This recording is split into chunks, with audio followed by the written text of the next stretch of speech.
Oliver Holmes and the Mystery of the Purple Possum, written by Cheree Alsop, narrated by Myree Alsop.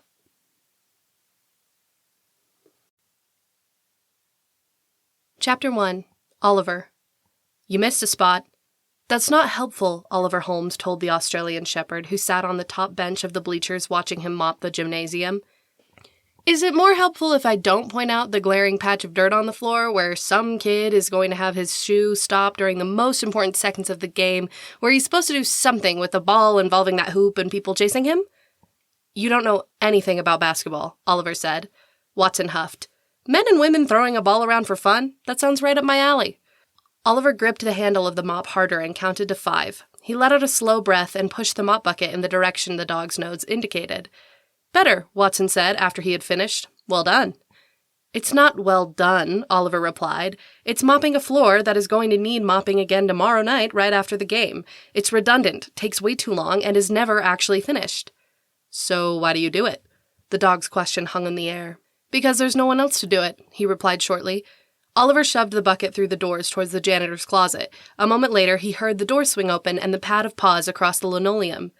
You solved the crime of the decade 2 weeks ago. You deserve better, Watson continued. Oliver dumped the dirty water from the bucket down the sink, then put it in the corner with the mop hung above it so it could drip dry into the bucket. He flipped off the light and joined the dog in the hallway. I'm not sure deserve is the right word, Oliver replied as the dog followed him up the hallway. He paused by the trophy case. A smudge showed on the glass. He used the hem of his shirt to wipe it away before he glanced at the dog. Did it ever occur to you that I enjoy what I do here? Watson snorted. You could have fooled me with your angry expression over the last hour. Oliver gave the dog a surprised look. Really? I tend not to show my moods. It's something I pride myself on. Communication between dogs relies heavily on interpretation of facial expressions, tail movement, and the intricacies of woof tones. To a human, you may have appeared impartial, but I can tell something is clearly bothering you.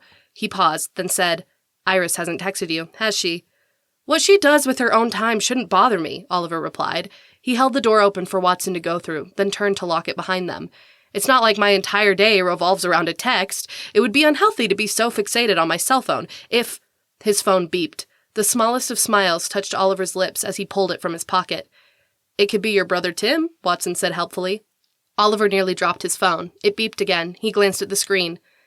There are 3 texts, he informed the dog. Interesting. Seeing as how you've only given out your number to roughly that many people, they must all want the pleasure of your company at once, Watson said. Oliver rolled his eyes at the dog's wry tone. As an animal, the subtleties of the dog's voice were so much easier for Oliver to interpret.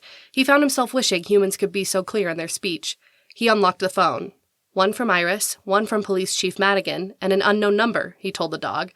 Which do you read first? Watson asked in a knowing lilt that said he already guessed Oliver had selected Iris's.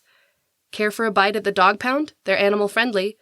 Oliver texted, They better be, but I don't think Watson would appreciate going to the pound to eat.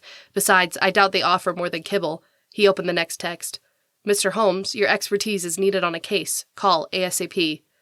Oliver sighed inwardly. Why couldn't people just text what they needed? It would save the need for small talk and the inevitable extra minutes for social niceties before and after getting to the point. If they really needed his help, his time would be better spent on the case rather than the inane points of so-called proper conversation. He opened the next text, read it, and then read it again aloud. It's from Marisol's PR representative, whose name appears to be Lil Lion. He shook his head. Don't they know that a little lion is a cub? Who would call themselves Lil Lion? I think that's besides the point, Watson supplied helpfully. What does this cub say? They say Marisol is requesting the pleasure of your company at a black tie awards gala Saturday night at 7 o'clock. Please confirm if you can attend. Oliver looked at Watson. Of course, I'll say no. I doubt they allow dogs. Watson gave him a straight look as they made their way down the sidewalk. I'm your ESA. I can go anywhere. Don't use me as your excuse to avoid a crowd, Holmes.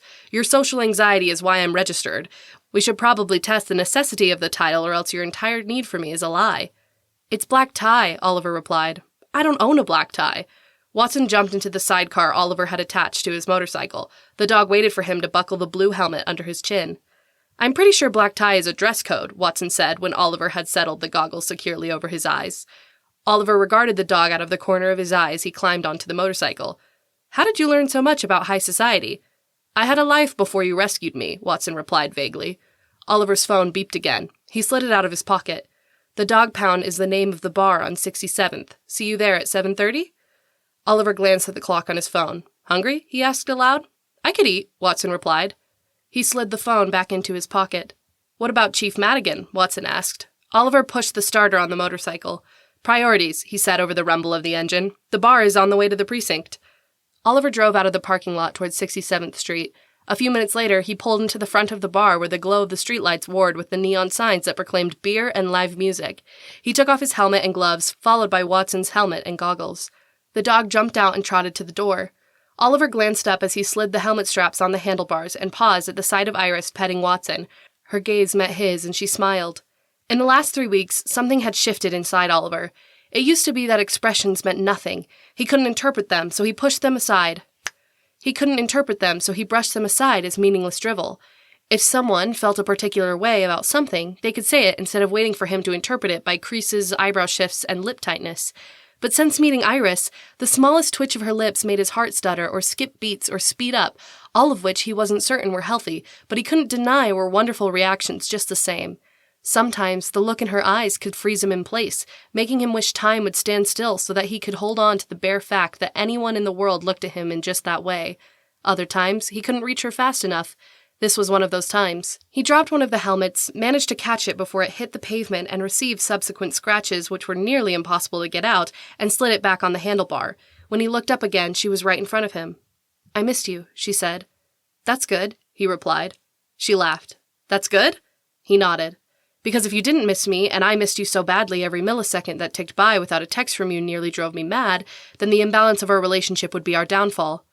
Her smile deepened. Well, we don't have to worry about that. We don't? She shook her head. And you know what? Without waiting for him to say what, as he was prone not to do, she said, You can always text me first. He lowered his gaze to the motorcycle and said, I'd hate to interrupt when you're in the middle of a surgery or talking to a client about their pet. It would be rude and overbearing. Ollie? A thrum went through him like it did every time she used that name. He looked up at her. I don't think either of those things are in your nature. He replied in a voice made lower by her proximity. I've been told so many times. She leaned closer. They just don't know you, she said in a whisper. His breath caught in his throat. It was another one of those reactions he had no control over. If someone said falling for a person meant not breathing, he would have told them that it was obviously not good for them, and that they should quit it immediately, like cigarettes or gas station sushi. Yet here he was, unable to breathe because a beautiful woman spoke softly in his ear. And it was wonderful. Can we eat? Watson's humored tone jerked Oliver back to the present. He blinked. Watson's hungry. Let's go inside.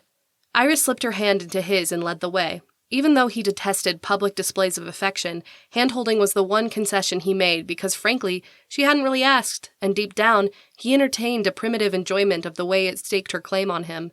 If she wanted to show everyone in the bar that they were together, who was he to argue? I could starve to death waiting for you two to quit mooning over each other, Watson said when Oliver held the door open for him to pass through. We're not mooning over each other, Oliver told him. We are, Iris said at the same time that Watson said, You are. Oliver gave them both a flat look. Now you're ganging up on me and you can't even understand each other. Iris led the way to a table and said over her shoulder, That's why we get along so well. Watson lapped at a bowl of water by the table before he sat near Oliver's feet. Do you know how much bacteria are probably in that bowl? Oliver asked him. I wouldn't drink out of something from which others have imbibed. What if they're diseased? Watson lifted his head and said with his mouth dripping, I'm thirsty. It's water. A waitress heard Oliver's sigh as she brought water glasses to the table. We do cycle the bowls every hour and run them through the deep... She paused and gave Oliver a look. You're Oliver Holmes. You saved Marisol from the kidnappers. Oliver felt the pit in his stomach form the way it did any time somebody recognized him from that blasted article. Yes, he is, Iris said. Oliver would have kicked her under the table if such a thing wasn't considered rude and if the legs of the table weren't contrived to be exactly in the way. Can I get your autograph? The waitress asked. Oh, and a selfie? She pulled her phone out of her black half-apron. Oh, sure, Oliver gave in. He had numerous times tried denying that he was the man in the picture. Somehow, a photographer, paparazzi, or random person on the corner at the right place at the right time who was no doubt now very rich had snapped a photo of Oliver coming out of the flaming building behind a battered-looking Marisol. His hand was on her shoulder, and the look on his own bleeding face appeared fierce but was actually due to the smoke he was trying to clear from his eyes. The caption read, Unknown hero rescues pop megastar Marisol. Police Chief Madigan later revealed Oliver's identity in a press conference explaining the circumstances behind Marisol's kidnapping.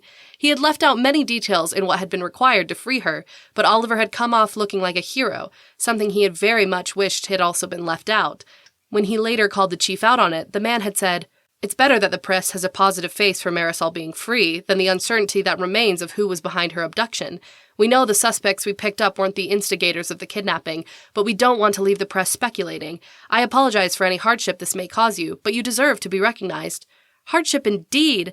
Not only had Oliver been accosted the next day at Henderson Junior High by students and teachers wanting to thank him for rescuing their favorite singer, but somehow his address had also been leaked. He received on a daily basis more letters, cards, and care packages than he used to in a year. It was completely ridiculous, and was one of the reasons he put calling the chief back low on his priorities. Oliver couldn't read Iris's expression when he looked at the phone the waitress held out. She took the selfie and then looked at it. "Could you smile?" she asked. "No." She shrugged, then walked away, grinning at the picture as though it was a prized possession. Oliver sighed. "She didn't even take our drink order. I could really use a beer." "I know," Iris said. "I put it in order at the bar while you were being so chivalrous. That was nice of you." "I don't know about that," he replied. "What does a picture of me do for her? I'm not Marisol." "No, but you're the reason she's alive," Iris said. "You were there," Oliver pointed out. "You should be the face of all of this. You'd handle it so much better." Iris pressed her lips together in a small smile and took Oliver's hand under the table. Warmth ran up his arm from their entwined fingers. "I know it's frustrating for you, but you deserve their gratitude," she told him in a soft voice. "You could have died. You too." His words were thick against the reality of how close they had both come to burning to death or being shot in that building. She nodded, then surprised him by setting her hand on his shoulder. His shoulders stiffened at the touch, but he refrained from pulling away. Though he might not appreciate such closeness in a public setting, part of him knew that perhaps she did, and he needed to try to be more receptive to such gestures. "Did you get Marisol's invite to the gala?" Oliver tapped the fingers of his left hand on the table in a pattern he always used, pinky, pointer finger, ring finger, middle finger, and then started over. It centered his thoughts. "That's why you called me here," he said, "to talk about it." "Yes," Iris replied, straightening. "I think we should go." The thought of attending the gala with Iris made the tension in his shoulders ease somewhat. "It says black tie. Watson says that's the dress code and not necessarily a call for a black tie, which I don't have." "I don't have an evening gown," Iris said. "We'll have to go shopping." Oliver gave a sound of disgust. "I hate shopping." Iris laughed. Oliver stared at her. "What?" "You sound like a petulant 4-year-old, she replied, and laughed again. Oliver fought between being annoyed that she was laughing at him or entertained by the truth of her statement. He found himself finally giving in to laughter as well. "I do, don't I?" The waitress reappeared. "Can I take your order?" She asked it directly to Oliver without looking at Iris at all. There was a heightened blush to her cheeks, and he was entirely certain that she had put on lipstick since she had last been over. She flicked her blonde hair over her shoulder after asking the question. "A grilled cheese sandwich with a pickle on the side," Oliver replied. The waitress paused. "That's not on the menu." Oliver nodded. "I am entirely aware. You do have cheese, do you not? I assume you put it on hamburgers and such." Iris stifled a sound that might have been a chuckle. "We do," the waitress continued. "And bread," Oliver said. "I noticed the patron at that northwest table eating a BLT. It would be difficult to make a BLT without bread." The waitress glanced at Iris. "We do have bread." "Good," Oliver concluded. "I would like a grilled cheese sandwich with a pickle. If you do not have whole pickles, a stack of pickled chips would do just fine. But dill, I don't care for the bread and butter variety." The waitress nodded mutely before turning to Iris.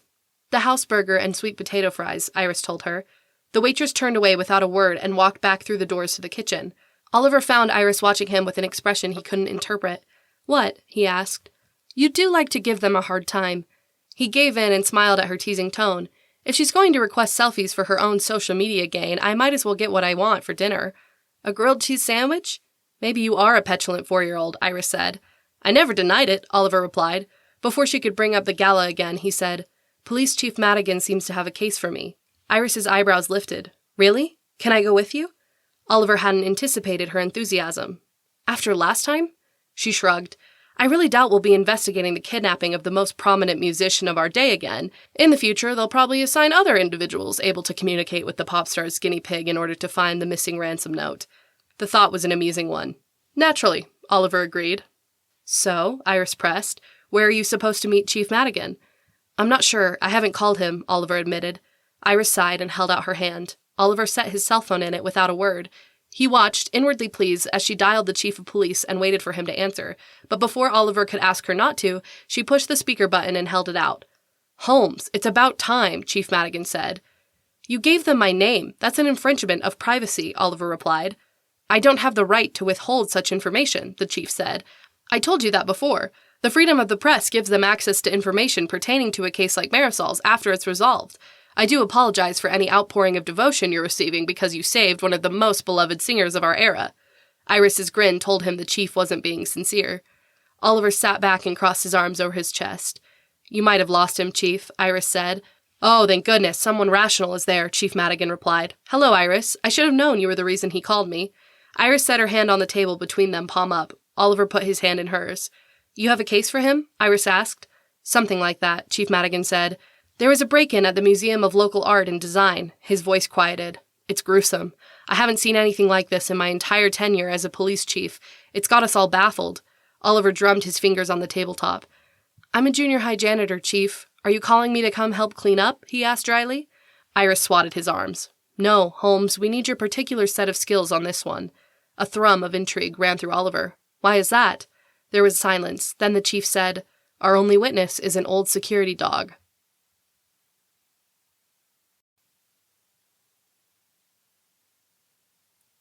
Chapter 2.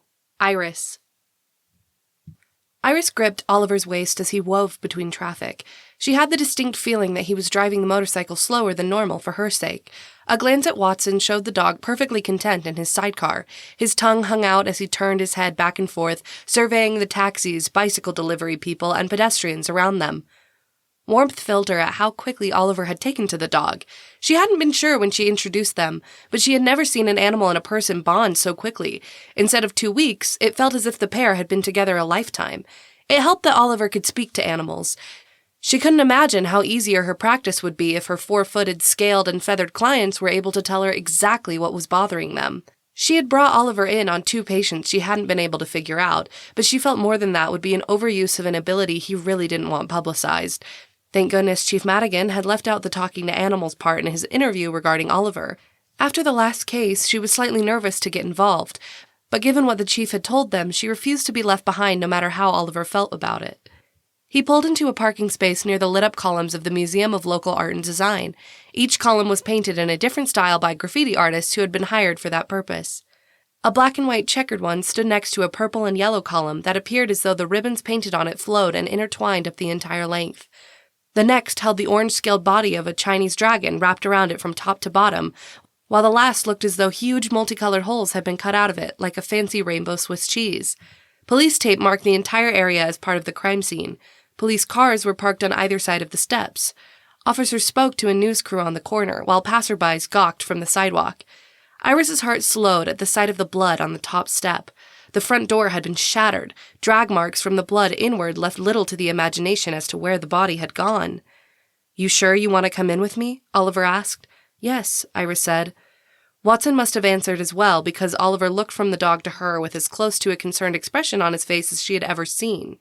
"Once we go through those doors, we can't unsee what's there," he said. She took his hand and climbed off the motorcycle.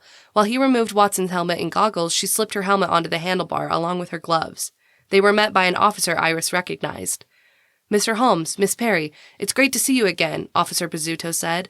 The young officer looked at Watson. "I didn't know you had a dog."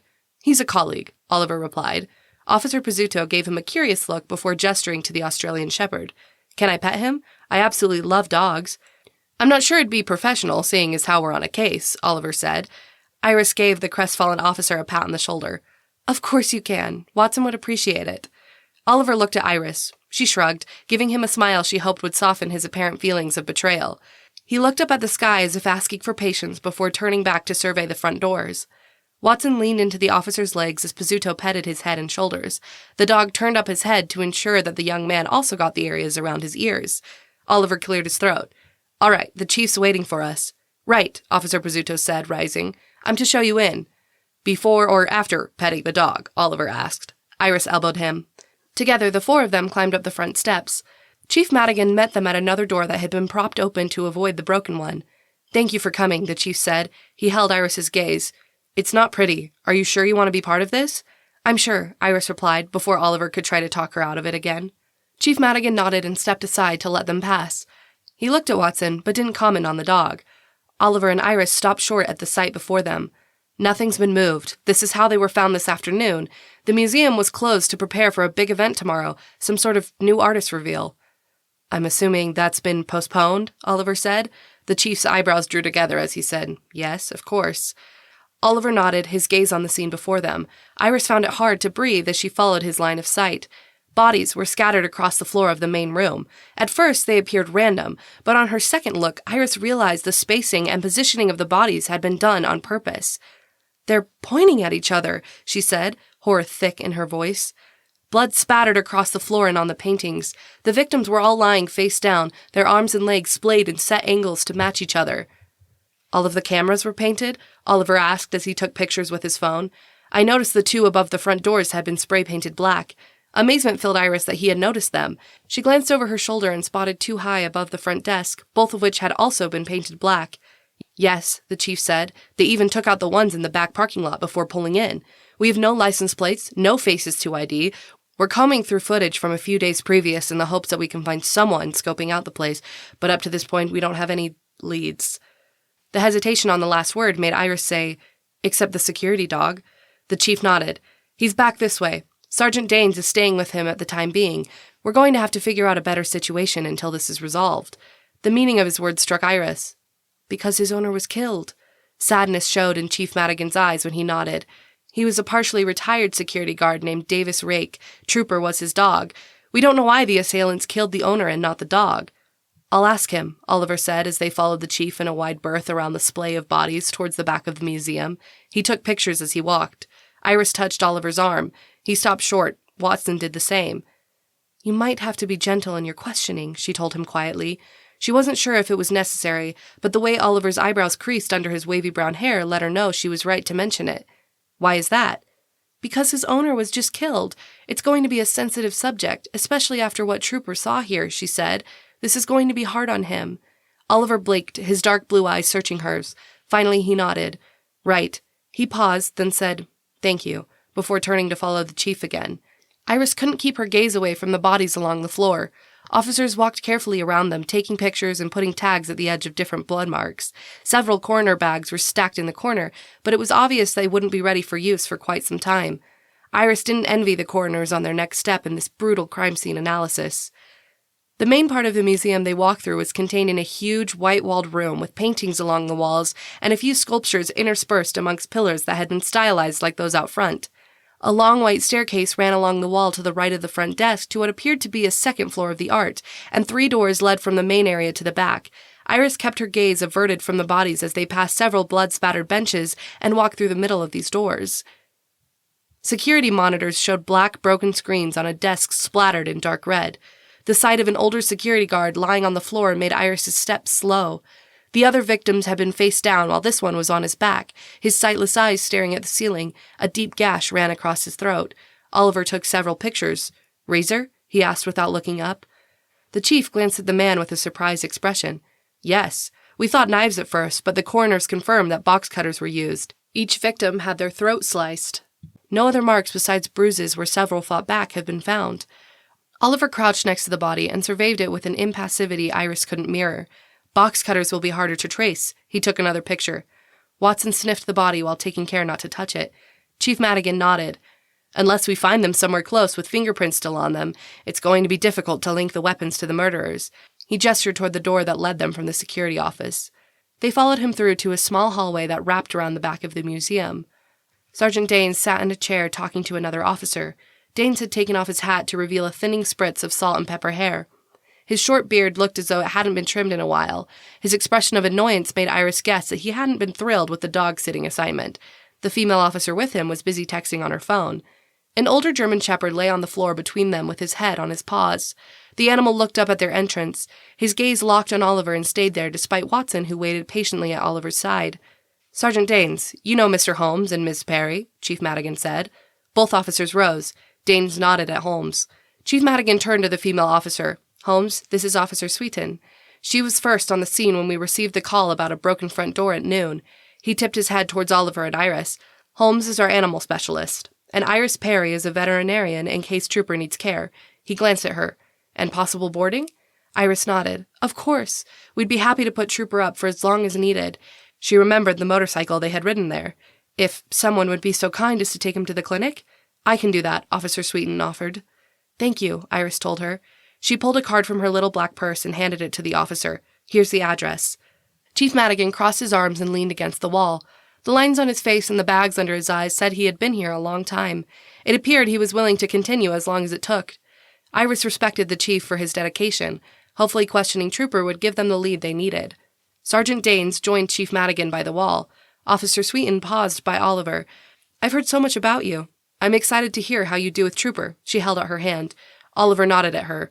Pleased to meet you. He turned to the dog. Hello, Trooper. Officer Sweeten appeared bothered by his brush-off for the briefest moment before she looked at Iris. Thank you for coming, she said. I hope I can help, Iris replied. Me too, the officer said. This case is disturbing, to say the least. She glanced once at Oliver, then her lips pressed together and she left the room. I think you heard a fan, Iris said. Oliver had taken a seat in the chair next to Trooper. Watson settled next to him, leaning against Oliver's leg with his focus on Trooper as well. Oliver glanced up. What? Officer Sweeten. She seemed pretty put out. Why would she be? Oliver asked. I'm here on a case, not to socialize. Chief Madigan chuckled. Iris chose to let it drop. She took the other chair and waited in silence. Oliver studied the dog. Iris watched him, noting the same things she had seen when he spoke to the animals at her vet. With people, Oliver avoided long eye contact and extended conversations. His focus was usually on other things when somebody spoke to him, and he barely paid half of his attention to anyone he didn't know personally. The same went with other people. As soon as they saw his indifferent attitude, they dismissed him as quickly and went on with their day.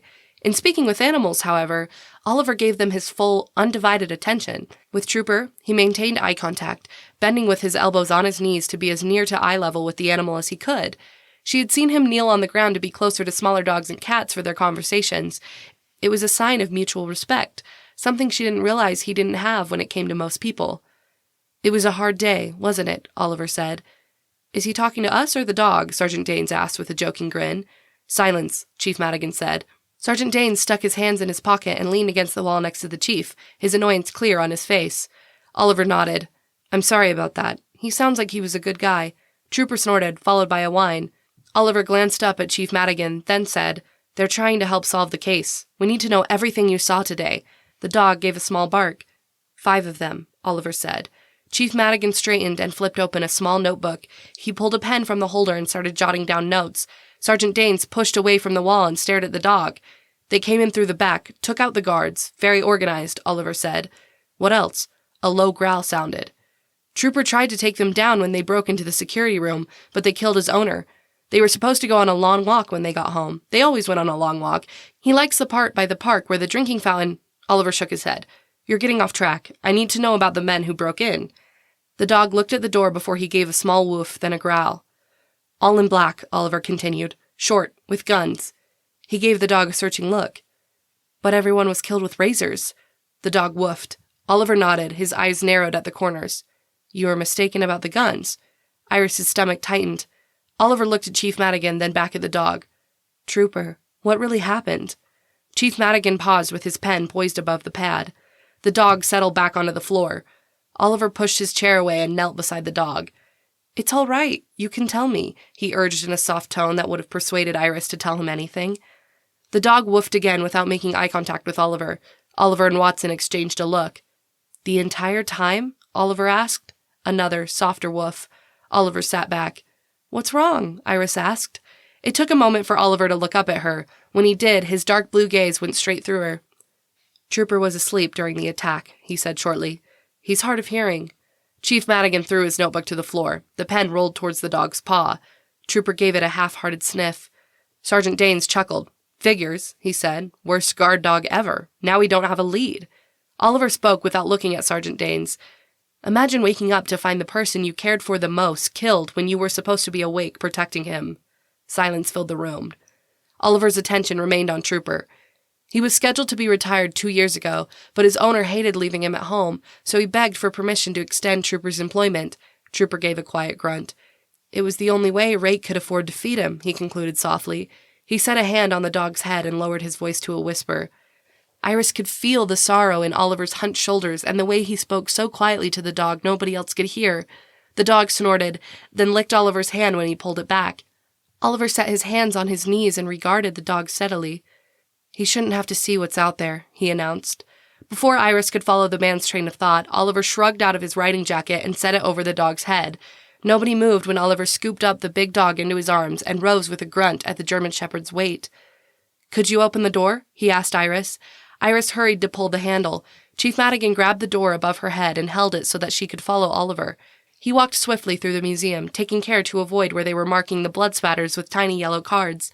The sight of Oliver gently carrying the dog made Iris's heart slow. It was such a beautiful thing, in a room so full of horror.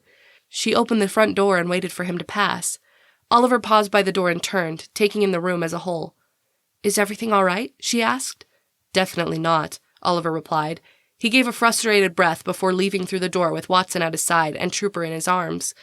Officer Sweeten met them at the second police car on the right. When she saw Oliver coming, Iris noticed the blush of pink that rose to her cheeks. The officer straightened and opened the back door. Oliver paused instead of putting Trooper inside.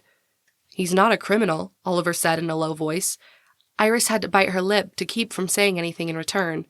Officer Sweeten paled, shut the back door, and hurriedly opened the passenger door instead.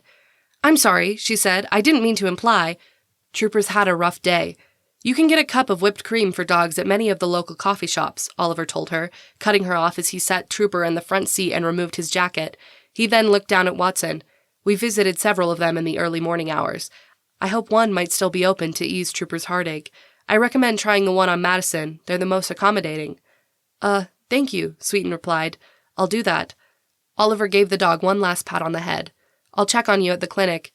Iris has made it very comfortable there, so Watson has told me." Watson woofed. Officer Sweeten shot Iris a surprised look. Iris smiled, unable to hold back. "Thank you for taking him. I'll text Malachi to open the door when you arrive. He's watching over a French bulldog whose puppies we delivered earlier." "Any time," she said with another look at Oliver. Oblivious, the man shut the door and stepped back to the curb. The look on his face as Sweeten drove away with Trooper was sobering. "I'm sorry he didn't have any information on the murderers," she said quietly. Oliver nodded. "So was he. That puts us back at square one." Surprised, she looked at him closer, which is, "Finding out who broke into the museum," Oliver replied with his gaze on the building. "We might have to work backwards. It will all depend on the evidence." Iris wasn't sure how to say what she needed to. She kept her tone gentle when she told him, "You're not one of the officers. I'm not sure Chief Madigan still needs help on the case now that Trooper fell through." "He needs more help than he knows," Oliver replied vaguely. His fingers drummed on his thigh as he regarded the museum steadily. The dried blood streaking through the broken front door was a grisly hint of the scene that awaited them inside. She couldn't get the heavy metallic scent of blood from her nose. The thought of going back in, as Oliver seemed to want to do, filled her with reluctance. Perhaps he was right and she was in way over her head. "You're right," Oliver concluded. "About what?" Iris asked, caught off guard. "I'm not one of the officers," Oliver replied, turning away. "Chief Madigan doesn't need me. Yet." His yet lingered in the air with a foreboding Iris wanted to ignore but couldn't. She walked by his side to the motorcycle. "So you don't think they'll find the murderers?" she asked as she buckled on her helmet. "I don't," Oliver replied. After a moment, he glanced back at her. "The painted cameras say that they did their homework. Missing just one would have destroyed their caution. But they also took the time to break the monitor screens. Everyone knows the screens don't do anything. They needed to take the memory as well, which they did since the hard drive from the computer under the desk was missing. So why break the screens? It seems like extra effort beyond the way they position the bodies. Something's not adding up." Iris had been so shocked by the sight of the slain security guard that she hadn't noticed the state of the computer. It seemed like such a little thing, but it was obvious by Oliver's reaction that it wasn't. She climbed on the motorcycle and waited for him to finish getting Watson settled. When he drove her to her apartment, she thought he would just drop her off, but he followed her inside with Watson at his heels. The ride up the elevator was silent. Even Watson seemed to know not to bother Oliver when he was in his contemplative mood. Iris wished she could help, but interrupting him was usually the last thing he needed. She led the way to apartment H4 and opened the door. Oliver wandered inside with the same unseeing look on his face. To her amusement, Watson walked next to him, guiding him to the couch with pressure against his legs. Oliver sat down. Iris locked the door, then waited for the inevitable. It took the space of about a minute before Oliver rose again and started pacing. He had measured it once, then moved her couch with barely a glance for permission. As soon as it was in the appropriate place, he had started pacing to contemplate something at the school that had to do with square footage and the number of coats of varnish he needed to put over the freshly painted mascot logo in the middle of the gymnasium floor. He had said something about shoe soles and the percentage of wear per footstep. She had lost track of how many paces he had done and began to worry about a similar path through her carpet that would match the one in his. Finally, Oliver had nodded and focused on where she had finished her half of their dinner about an hour earlier. 4 gallons and 1 pint, he had concluded. What's for dinner? This time, instead of the merely curious and contemplative expression he had worn for the varnish, a darker, fiercer look occupied his dark blue eyes and a deeply creased brow. They were killed, then moved, he muttered. Why position them to be pointing at each other? He paced a few more times before he said, But the angles were all wrong. Why be so precise? Watson jumped onto Iris's couch and curled up on his favorite cushion. Iris agreed. It was going to be a while. She walked quietly to the kitchen, grabbed a milk bone from the box by the fridge, nearly grabbed an apple from the bowl on the table, then switched to a banana at the last second. She joined Watson on the couch and gave the dog the bone. Watson set it beside his foot and turned his attention back to Oliver. Iris slowly peeled the banana. Too loud, Oliver said. She looked up in surprise. I almost chose an apple. The barest crinkle at the corner of his eyes was his reply before he continued his pacing. She set the banana on the arm of the couch. Watson met her gaze. She didn't need to be able to talk to animals to hear them say, I told you so. She lost track of how long Oliver walked back and forth across her small living room. The darkness outside was salted by the warmly lit windows across the street. She could have checked her phone, but it didn't matter. Whatever time he needed would be the right amount of time, and she could give him at least that. He stopped in the middle of the room and held completely still. Watson's head lifted and he gave a small woof. If Iris didn't know better, she would have thought Oliver a statue from the Museum of Local Art and Design. The thought of them as blood-spattered sentries watching over the massacre sent a shiver down her spine. Oliver? He barely seemed to breathe. She hadn't seen him be so still before. It was eerie and unnatural. She rose. Watson followed her from the couch. Oliver, what's going on? His gaze remained fixed on some point beyond her apartment. Whatever he saw made his eyes jump back and forth, analyzing the unknown scene. It was the only sign of life he gave. She slowly reached out a hand and touched his arm. Oliver lurched like she had shocked him with electricity. That's it, he said, his eyes wide and chest heaving as though he had run miles. What? She asked. But we have to know for sure. We need to go back to the museum. The urgency in his voice made her slip her phone from her pocket and dial Chief Madigan's number despite the late hour. Amelia? He answered in a sleepy voice. Chief, this is Iris Perry, she replied. Oliver says we need to go back to the museum. Will we be able to get in? His voice was more alert when he said, I'll have Pizzuto meet you there. The bodies have been removed. Is that a problem? Iris relayed the information to Oliver. It's better, Oliver replied. After she told that to the chief, Oliver asked, Do you have a magnifying glass? Yes, Iris said in surprise. I have a small one that used to be my grandmother's. Bring it, Oliver said. He was already on his way out the door. Iris grabbed the small magnifying glass from her junk drawer and snatched her car keys from the hook by the door. There was no way she'd let him drive in his distracted state. Who knew where they would end up? Watson trotted into the elevator at the man's side. He kept throwing Oliver searching looks, but the man was lost again, his gaze distant and unaware of their current surroundings. Iris had to stifle a smile as the dog kept his shoulder pressed against Oliver's leg, steering him like a guide dog to her car and into the back seat. He then followed Iris to the other side. She opened the door and he jumped inside, quickly making himself comfortable on the seat beside Oliver. What a pair they made.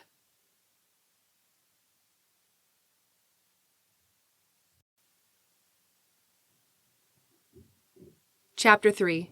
Oliver. Doors opened and things were said, but Oliver paid them no mind. He had to know if he was right. Everything hinged on that one little thought. Certainly, they had checked it, but he couldn't be sure. The police had been busy marking blood spatters and looking for murder weapons. What if none of them saw it? The impartial voice in the back of Oliver's mind noted that they had boarded up the door the murderers had smashed. An officer he barely glanced at held open the other door. Oliver gave a vague nod and walked through. His gaze went to the first dried puddle of blood. The liquid had turned into crusted flakes in a large, misshapen mass where the body had been. Oliver closed his eyes and pictured the exact angle of the body's arms and legs. He opened his eyes and tried to imagine it the way it had been. No, he said, it's not enough. He lay face down on the ground, centering his chest over the dried blood where it had spilled from the victim's throat. What are you doing? The officer demanded. Has the crime scene been documented? Iris asked. Yes, thoroughly, Pizzuto replied. But still, what if they didn't get everything? They didn't, Oliver said. Now please be quiet. If I'm right, their pictures don't matter. Both Iris and Pizzuto fell silent. Watson sat beside her with his head cocked to the side. Trust me, Oliver told the dog. I do, Watson replied, but you're going to have to change your shirt. The blood smell is hard to get out. I will, Oliver said. Now hush. He closed his eyes again, picturing the way the victim's arm had been bent. It had turned at just the right angle, so it appeared to point at the next victim, but instead pointing at... What is he doing? Oliver's eyes opened at the gruff voice. A growl sounded before a pair of hands grabbed him by the back of his arms and hauled him to his feet. Let him go, Iris demanded. He's contaminating the crime scene, Officer Danes replied. His grip tightened into a bruising clench. Oliver let his muscle memory take over. He turned to the right and his elbows swept back, knocking Dane's arms to the side. Without losing momentum, Oliver twisted back to the left and brought his right fist into a haymaker that connected with Dane's jaw. Before the man could so much as straighten, Oliver crouched and completed the turn, sweeping Dane's legs out from under him and dropping him on his back with a solid thump. Silence filled the room. I'm pretty sure that was a bad idea, Watson noted. Danes pushed up to a sitting position. I'm pressing charges, the officer said in a low growl. Who even said you could be in here? I did. The chief's voice made them all turn. Oliver noted the bags under the chief's eyes along with his partially combed hair. The buttons of his shirt were off by one, and he wore one blue sock and one black one. How did the date go? Oliver asked. The chief's mouth fell open. Iris looked between Oliver and the chief. What date? Oliver kept his gaze on the chief. You look a bit worse for the wear, but your jaw is clean-shaven when there was a 6 o'clock shadow on it earlier, and if anyone's contaminating the crime scene, it's your cologne. No one puts such a liberal helping on unless you didn't have time to shower and are making up for it by dousing yourself.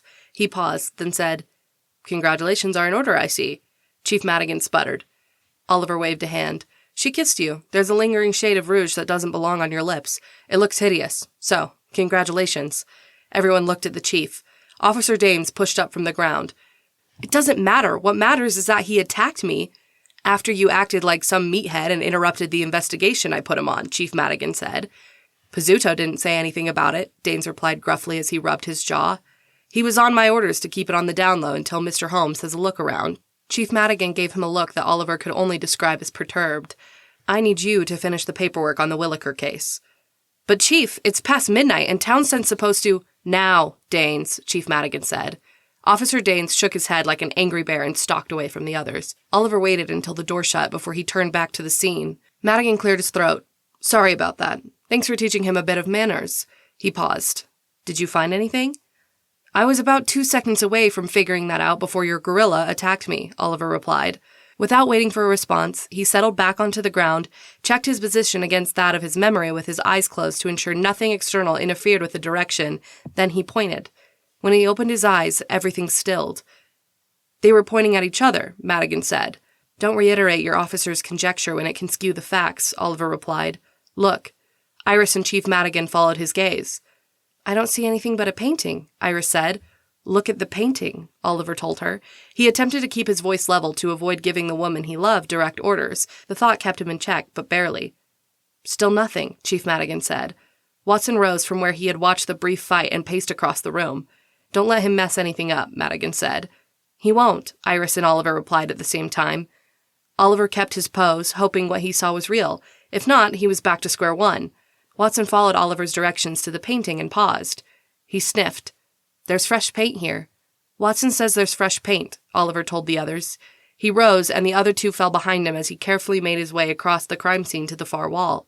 A painting of an ostrich in a rainbow-colored suit stood roughly 5 feet high by 3 feet wide.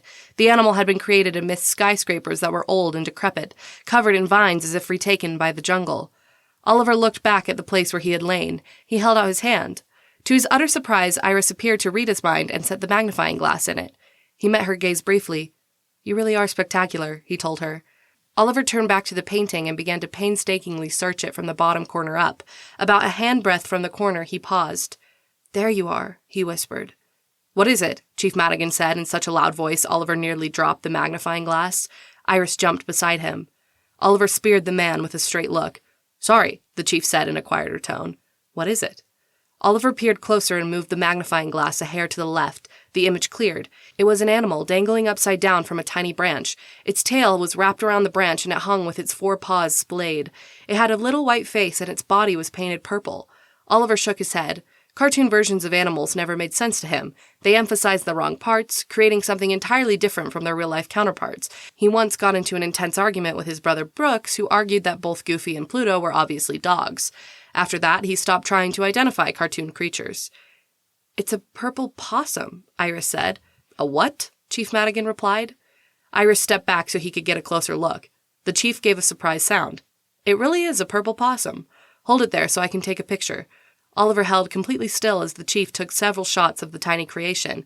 When he removed the magnifying glass, the image was barely a purple dot in the grass at the edge of the derelict sidewalk. "They must have used a magnifying glass to paint it," Iris said. Oliver looked back at the floor strewn with dried blood. "We need to check every painting," he told them. He followed the images in his head as he had memorized them before carrying Trooper out to the car.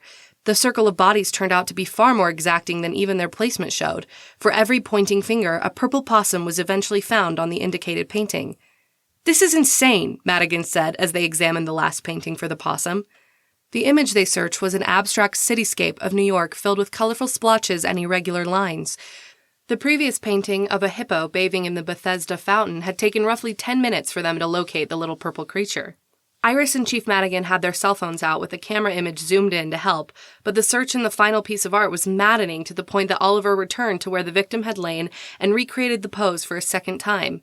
He closed his eyes and turned his finger to match the exact angle of the victim's hand.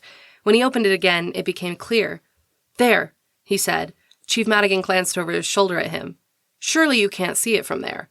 "Look at the light," Oliver said. "Which one?" Iris asked. "The second one on the right. According to this angle, the possum should be just below it." He rose as Iris examined the area. She shook her head when he joined her. "It's not there." Oliver used his magnifying glass to check every millimeter around the light. He shook his head. It didn't make sense. The image had to be there.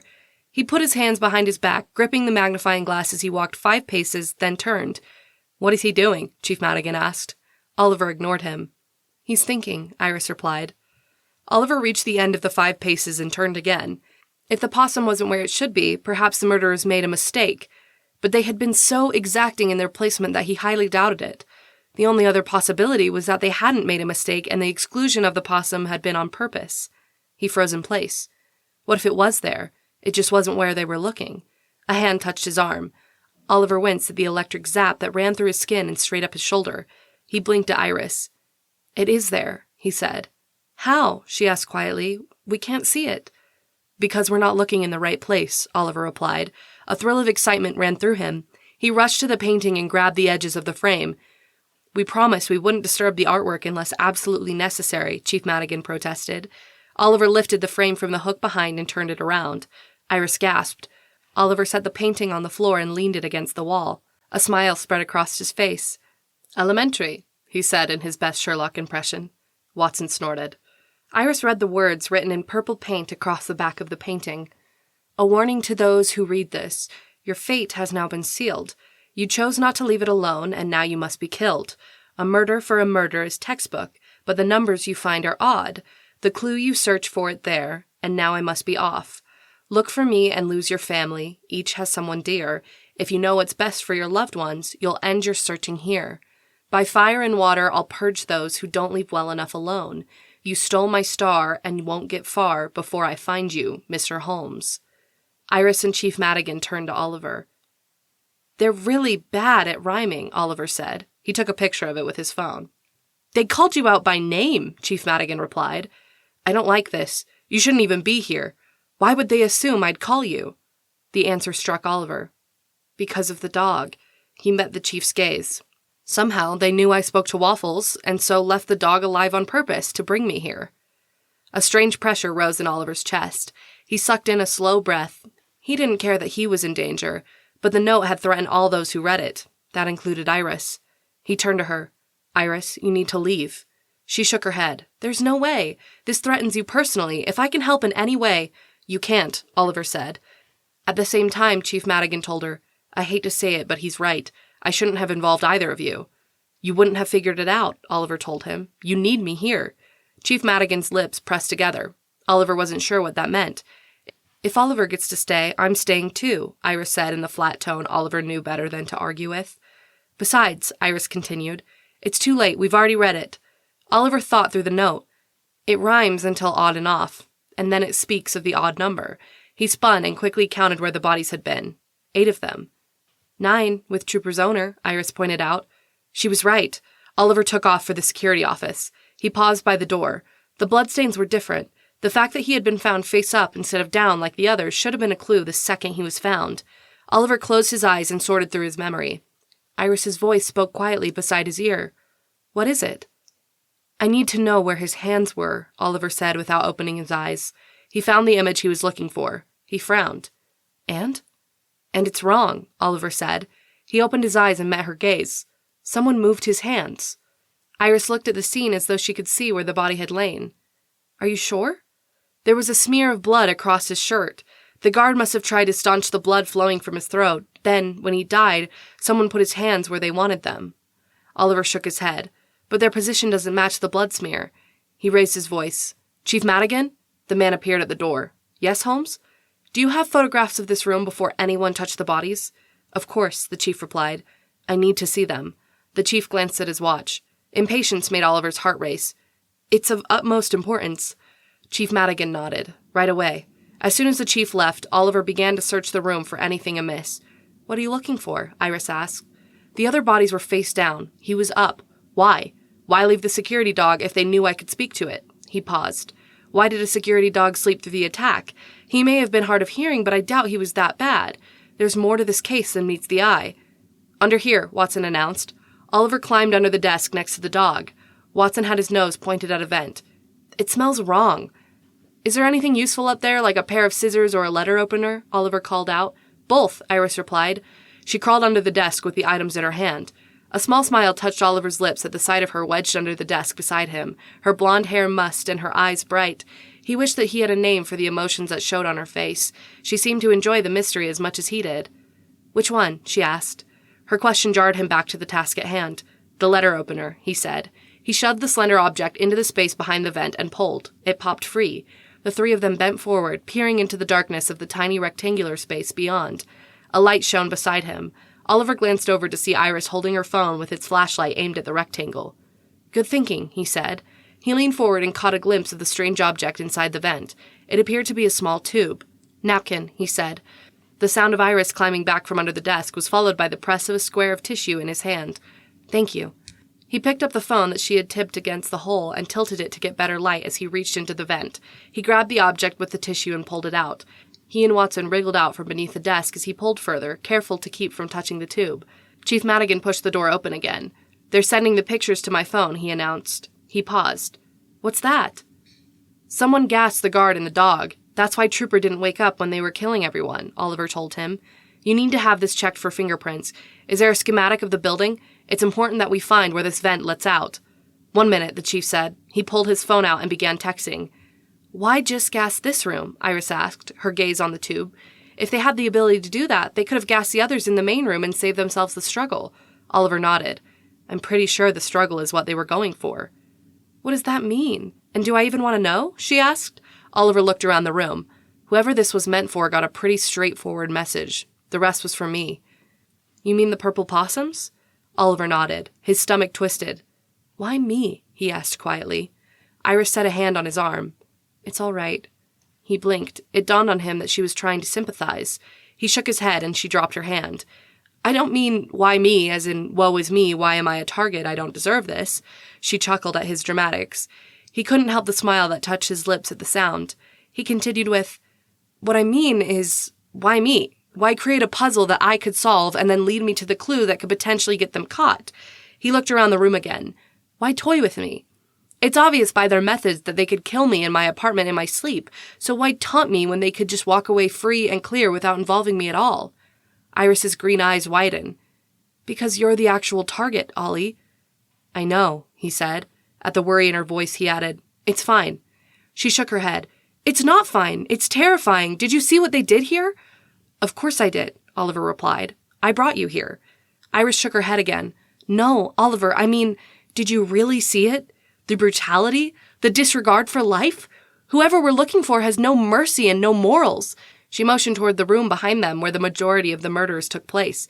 And they're playing games using people as pawns. As collateral, Oliver corrected. Calling them pawns implies that they have more to do in this game. I'm pretty sure they're finished. Iris's eyebrows pulled together. Oliver was fairly certain that meant she didn't like his answer. You're pretty harsh, Holmes, Chief Madigan said without looking up from his cell phone. You have a point, Watson said. But they still are lives. The pain that they went through must have been excruciating. I can smell their fear. Oliver's head jerked around and he stared at the dog. Emotions have smells? Watson gave a small snort. Everything has smells. How do you live with such an inferior nose? It was Oliver's turn to snort. How do you live without thumbs? That's rude, Iris said. Watson didn't bother to answer. It's not rude, Oliver told Iris. He was questioning how humans lived with inferior noses. Not humans in general, Watson corrected. Just you. I doubt many humans really care, but imagine if you could analyze what the attackers had for breakfast. Maybe you could track them to their favorite eating joint. The thought appealed to Oliver. Can you? Watson huffed. No, too many options in this city. It'd be like finding a radius in a pile of ulnas. The term is like finding a needle in a haystack, Oliver corrected. That'd be easy, Watson replied. I'd just have to follow my nose to the smell of carbon steel wire. The nickel coating is hard to miss, especially if it's tainted with oils from human contact. The dog gave him a straight look. Ulnas and radiuses, on the other hand, smell the same and are quite similar. Granted, the ulna is longer and the radius is thicker, but if you had a pile of bones from a variety of humans of different ages and heights, it would be difficult at first glance to tell them apart. Amusement brought an actual chuckle from Oliver. Is that what dogs think about? What? Iris asked. Bone comparisons, Oliver said.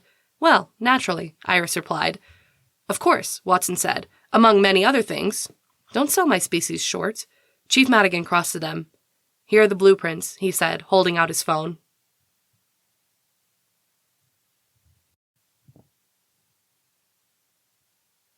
Chapter 4. Watson. The breeze smelled of cold asphalt, stale urine, and the bitter but always enticing smell of the stray cats that lived in the alley behind their building.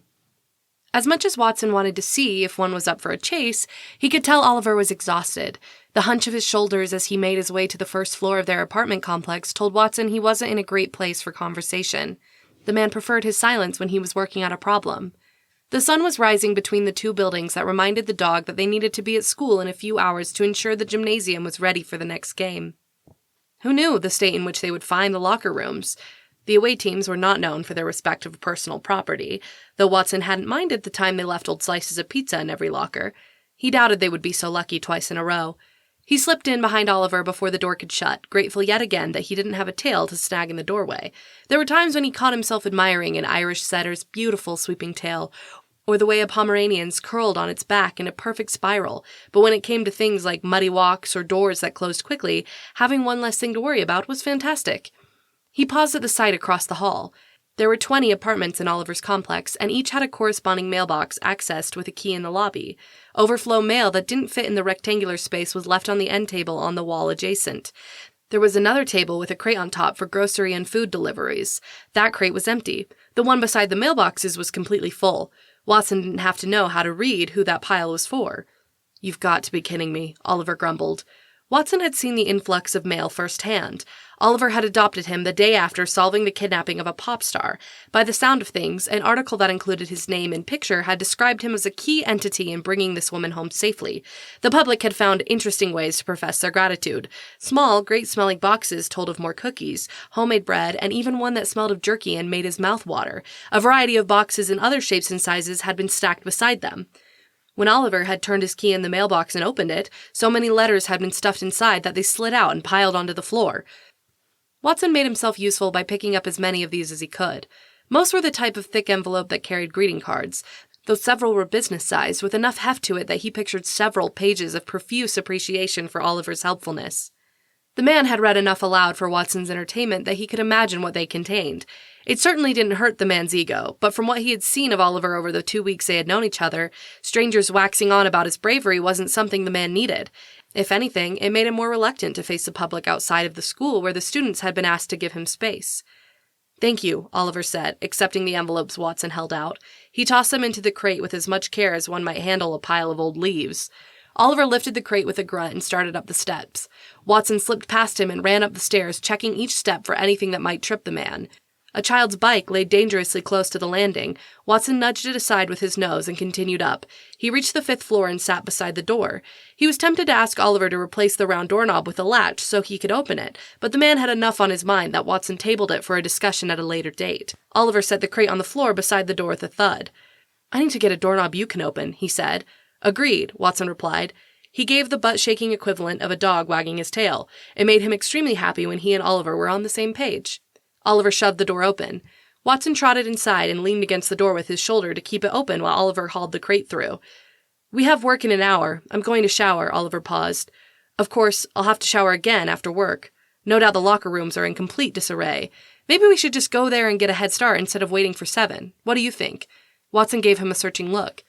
"Do you need sleep?" Contrary to the shadows under his eyes, Oliver shook his head. "I can't sleep, not with that lunatic's threat out there. Anyone who came to that museum might be in trouble. My main hope is that throwing myself into cleaning might help jar some logical link between the mastermind behind the murders and the threat they left us. We have to track them down before anyone else gets hurt." "Right," Watson agreed. "But definitely shower. You stink like death." A sigh followed his proclamation.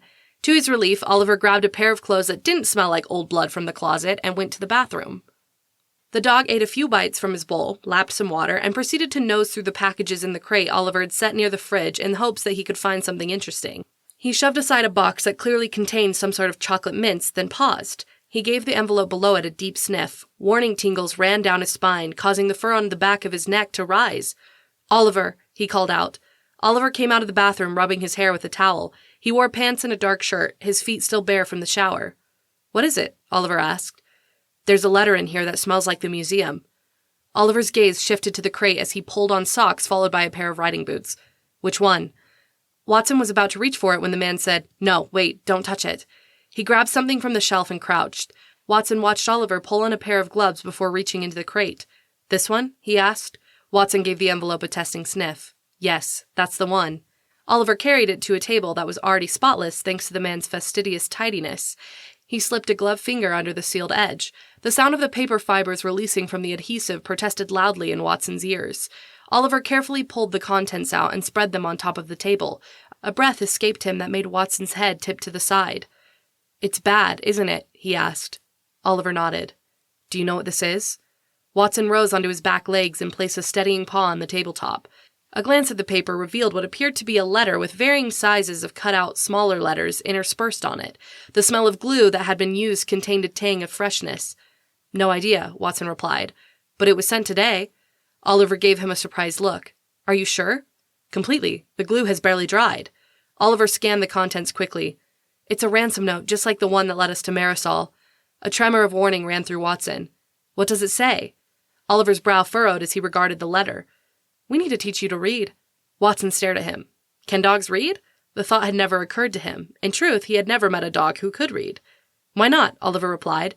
"You have eyes, you have a brain, and you're smarter than most people I've met. I figure you'll pick it up rather quickly, and having a companion who can read would be far more beneficial than one who cannot." Watson couldn't argue with that. "Well," he prompted, "what does it say?" "Oh, right," Oliver said. He looked at the letter, but it was clear by his distant gaze that he was reciting it from memory instead of reading it when he said, "You didn't give up when he said to. You have made him mad. It's time for one of you to pay by fire. If you are reading this, you are not the one." "By fire," Oliver repeated. He looked at Watson. "The one at the museum said by fire and water. I'll purge those who don't leave well enough alone." "Only 2 other people read that one," Watson said. "Iris." Her name came out of his lips as a hiss and a whisper. Oliver crossed to the door in 3 short steps. Watson darted out of it and ran down the stairs. He reached the front door and waited with his heart pounding. He shuffled his front paws, anxious for Oliver to catch up. The man had his cell phone at his ear as he stormed down the final steps. He skipped the last 2 and nearly fell before righting himself with a glance at Watson. Nobody's answering at the clinic or Iris's cell phone. He pulled at the front door so hard it slammed into the wall. Watson loped toward the motorcycle. "Call the chief on the way," Watson told him over his shoulder. "They might be able to beat us there." "Not the way I can drive," Oliver said. They both jumped into their respective seats. Oliver reached for Watson's helmet. "There's no time, just go," Watson told him with a bark. Oliver gunned the engine and shot into traffic. Watson crouched in the seat and listened to Oliver shout a few words at the chief as they waited for a light. He gunned the motorcycle across the intersection the moment it turned green. They skidded around the corner, missing a pack of roughly 20 bicyclers by inches before cutting between 2 delivery trucks. "Left on Amsterdam," Watson said. Straight and then a left on Broadway, Oliver replied. Left now, the dog told him. There's construction on Broadway, remember? Oliver's eyes widened. He turned left where Watson indicated, effectively cutting through the backed-up cars on Broadway and gunning past Lincoln Square. Sirens caught Watson's ear. He glanced back and saw a squad car barreling toward them. I think they're trying to pull you over. Good. They can follow us to the clinic, Oliver replied. He lowered his head and squinted past his wavy hair whipping in his eyes. Watson did the same, scanning the traffic ahead for signs of slowing.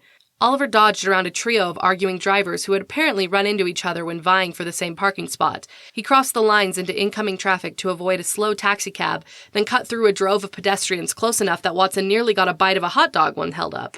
Turn on 6. We should have a straight shot, Watson instructed. He glanced over his shoulder. You're losing the police car. Hopefully Madigan's officers are a little more aggressive in their evasive maneuvers, Oliver replied. He turned on 6. A scent made Watson's senses tingle. I smell smoke. Oliver's jaw gritted so hard the muscle along it flexed. He revved the throttle and jumped them onto the sidewalk. The few pedestrians out in the early morning flattened to the sides with screams as the pair sped by. Smoke spewed from the broken windows of the clinic that was nestled between a pharmacy and a gym. Oliver barely took the time to skid the motorcycle to a stop before they both leaped off. Watson, find her! Oliver shouted above the roar of the flames. Watson had never taken an order so seriously in his life. Oliver checked the front door and found it jammed by some bent piece of metal shoved into the doorframe. Watson ducked his head and dove through the closest broken window. His paws snagged on glass, but he ignored the pain. Smoke billowed around him, clogging his nose and obscuring his vision. The need to find Iris and to get her out of there pounded in time to his racing heartbeat. A howl tore from his chest, a primordial sound from his ancestors calling his pack to him. Help! A weak voice begged. Watson kept his head as low as possible to avoid the smoke as he made his way around the desk. The kind assistant named Malachi was huddled beneath the counter. A gash across his forehead bled freely and soot streaked his cheeks along with the tracks of tears. Malachi opened his eyes. They widened at the sight of Watson. Where did you come from? The young man asked in shock. Watson nudged him again. The assistant put a shaky hand on the back of Watson's neck. Watson led him at a crouch to the window where he had entered. Oh, ouch! Malachi whimpered when he crawled over the glass. Watson ignored the man's hesitation and continued to the window. The smoke billowed outward in its haste to escape. When Malachi didn't move, Watson pushed him upward with his nose. Up there? The young man asked in a panicked voice. Are you sure? I can't see anything. Watson shoved harder. Malachi reached up a hand. When he found the broken window, he gasped. He rose and pulled himself awkwardly through the opening. As soon as Watson heard him fall into a heap on the other side, he took running back through the clinic.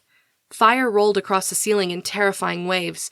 Every instinct screamed for the dog to jump back through the window and put as much distance between himself and the flames as possible.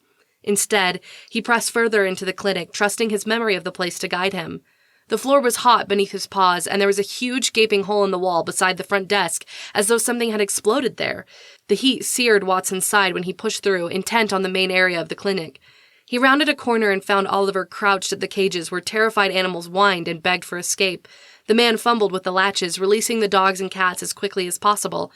At Oliver's orders, the animals ran for the back door Oliver must have entered through. Smoke and flames billowed towards it, feeding off the fresh oxygen. There was no telling how long the escape route would hold. I found the boy and got him through the window, Watson told Oliver. I got the 2 women out. Did you find Iris? Oliver asked. His fingers made short work of the latch on Trooper's cage. The old dog made his way out as Oliver turned to a hutch of rabbits. Not yet, but I'll find her, Watson told him. It took all of his courage to go back through the flaming doorway toward the operating rooms.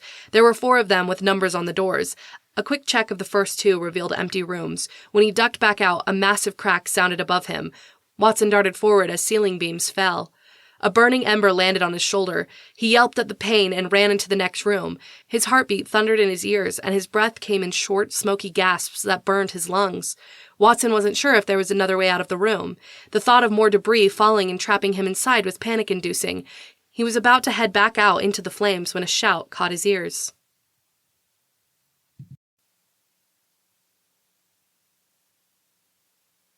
Chapter 5. Iris. Iris could barely believe her watering eyes when Watson ran into the room. The dog's fur was soot-stained, and the smoke that filled the air made it difficult to see, but his black, white, and tan coat and red collar were unmistakable. As soon as he recognized her, he pressed his body against hers. The dog trembled, and a whine escaped him. "What are you doing here?" she asked the dog. Knowing he couldn't answer her didn't matter. She tended to talk aloud when she was scared, and having anything to talk to given the circumstances was far better than holding a conversation with herself. "If you're here, Ollie is here," she reasoned, "and I'll bet he called the chief. I don't know how he guessed what happened, but he'll get us out of here." There was no doubt in her mind who had caused the fire. The murderer at the museum had promised retaliation by fire or water. She had gone to the clinic that morning intending to throw herself into her work to forget the sight of the gruesome murder scene at the museum. Working at the clinic was nowhere near as exciting as solving a mass murder with Oliver, but that was a good thing. She had barely slept that night and needed the normalcy of her clinic to center herself again. Iris had immersed herself in the spaying of a Sphinx cat, delivering a litter of golden retriever puppies, and performing a teeth cleaning for a Labrador retriever who was long overdue. She had checked on Trooper 3 times, ensuring that the old German Shepherd was content in his huge crate with a bone Leonie had received in a shipment of samples that was nearly the length of the shepherd's leg. All in all, the dog appeared content to relax until it was time for his walk in the small dog park behind the clinic. When they returned, and she had ensured that he was content back in his cage, Iris had gone through the mail as she usually did. The rest of the staff were snacking in the small break room during the rare gap in the schedule, and things were quiet out front as Iris sorted the various packages and mail normal for a veterinary clinic. The moment she saw the familiar ransom note lettering on a package wrapped in brown paper, Iris's heart had skipped a beat. It couldn't be. Yet, when she tipped it, a slight whirring sounded that she could also feel through her fingertips. Her blood ran cold. "There's a bomb!" she yelled to warn her employees. She took off through the back rooms, intent on throwing it outside. Only the quietest click let her know she had run out of time. She threw the package into operating room 1 and slammed the door. The following explosion threw her against the wall of the hallway with such force she slid to the ground and could only stare as flames engulfed the room, fueled by whatever had been in the package. Her head ached at the contact with the wall and her vision swam. Weakness filled her when she tried to rise. She could only hope her staff had gotten out safely. The thought of any of them being hurt because of the target on her back was unbearable. Iris forced herself to focus, assessing her situation. Flames ate at the wood with determined hunger. Shrapnel had torn through the walls. Her arm throbbed. A glance at it showed a piece of metal protruding from just below her elbow. Blood pooled around it and dripped down her forearm with enough volume she knew she needed to staunch the flow. She couldn't stay where she was. The fire raged towards her, intent on devouring anything in its path. Her limbs didn't want to work. It was through sheer strength of will that she pulled herself into the operating room at the end of the hall and managed to push the door mostly shut behind her. Dazed and hurting, Iris crawled to one of the drawers. She pulled out gauze and surgical tape. Every time she touched the metal sticking out of her arm, spots danced in her vision and her stomach turned over. She threw up twice before she managed to secure it in place with enough gauze and tape that the blood slowed and the pain eased. A crack sounded behind her. Iris spun in time to see debris fall from the ceiling of the hallway, sending up a cloud of sparks through which an animal appeared like a wraith amid the flames. The sight of Watson sent such a heady relief through her system that Iris could barely keep from crying. The next crash fell inside the room. Iris and Watson jumped as the beams shoved the door shut, pinning it closed with flaming brands. Iris held the dog close to her, calming them both with the soothing tone that she used whenever she tended an injured animal. "It's all right," she told him. "We're going to be fine." Watson lifted his muzzle to the ceiling where flames lapped at the tiles that curled and blackened beneath the reaching tendrils. The dog's howl reverberated through the room. She didn't have to understand him to recognize the fear and desperation in the animal's cry. "We're in here!" she yelled, hoping beyond hope that Oliver or anyone at all would find them. She thought she caught the sound of sirens above the roar of the fire, but it might have been wishful thinking. Flames tightened around them, forcing the pair to huddle against the far corner by the sink. A thought struck Iris. She reached up and turned on the tap. Working quickly, she pulled surgical cloths from under the sink and doused them in water. She set damp rags on top of Watson, who had the good sense not to shake them off, then wet more and draped them over her head and shoulders. Watson howled again. The dog appeared determined to bring Oliver to them through sheer strength of will. Iris was all right with that. She put her hands to her mouth and yelled for help at the top of her lungs. Her voice cracked and caught at the smoke that clawed its way down her throat. She broke off into a cough, struggling to pull in fresh air. The flames beat at them from all sides as she fought for breath. Her vision clouded. She pulled her knees up and leaned her forehead against them. Watson whined and licked her face. She tried to tell him it was all right, but she couldn't draw in enough oxygen to do even that. She was going to die. Tears squeezed out of the corners of her eyes. Iris longed to see Oliver again, to be able to tell him how much she loved him. He deserved to know. He was such a sweet, kind, caring person, her very favorite in the entire world. She didn't want to die without letting him know just what he meant to her. "Iris!" His voice sounded so faint she was sure she imagined it. Watson barked, licked her face, then barked again. "Iris! Watson!" It took all of Iris's strength to lift her head from her knees. Something struck the door once, twice, then a form barreled clear through. Iris blinked away, the tears streaming from her burning eyes. The sight of Oliver disheveled, his wavy brown hair a mess, soot streaking the part of his face that wasn't obscured by the cloth he had tied over his nose and mouth, his shirt charred in more places than it wasn't, and desperation in his blue eyes that were so piercing she felt like he completely saw through her, sent such relief over Iris that a sob escaped her. The smoky breath she pulled back in sent her into another coughing fit, one that felt like it would never end. Strong arms gathered her up. Oliver's cedar and cinnamon scent, combined with the charred smell of his shirt, filled her nose. She turned her face against his chest, hiding from the terrifying world until the only thing she was aware of was the staccato beating of his heart against her cheek. She wanted to stay there forever, to breathe him in instead of the smoke that refused to leave her lungs, to be held safely in his arms no matter the inferno that raged around them, to be his and only his against the evils of a world that she had just learned existed. "Iris, stay with me," Oliver's voice rumbled through her ear. She wanted to, but the black spots had grown so large in her vision that there was no more white to combat it.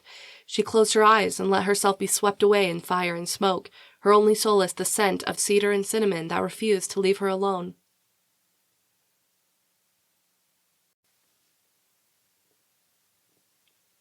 Chapter 6. Oliver. Flames licked Oliver's arms and face as he struggled down the hall. He knew where the door was. At least, he thought he remembered. But he made a wrong turn and somehow found himself in a vacant room. "This way," Watson's sure voice said. He felt the dog bite his pant leg and pull. Oliver stumbled against a chair, righted himself before he fell to the floor with Iris in his arms, and followed the dog. The press of Watson's solid body against his leg was the only thing that felt real as he made his way through the nightmarish world of fire, embers, sparks, and holes in the floor that threatened to swallow him within their flame-filled depths. Every breath burned in his lungs. He felt as though the hallway they walked was never ending. If it wasn't for Iris held tightly against his chest, he might have given it up as pointless and sat down to watch the world burn around him. "You can make it out," his mother's voice said in his mind. "Do it for Iris." His fear for Iris drove him onward when his legs wanted to give out.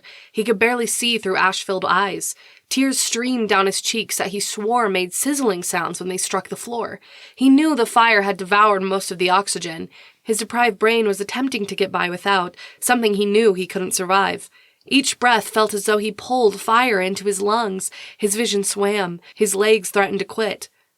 A rectangle of light burst open. Figures swarmed in before the smoke billowed out of the new escape.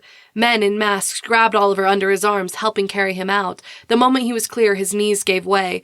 Someone caught Iris before she could hit the ground. Others lifted Oliver under his arms, pulling him away from the burning building. Watson limped at his side, his ever-faithful, charred, smoky companion who had saved both of their lives against their unknown foe. Oliver was lifted onto an ambulance gurney. "No. Iris," he protested, sitting up.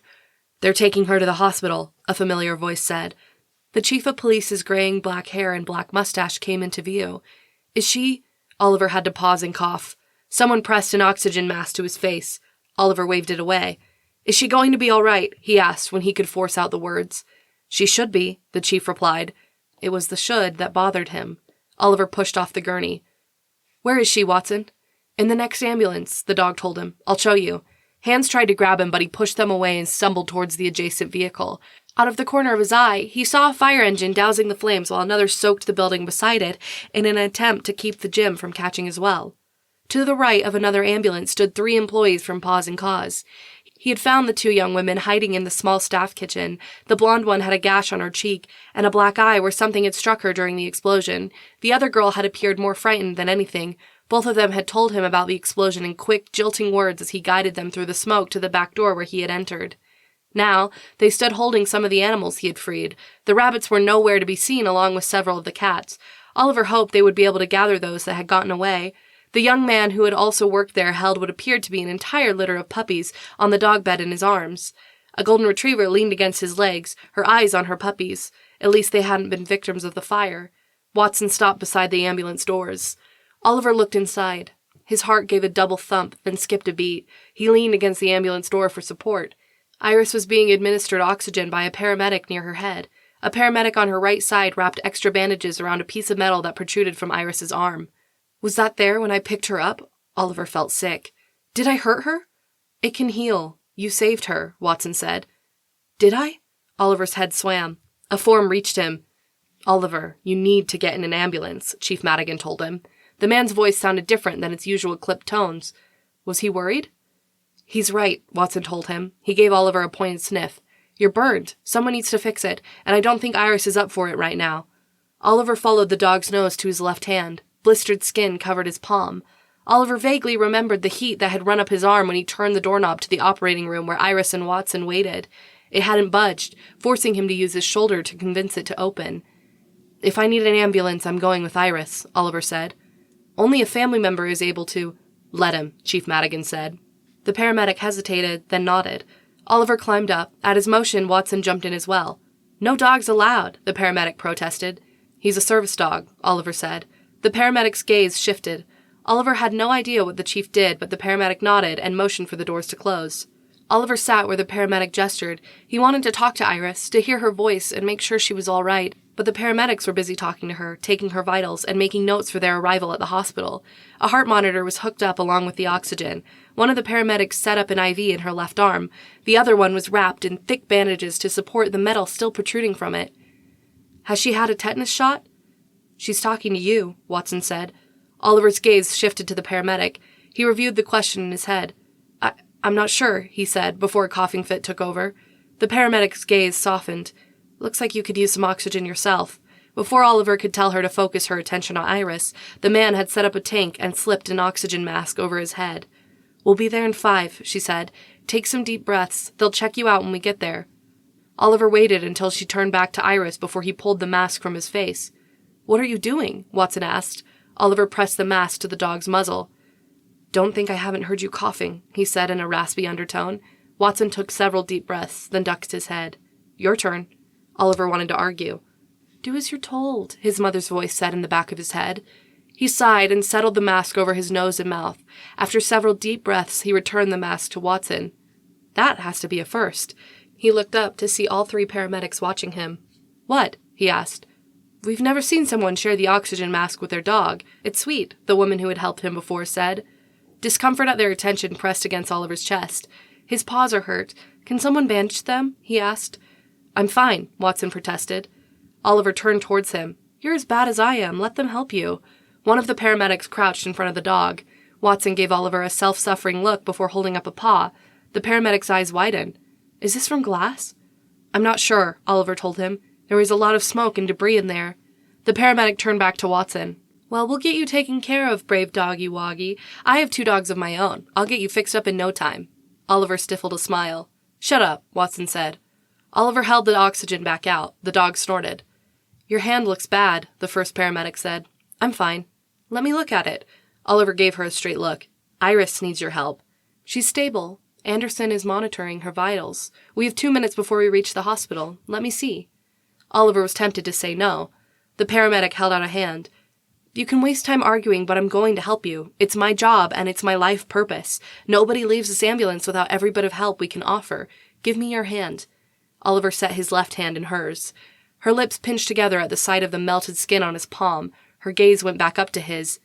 This is really bad, possibly 3rd degree. You need to have a specialist check it out. I'm not the patient, Oliver replied. You're the closest thing to a specialist I'm going to see. Do your best. It will be good enough. The woman shook her head. And here I thought you didn't need to be taken care of. Oliver didn't have a response. He watched as the paramedic tending to Watson cleaned each of the dog's paws before wrapping them in a gauze, then white bandage strips. Watson only yelped once, then quickly licked the paramedic's face in apology before he sat up straighter and resigned himself to the man's efficient care. You don't have to be so tough, Oliver told the dog. You could say that to yourself, Watson replied shortly. By the time they pulled into the hospital emergency entrance, Oliver's palm had been spread with burn cream and wrapped, and Watson looked like he was preparing to box a contender, if dogs boxed. Oliver couldn't help the relief that filled him when the dog jumped down from the ambulance without any outward sign of pain. 2 nurses met the ambulance and helped Oliver down despite his assurances that he was fine. He stood to the side and watched them unload Iris's gurney. Unwilling to let them push her into the hospital without him, he fell into step with the nurses. Watson followed at his side through the waiting room and into the emergency room hallway. Iris's hand lifted. Oliver slipped his hand into hers without a care for how her light grip made his burns ache. "Stay with me," she said, her voice muffled by the mask and raspy from the smoke. "I will," he promised. They pushed through the door into an examination room. He had to let go of her hand to allow the nurses to move her onto the bed. They immediately began hooking her up to machines. Oliver stepped back further to give them the space they needed to work. He couldn't break his gaze from her pale face. Her eyes were half closed, and her dark blonde hair was singed in several places. Soot was streaked across one cheek. Oliver wanted to reach over and wipe it away. He clenched his hand into a fist at his side and kept still. "The doctor's on his way," a nurse told him. "I'm going to have to ask you to leave." "But I promised her," Oliver began. "I'm sorry," she said in a gentle voice. "You're not family. It'll just be a few minutes. You can wait out in the hall." Oliver couldn't argue if Iris's health was at stake. He stepped between the two nurses and squeezed Iris's hand gently. "I've got to step out. The doctor's on his way." Her eyes widened. "I'm sorry. They need the space." His heart clenched when she nodded. "I'll be right outside the door. I promise." He crossed through the glass door and leaned against the wall. The neon overhead lights, flashing monitors, hustle of nurses, and the chaos beyond their little section of the emergency room pressed against Oliver from all sides. He closed his eyes in an attempt to cut it all out, but the sounds became louder. Voices everywhere, beeping, the chunk of the ice machine around the corner, and the squeak of the wheels as beds were pushed down the hall echoed in his ears. Oliver slid down the wall and pulled his knees up. He put his forehead against his knees and closed his eyes again. Watson pressed against his side, a reassuring presence that cut through all else. "We have to stop them," Oliver told the dog. "It was too dangerous. I should have never involved her. This is my fault." "It's not your fault," Watson replied. "It's the fault of the one who lit the fire. You never threatened anyone." "I did when I went to the museum. They felt threatened by my presence." "You couldn't have known it was linked." "But I should have." Oliver knew he was rambling. He never rambled, but he couldn't stop the tirade of words pouring from his mouth. "I should have known the moment I saw the position of the bodies. There was no way it was a casual murder. Nothing was taken. That should have clued us in. Even the blood spatters that told of box cutters instead of regular knives or guns should have been a sign. Somebody wanted this to be tricky. Somebody had laid a trap, and I fell into it like a fool." "You were asked to be brought there," Watson reminded him. "But I brought Iris." Silence fell between them at the statement that couldn't be argued. Oliver lost track of how long he sat against the wall until a pair of shoes squeaked to a stop in front of him. "Are you Oliver Holmes?" "I am," he said without looking up. The sound of someone crouching made him open his eyes to see a young man in green scrubs squatted at eye level with him. "I'm Dr. Randolph. It sounds like your bravery might have saved my patient's life." Oliver gave his head a tired shake. "Stupidity, more like." Dr. Randolph's brow creased.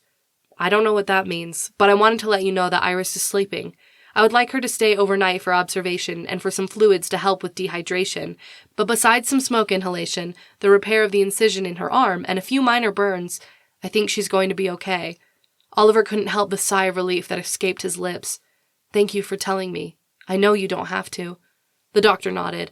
"I spoke to Mr. and Mrs. Perry on the phone. They gave me permission to keep you informed of their daughter's progress. They wanted to drive straight here, but Iris asked them to stay home. She's not in any danger. There's nothing for her to do now but rest." Dr. Randolph rose and held out a hand. Oliver eyed it. "Come on," the doctor urged. "She asked me to check you out." "I'm fine," Oliver told him. "She said you would say that. She said to tell you to do it for her because you promised to take care of her, and you can't do that if you drop dead." Oliver huffed a small laugh that turned into a cough. "She's a stubborn one." "She is at that," Dr. Randolph agreed. Oliver eased slowly onto his feet without the use of the doctor's hand. Dr. Randolph didn't appear bothered by Oliver's choice and turned to lead the way down the hall. Oliver and Watson followed him to a room in the corner. "Take off your shirt and sit on the bed," the doctor instructed. He turned away to grab some gloves from the rack on the wall. "I need to listen for your lungs and check for bruising or lesions."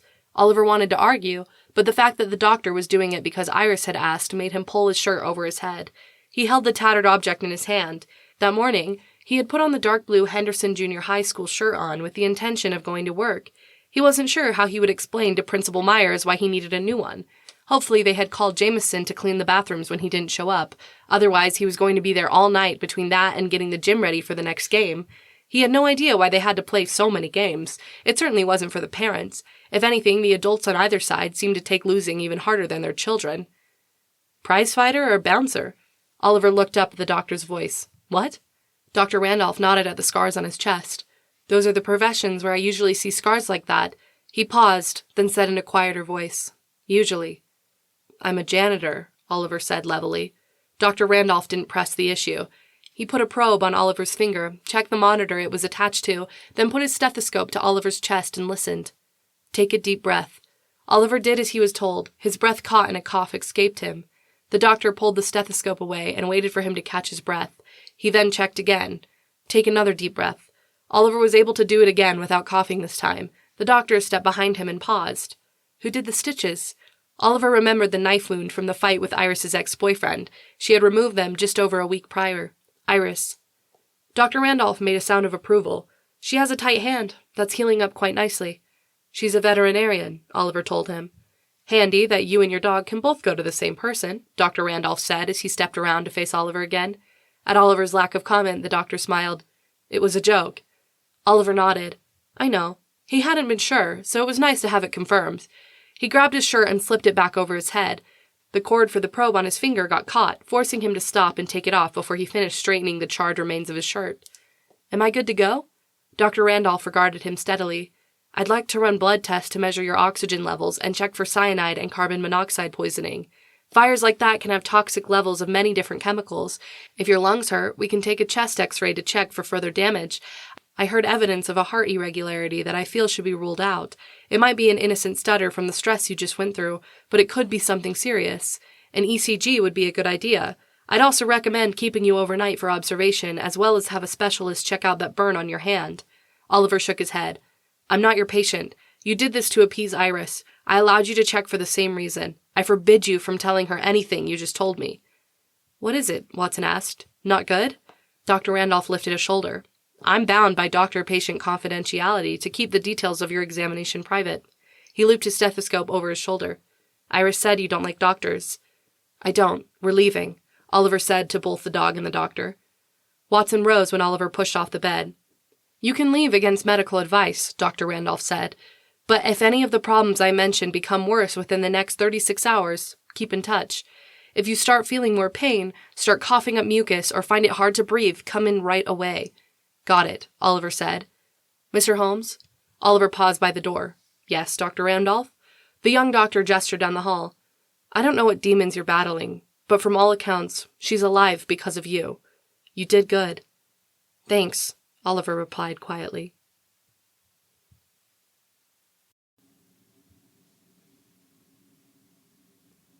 Chapter 7. Oliver.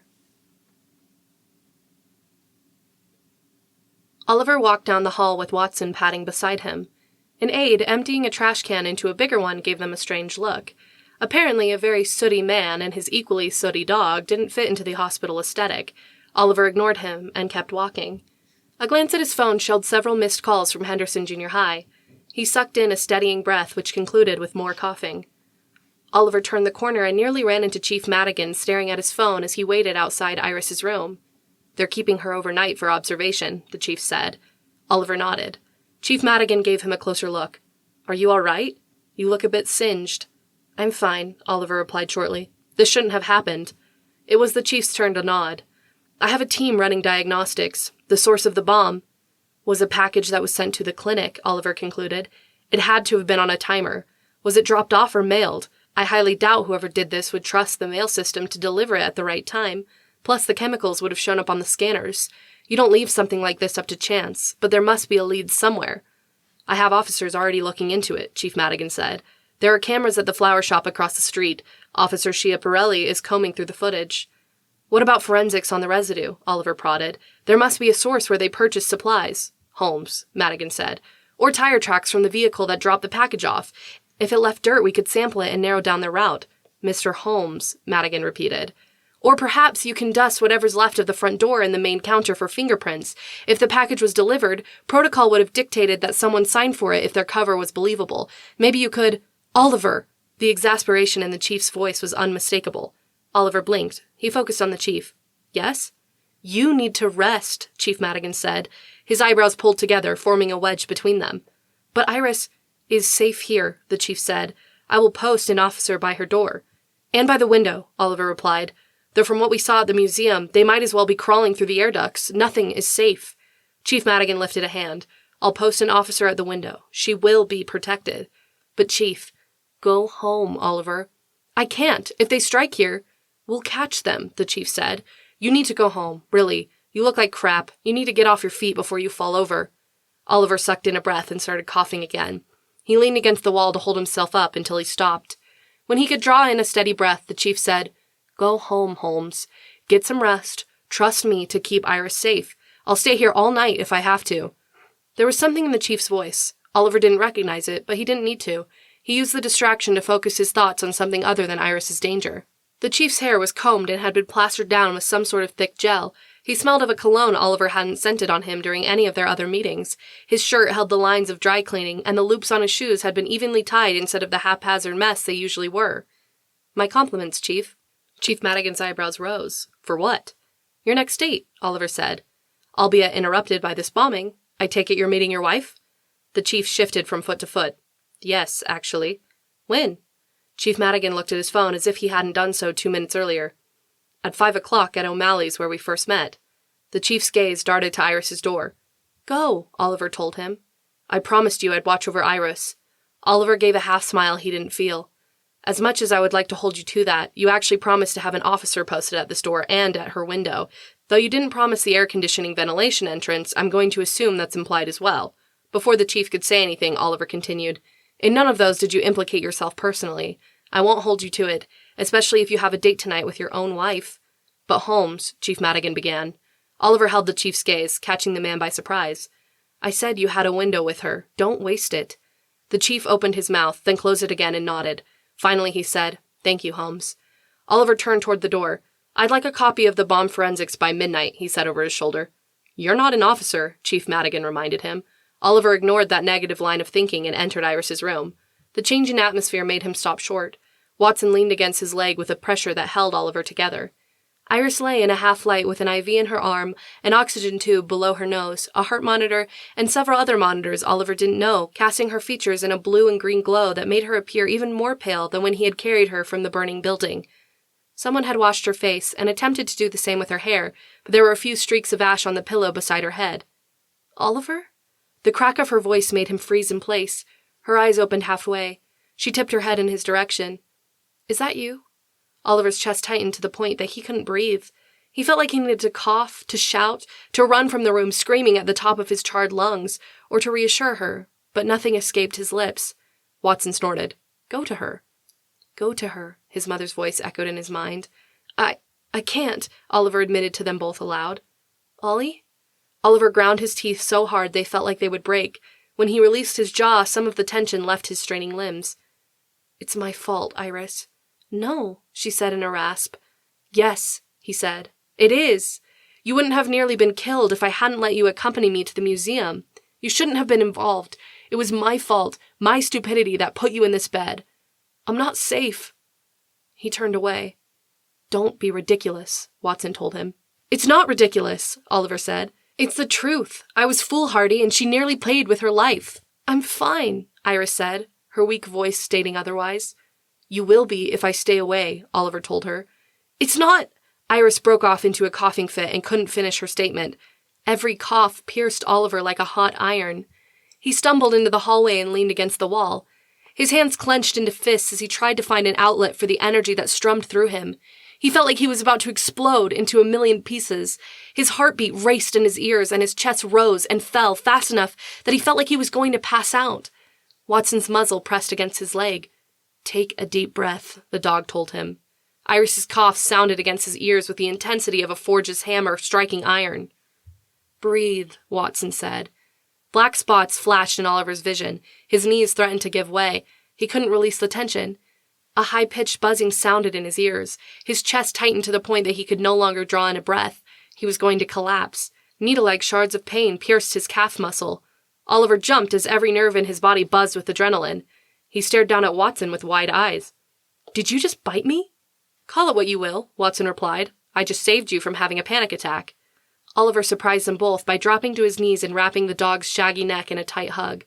He held on for 5 seconds, then let go and rose back to his feet. "Stay here and watch over her," he told the dog. Watson gave him a straight look. "I'm your service dog. I should be with you." "The best service you can do for me is to watch over her," Oliver replied. She coughed in the room they had left. The nurses at the station down the hall hurried toward them. "Stay with her," Oliver said. "It's the best thing you can do." "Where are you going?" Watson asked with true concern in his voice. "I'm not sure," Oliver replied. "Are you coming back?" Watson pressed. Oliver wanted to answer the dog. He really did, but he wasn't certain what that answer would be. He turned and walked up the hall. When he reached the nurses, he said, "That's my service dog. He's staying to watch over Iris." "That's not how that works," one of the nurses replied. Oliver ignored her and continued along the sterile walkway. The glass doors slid open just before he ran into them with his maddened stride. At the realization that he had left his motorcycle in front of the veterinary clinic, Oliver broke into a run. 2 seconds later, his smoke-damaged lungs forced him to stop with his hands on his knees and cough until he could pull in a jagged breath. He shook his head at his pathetic weakness and started again at a more docile pace that threatened to drive him mad. Darkness was beginning to fall. City lights flickered around him as he finally reached the clinic. He barely glanced at the smoldering wreckage that had once been Iris's pride and joy. It would only bring her pain until it was rebuilt. Until then, he would remember it the way it had been. He climbed onto the motorcycle and started the engine. He shot out of the parking lot and skidded onto the main road. Lowering his head, Oliver rolled the throttle. He sped past cars as though they were standing still, weaving and dodging in a way he had never let himself before that day. He felt wild, reckless, and free in an on-edge, exhilarating and terrifying sort of way. Nothing made sense anymore. He was dangerous, a hazard to be around. He had endangered the woman he loved because he had dared to let her go with him. She didn't deserve to be in a hospital fighting to draw breath, and she was there because of him. "Give yourself some grace, sweetheart." Oliver cringed away from the sound of his mother's voice. He turned down a side street, then cut around another corner.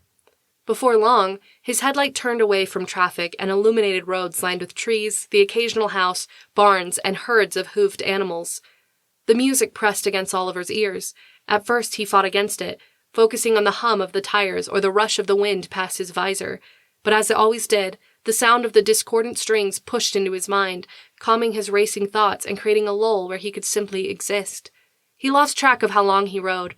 Miles and miles faded away beneath his tires as his racing heartbeat calmed and the rage in his veins eased. Hours went by in a blur. It wasn't until well past midnight that his tires kicked up rocks and he found himself parking next to a familiar truck. He blinked at the sight of Iris's mother sitting on the open tailgate with 2 steaming mugs in her hands. He pulled off his helmet. "Are you expecting someone?" he asked. Mrs. Perry smiled. "You?" Oliver looked at the road, then back at the woman. "But how—" The answer struck him at the same time that Mrs. Perry said, "Iris?" Oliver blew out a breath. "She said you freaked out and took off." "And you thought I'd come here?" he asked, unable to hide his surprise. "She hoped," she replied simply. "She said you didn't show up at any of your siblings' houses. Tim's GPS tracker showed you were heading in this direction." She held out one of the cups. "At least my timing is good." Oliver had argued with his brother long ago about tracking his location. Only the man's insistence that their mother would be upset if he didn't keep an eye on his siblings had made Oliver give in. He usually countered it by keeping his location blocked. He wondered vaguely when he had turned that off. Oliver realized his hands were so cold he could barely hold onto his helmet, even with his riding gloves. He glanced at the mug, then at his motorcycle. "Stay," she said as if she could read his thoughts. "At least until you warm up. You're no good to anyone if you crash." "I'm not sure I'm good to anyone anyway," he replied. She gave him as straight of a look as he had ever faced. "Enough with your pity party. Nobody died. You saved Iris's life, and now somebody has to pay for the danger they put her in." She held out the mug. "Drink." Oliver put his gloves in his helmet with stiff fingers. He slid the helmet on his handlebar, but paused with his hand on the cold metal. The easy part would be to jump back on the motorcycle and ride away. He didn't like being predictable, especially with a killer on the loose, but he couldn't deny the truth to Mrs. Perry's words. At this point, he was exhausted and frozen to the point that he probably would run into a tree or cause danger to someone else. He turned away from the motorcycle and faced Iris's mother. "I'm sorry," he began. "No words until your chill is gone," she replied, holding up the mug again. Oliver accepted it and smelled it. He had expected coffee or tea. Instead, an aroma rich in cinnamon, clove, and ginger filled his nose. He took a tentative sip. It was nearly hot enough to scald his throat, but the feeling of the warm liquid sliding to his stomach was so welcome he nearly sighed out loud. "What is this?" "Wassail," she replied. He frowned into the cup. "Isn't that a traditional Christmas beverage to ensure good harvests?" Her graying eyebrows rose. "You know that about it, but you've never tasted it?" He shook his head. "I'm not much of a Christmas person." "Bah, humbug," she replied. At his look, she said, Christmas is for family. Exactly. She studied him in silence. He took the opportunity to take another sip of the flavorful beverage. The warmth of holding the mug in his fingertips joined the rest of the heat flooding through his body. Steam rose into the cold night air like a little cloud that dissipated inches above the hot cup. The barest hint of a smile touched his lips when he said, "Though I must admit, drinking more of this wassail might just turn me into a Christmas person." She chuckled at that. "Come inside, Oliver. Get warmed up." She shivered despite her thick coat. Oliver realized that if he was the reason Iris's mother got sick from standing in the cold, Iris would have a great excuse never to see him again. He took a step toward the warmly lit house, then paused, but his entire reason for leaving was that Iris shouldn't see him again. He was dangerous, and the reason that she was in the hospital instead of warm in her bed. If he hadn't become so attached to her, her veterinary clinic wouldn't have been blown up. 3 other people's lives had been irrevocably changed because he had gotten involved in Marisol's kidnapping and allowed Iris to be entangled in it as well. The killer might have let her slide if she hadn't also followed him to the museum. The museum was where the threats originated, specifically naming him and anyone who was with him. The museum with the paintings marked with the purple possum. But why mark those paintings? It wasn't every painting in the place, just the ones pointed at by the victims. There had to be a reason other than leading to the poorly written poem and his death threat. He needed the names of the paintings, the artists, the dates in which they were brought in, the amount they were asking for each piece, anything that could draw them together and create the link he was looking for. A hand touched his arm. Every muscle in his body tightened like a sprung bear trap. He squeezed the mug so hard it shattered in his grip. "Oliver?" His gaze shifted from the puzzling remains of the mug to a pair of searching brown eyes framed in graying brown hair. The crow's feet and the wrinkles on the woman's face lifted upward into a kindly smile. "Come on, let's get you inside and cleaned up." Oliver glanced down at the wassail he had inadvertently splashed all over himself when the cup broke. While it had the benefit of being extremely warm at that second, the cold temperature was quickly altering the liquid, sucking the heat out of it and leaving him a chilled, soaked mess. "I'm sorry about the mug," he said quietly as he followed Mrs. Perry toward the house. "Sometimes the changes in temperature, like the heat of the liquid in combat with the chill of the outside, can cause the ceramic to expand and contract in thermal shock, which is stress that was compounded when my hand spasmed and—" "Oliver, dear, it's fine. We have plenty of others," Mrs. Perry told him as she opened the door and led him inside. The warmth of the house met him with a pleasant wave of orange, pine, and cinnamon. So this is what a home is supposed to smell like, Oliver thought. A vague memory of his own home when his mother had been alive and his siblings hadn't yet left for their various colleges and occupations brought whispers of baking bread, lemon, and their mother's perfume.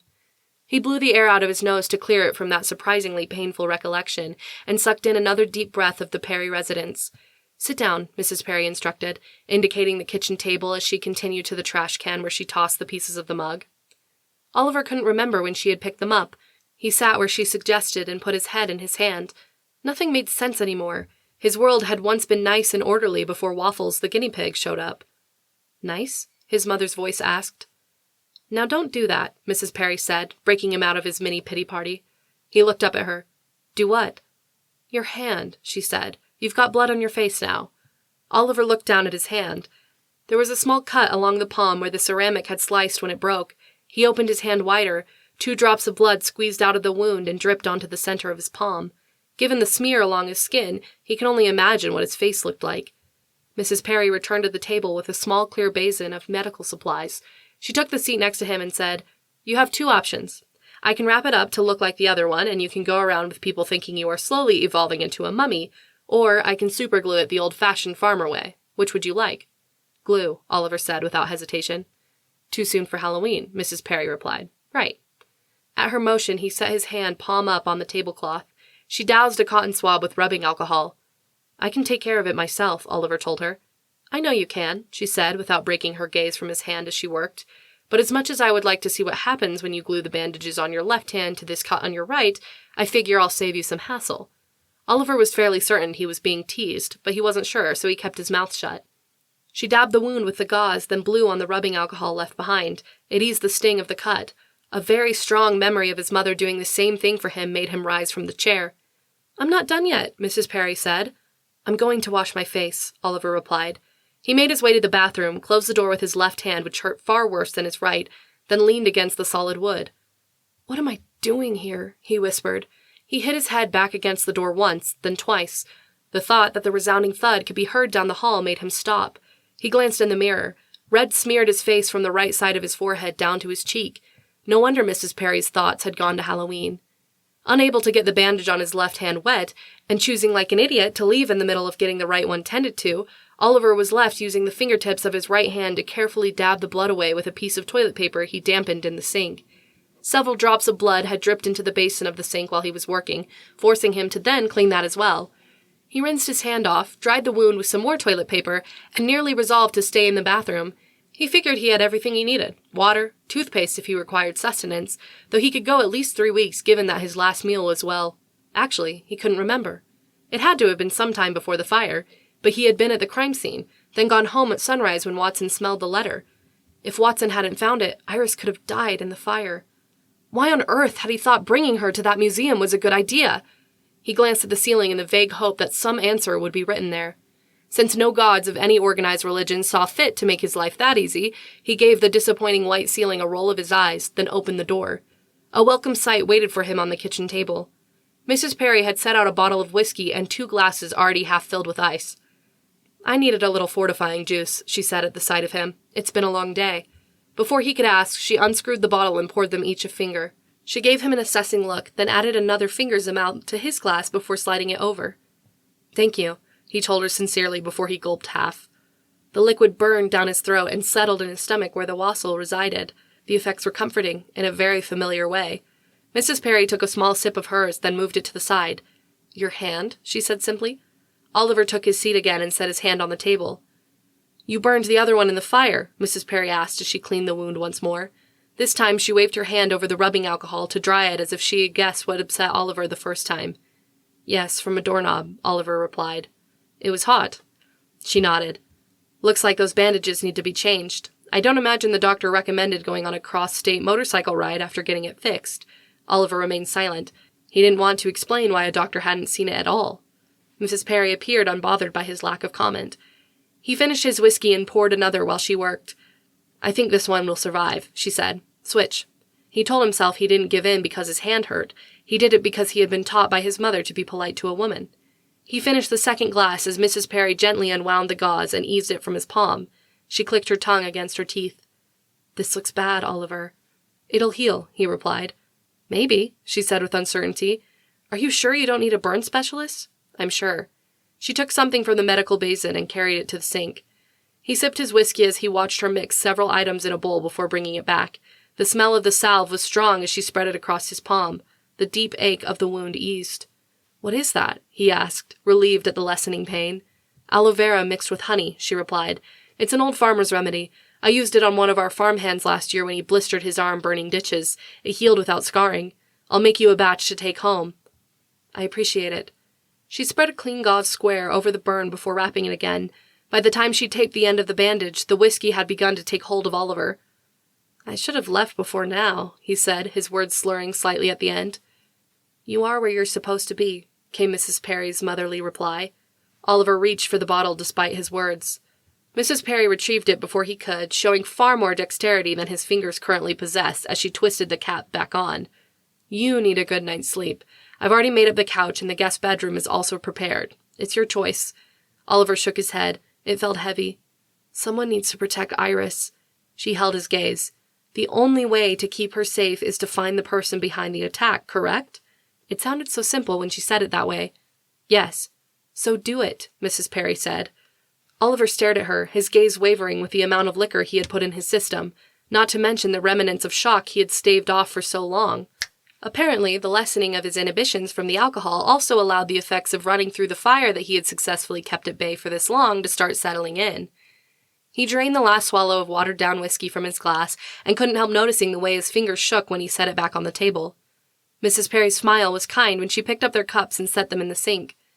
"Good night, Oliver. Plan on a hearty farmer's breakfast in the morning to help with the hangover you're going to have." "I didn't have that much whiskey," he denied. She lifted up the glass bottle meaningfully. One would have been hard-pressed to deny that one's full container was now just below half of the amber liquid. He remembered Mrs. Perry finishing her glass, but he couldn't recall her filling another for herself beside the one for him. She carried it back to the cupboard, then returned with a cup of water and a pain reliever. She set both on the table. "You'll feel better if you drink this now before sleeping," she suggested. She gave his shoulder a pat before walking out of the kitchen. Oliver's hand reached up and rested where her fingers had touched. What was it about the power of mothers over lost children? He shook his head. He was 40. He didn't qualify as a child. Why, then, did he sometimes feel so much like one? He swallowed the pill, finished the water in 3 gulps, and left the cup in the sink with the others. "Be polite and wash your dishes," his mother's voice chided him. "I'm more likely to break them than clean them right now," he replied out loud, solidifying just how drunk he was. "Besides, it'll get her upset if I soak my new bandages. Then who's being rude?" He was proud of the point he made as he stumbled his way to the living room. He barely took the time to kick off his shoes before he collapsed on top of the blankets, no doubt meant to be slept beneath. He tried several positions in which to sleep that wouldn't hurt his hands, and settled for crossing them on top of his chest like some modern-day vampire or dead person. The voice in the back of his mind mentioned that they were both the same thing. He told it to shut up, and fell back into a deep sleep.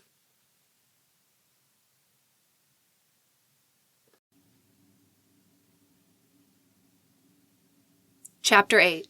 Oliver. The sound of a raucous conversation coming from the adjacent kitchen made him open his eyes. Oliver put his arm over his face to block out the pain of early morning light knifing into his eyeballs.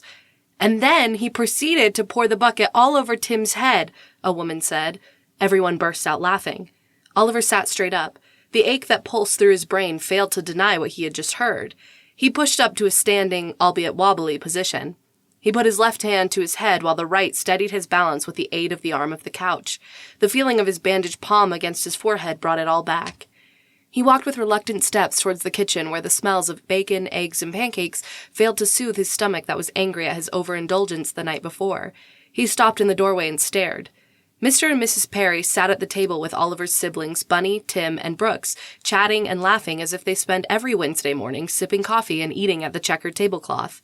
Oliver tried to make sense of it and failed entirely. "So what did you do?" Mrs. Perry asked. Tim grinned, looking strange in a casual blue t-shirt and jeans that made him appear far more youthful than his usual suit or sports jacket. "I picked him up and dumped him in the river. He came out with arms swinging, ready to take us all down." "Because I couldn't swim." Everyone looked at Oliver. He kept his eyes on Tim. "I was terrified of the water." "I was hoping to help you get over it," his brother replied, appearing for all the world like he hadn't just told the story of one of Oliver's recurring nightmares. "What are you doing here?" Oliver asked. "Iris called us," Tim said. Bits of his conversation with Mrs. Perry came back to him. Oliver squinted at them. "All of you?" "She called Bunny," Brooks said. It was all he needed to say. At any mention that Oliver was in trouble, Bunny would rally the others. It had happened before. His only hope was to prove that he was fine. Aware of what a mess he must look like, Oliver tried to shove his uncombed hair from his forehead, but his bandages snagged in the snarls. "Ollie, your hands!" Bunny's soft exclamation brought everyone's attention to the bandages. "He's going to be all right," Mrs. Perry said. "We're very grateful for his bravery." Mr. Perry made his way around the table. His eyes were wet. Was the broad-shouldered farmer about to cry? Oliver wanted to run, but was so shocked by the sight of them all that he could only stand there as still as a statue when Mr. Perry gave him a hug. "You saved our little girl," he said, his voice thick. "You carried her out of the fire. She owes her life to you, and so do we." Bunny must have read his discomfort because her chair slid back with a squeak and she hurried over. Mr. Perry, Oliver doesn't really like to be hugged." The irony of his sister, who always forced a hug on him, telling others that he didn't like it, wasn't lost on Oliver, but he was grateful when Mr. Perry stepped back. "Oh, of course," the older man said. "But thank you, just the same. If there's anything you need, anything at all, please don't hesitate to call on us. We're always here." "Always," Mrs. Perry said with a warm smile. "And you're welcome to visit any time." She looked around at Oliver's siblings, then rose. "Now, Bart and I need to go tend to the animals, so we'll leave you to catch up." "I already milked Chamomile," Mr. Perry began. He must have seen something in Mrs. Perry's expression because his eyebrows rose and he said, "Right. I need to check on the fence. Diego would love to go wandering through the Johnsons' fields again." "Bye, Mrs. P," Bunny called after her. As soon as the back door shut behind the Perrys, Oliver rounded on his siblings. "Why are you here?" "You need us," Bunny stated matter-of-factly. Tim and Brooks nodded. "I don't need you," Oliver protested. "You were too drunk to drive home," Tim said. Before Oliver could reply, his eldest brother continued with, "After driving to your girlfriend's parents' house in the middle of the night. You crashed on the couch. We've never known you to crash on anyone's couch except ours," Brooks pointed out. "Ollie, you got hurt and didn't stay at the hospital to get tended to," Bunny said, softer than the others. "We were really worried." "I'm fine," he protested. "You're not fine," Tim said. There was something ponderous in his tone that made Oliver meet his eyes. Whether you are or not, you'll never say. It kills us that it takes someone else to ask for help for you. Brooks nodded. Your drinking's getting out of hand. You can't keep doing this to yourself. At 40, your liver and pancreas can be damaged by heavy drinking, as well as elevating your blood pressure and cholesterol levels. Last time I checked, you were a fire chief, not a doctor, Oliver said. Ask me why I stopped drinking, Brooks replied. Silence fell in the room. You need to sit down before you fall over, Tim said with a gentleness to his tone Oliver's older brother seldom used. Oliver let out a slow breath. His pounding head made him give in, and he sank into the chair Mrs. Perry had just vacated. He pressed his palms to his forehead, heedless of the pain to his burned hand. To his relief, his right hand barely hurt. Mrs. Perry's ministrations must have gone the way she hoped. Are you hurting right now? Bunny asked. Oliver wasn't sure if her higher voice indicated alarm or if she was on the verge of tears. Either way, he wouldn't forgive himself if he was the cause of her being upset. No, he told her. He paused, then said, Not physically. The attempted murder? Brooks guessed. He ran a hand along his short brown beard, smoothing it as he spoke. Yes, Oliver said, louder than he intended. He clenched his left hand into a fist, then released it at the pain. He tried to blow up Iris in her own clinic. I should have stopped him. Could you have? Tim asked. I should have found the letter sooner. It would have let me know his intentions, who he was targeting next. Are you a target? Oliver met Bunny's wide gaze. Her light blue eyes were so like their mother's had been that when he looked at them long enough, he felt physical pain in his chest.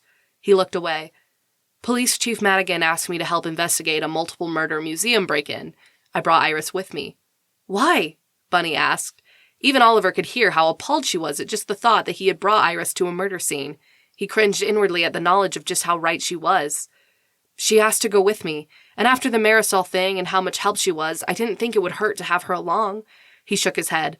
But it was a trap. The entire thing was a setup. Tim's rich bass rolled through the room. A setup? For you? Why? That's what I need to figure out, Oliver told him. There was a letter, and it threatened those in the room with me. By name? Brooks said. It called you by name? Oliver nodded.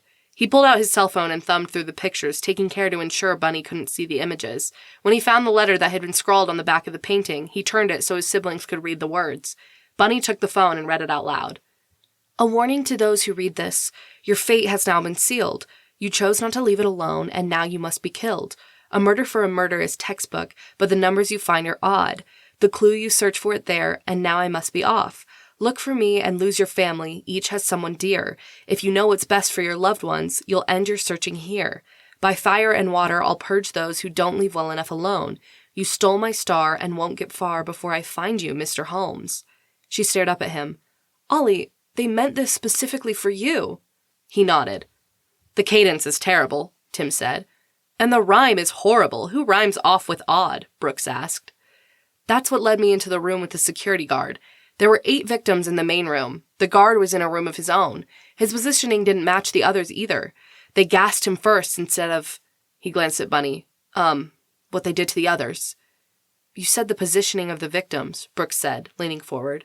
What were they positioned to indicate? They were pointing at little marks that had been added to the paintings, Oliver replied. Tiny purple possums, nearly invisible until we followed exactly where the fingers pointed. I've been running through the names of the paintings, but nothing makes sense besides just another token in this madman's morbid puzzle. Bunny gasped. That's so horrifying. Sorry, Oliver told her. That's why I didn't want you to know about it. Maybe we can help, Brooks offered. I don't think getting anyone else involved is a good idea, especially considering what happened to Iris, Oliver reminded them. It's too dangerous since our families have been threatened. He shook his head. You're already too close to it. Purple possums, Tim said, ignoring his warning completely. That's a strange choice. How did they know the chief would ask for you? Brooks asked, also completely disregarding any of Oliver's concerns. You're a janitor. What do you have to offer? Oliver regarded him with a straight look. Brooks lifted his big hands. The slightest hint of smoke touched the air. Oliver wondered if he had come straight to the Perrys after a fire. No offense. None taken, Oliver said. Let's go with a coincidence. It was Brooks' turn to look miffed. You don't believe in coincidences. It's a Sherlock thing, right? Oliver was about to reply when Tim nearly shouted, Possums! It's all about the possums, don't you see? Everyone stared at the oldest brother. Whatever the link is between Marisol's case and this one, the possums are the clue. You mean the indicator, Oliver told him. They were merely the object that led us to the letter. Wrong, Tim replied with more excitement than Oliver could ever recall seeing from him. The man's eyes were wide, and he had completely lost the regular composure with which he'd usually carried himself. He had stood when he shouted, and now he paced the kitchen in what Oliver swore was an imitation of himself. Don't you see? Tim continued. The possums are the clue of who's chasing you. The possums and the security guard. He spun towards Oliver. You said he was killed differently? Oliver nodded. Gassed before he was murdered. And the others? Oliver glanced at Bunny, then away. Throats cut with box cutters. He heard her gasp and hated that she had been brought into this. Tim snapped 3 times. There must be something else, something I'm missing. An old dog, Oliver said. He felt their eyes on him when he admitted the one thing he had tried to keep from them. That's why the chief involved me in the first place. Possums and the security guard and an old dog. Tim's gaze flickered to Oliver, and he asked the question Oliver had been dreading. Why call you when there was a dog involved? You're not an animal person. He has a pet now, Bunny pointed out. She grinned. Iris mentioned it. His name is Watson. Of course it is, Brooks said with a roll of his eyes. You and that stupid obsession with Sherlock Holmes. Oliver heard the words in their father's voice. It struck him like minor chords pounded on a piano.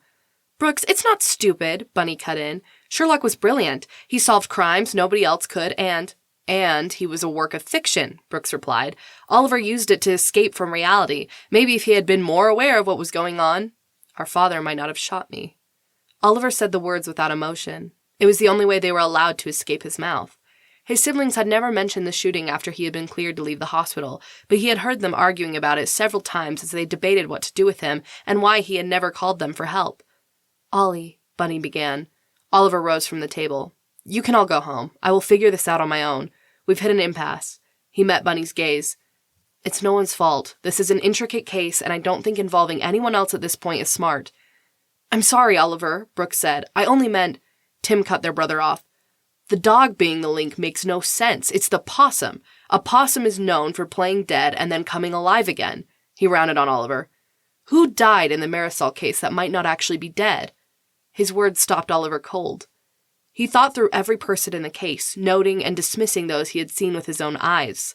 There's only 2, the maid and the assistant Brody. He thought aloud. We know there was a dirty cop with the way the case had been handled.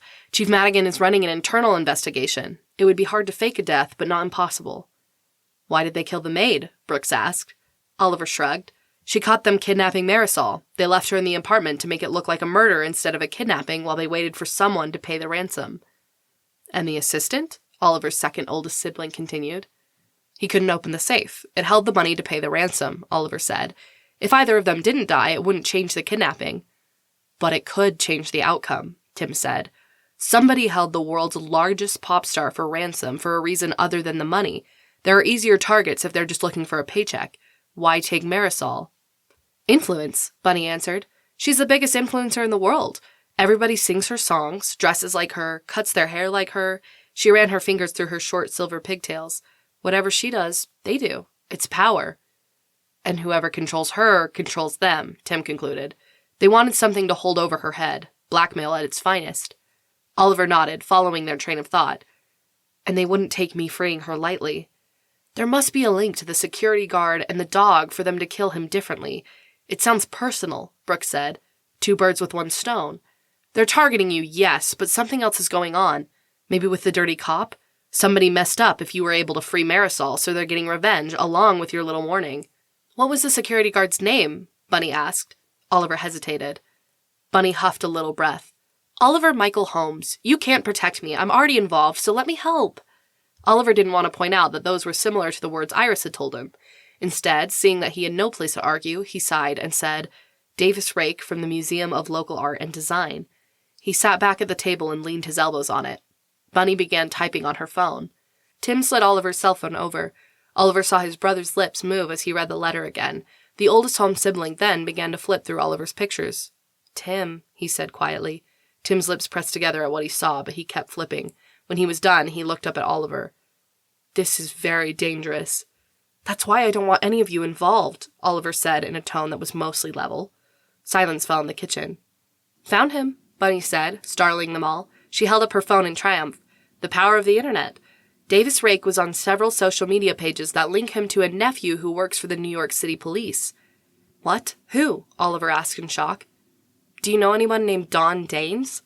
Electricity shot through Oliver at the thought of the officer who had stood by when he questioned Trooper. If Sergeant Danes is involved, that clears up who the dirty cop is, Oliver said. Sergeant Danes? Tim repeated, emphasizing the title. You might need help. Oliver pushed up from the table. No, we're done here. You guys have been amazing. I've got to go. But Oliver, he shook his head at Tim's protest. We have a direction. I need to get started. No one else is going to get hurt on my watch. He rushed towards the living room to grab his riding boots.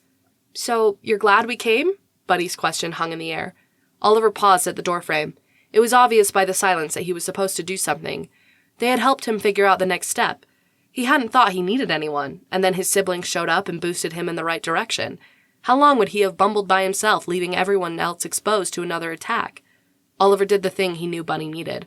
He hurried back to her as she rose from the table and gave her the smallest, quickest hug. Yes, I'm very glad you came. Thank you. Bunny gasped, then pulled him in for a far tighter hug. Oliver caught the humored glances his brothers exchanged. He couldn't be upset. They had done him a huge favor. Now it was time to act. I've got to go, he said. Bunny let him go. Her cheeks were bright pink and her blue eyes practically glowed with the grin she gave him. He spun on his heels and grabbed up his riding boots on the way to the door.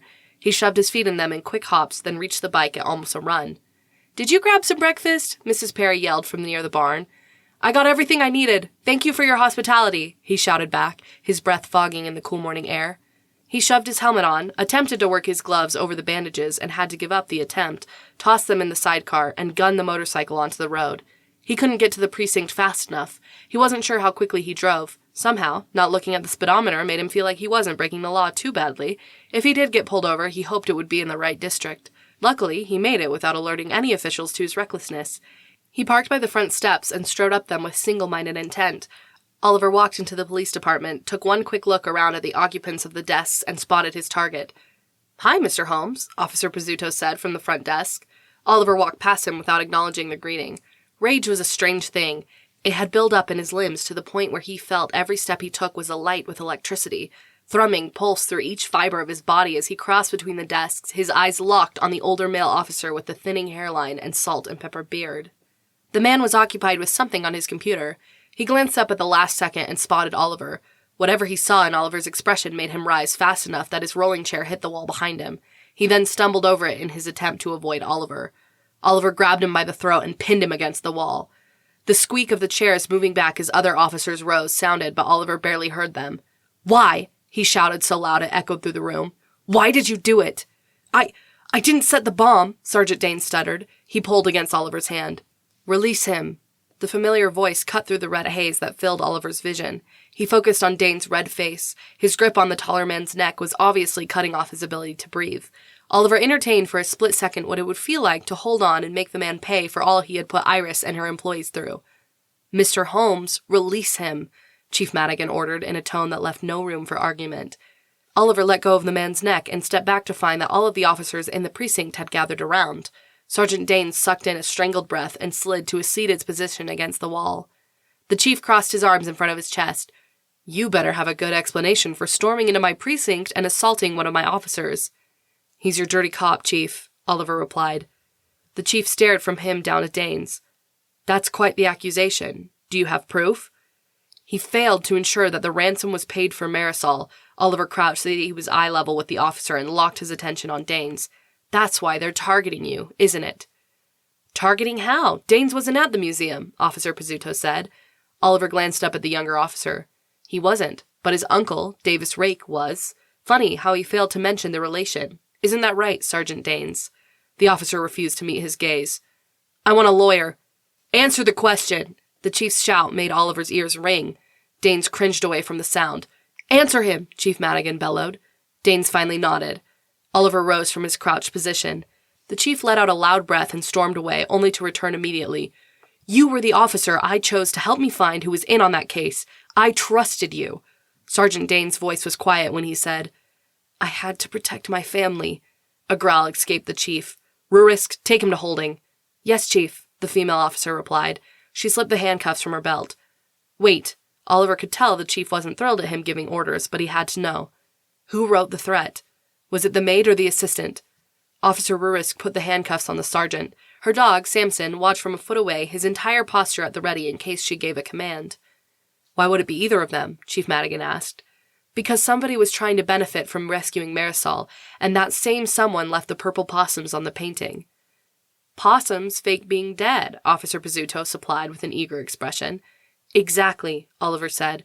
"Whoever it is holds a grudge for me freeing Marisol. You saw the letter. They had plenty to lose, and they're making sure everyone pay who stood in their way. And a great way for them to escape notice during the investigation was to be dead." Chief Madigan turned to Sergeant Danes. "Well?" He hung his head without answer. The chief squared his stance. "Sergeant Danes, we have served together for the last 16 years. In all that time, you have been honest in your dealings with me and the public. I understand the need to protect your family, but your actions have contributed to the deaths and near deaths of many people. If you want to ease that burden on your conscience and during your trial, tell us who to go after. Many more lives are on the line." The sergeant studied the ground for a moment before letting out a heavy sigh. "I don't know who it is. They sent me these notes written up in cut-up magazines." Oliver was about to lose hope on their lead until the man continued.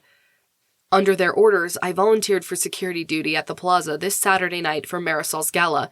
I'm supposed to help them take her, and then they say my family is safe." His voice lowered. "Otherwise, they'll do to them what they did at the museum." He looked at Oliver.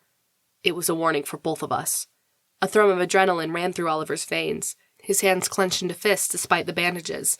Samson read his anxiety and stepped half a paw forward. He said, "I'll take him down. Just give me a command. I don't like him being so close to Mila."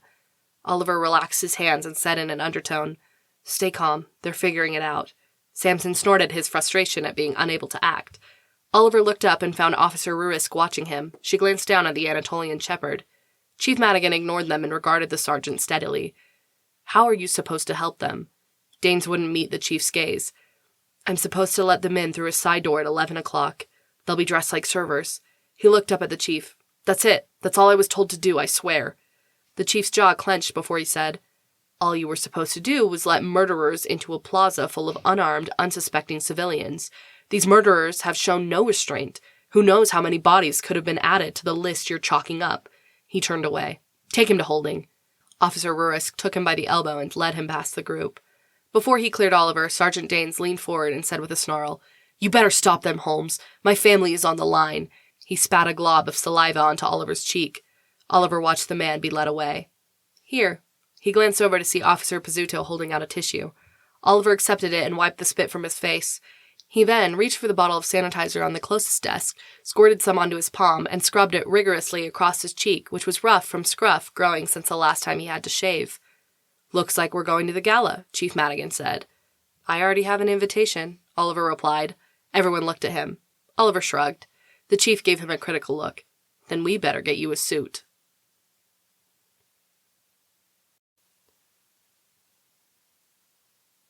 Chapter 9. Iris. 4 days had passed since the veterinary clinic had been blown up by a madman. The last thing Iris wanted to do was go to a gala, let alone the gala thrown by Marisol and attended by everyone who was or wanted to be anyone. She had never been one to be wowed by a person she had never met. Many of the faces around her were those she had recognized from movies and shows she loved, but the knowledge that they were also actors playing a part lingered in her mind, separating the stage from the person. Each character was a job, like the way she delivered French bulldog puppies by cesarean or trimmed the tiny claws of sugar gliders. She looked at the gorgeous dresses, jewelries that sparkled in the overhead lights, and shoes that she would no doubt have twisted an ankle in just walking up the steps of the plaza, and rescinded her opinion. Their jobs were far more glamorous than her own. Why am I here? As a veterinarian, she didn't exactly fit in with the prestigious crowd, but she made a promise to Marisol that she would be there. Will Oliver keep his promise? She told herself it didn't matter. She hadn't seen or heard from Oliver since he left the hospital room. His words rang in her head. "It was my fault, my stupidity that put you in this bed. I'm not safe." She had tried to argue with him, telling him that she was fine, but the coughing fit she had fallen into hadn't helped her argument. "You will be if I stay away," Oliver had said before he left the room. The sheer sense of relief that ran through her when her mom confirmed late that night that Oliver had arrived there safely made her feel both ridiculous and desperate to hug him. He would probably tolerate it the way he did all hugs, but to her it seemed different. He wasn't as quick to shrug her away and sometimes even lingered. though that might have been her imagination combined with wishful thinking. There had been a darkness in his gaze that left her restless. Having her parents there wasn't enough. His desperation had given him the appearance of a person who wanted to punch someone or jump off a bridge. Who knew which route he would take? Greater forces were needed to combat the expression she had never seen him wear before leaving her hospital room. Bunny had been quick to answer and then gotten her in touch with Tim. Iris hoped she wasn't crossing boundaries. Knowing Oliver, he would hate having his siblings involved. She hoped he would forgive her interference. Short of running after him against doctor's orders, she had done everything she could. Her unanswered texts left a chain she couldn't bring herself to continue. She could only hope the lack of contact meant he was right. It had taken Iris another day to get cleared to go home. Watson had been her faithful companion every step of the way. She didn't have to be able to talk to animals to know he was worried about Oliver. The dog had ridden in the car with her to the veterinary clinic to meet the insurance agent who would be helping with her claim to rebuild. The dog had paced anxiously around the exterior and she followed, noting where she had been carried out the back door in Oliver's steady arms that refused to let her go until she was completely safe. She wanted to do that for Oliver. She knew the bombing had shaken his foundation. She wanted to be there for him the way he had for her, to carry him if he was unable to get his feet underneath him. He would never let her, that much was certain, and the ache of his absence as she made her way through the crowded ballroom left her feeling empty inside. Had she truly lost him for good? She reached for a flute of wine in a desperate effort to take the edge off her sadness. "I thought you preferred a pink Moscato." Iris nearly dropped the glass. Oliver's hand cupped over hers, holding the flute between their fingers and preventing it from shattering on the floor. Surprise showed on his face as if the action had caught him as off guard as her. He had shaved the stubble she had last seen on his cheeks, and his brown wavy hair had been cut shorter than he usually wore it. It looked so good she wanted to run her hand through the locks to remind herself how soft it was. It took sheer willpower to leave her free hand at her side. Heat ran through her fingertips that were wrapped in his. It was a stark contrast to the cold wine inside the glass. Her gaze followed his black sleeve to the finely tailored lapel. He wore a black vest beneath the suit coat and complemented it with a dark blue tie that perfectly matched her dress. The shade of it was the ideal counterpoint to his deep blue eyes, which held hers with a million unexpressed emotions.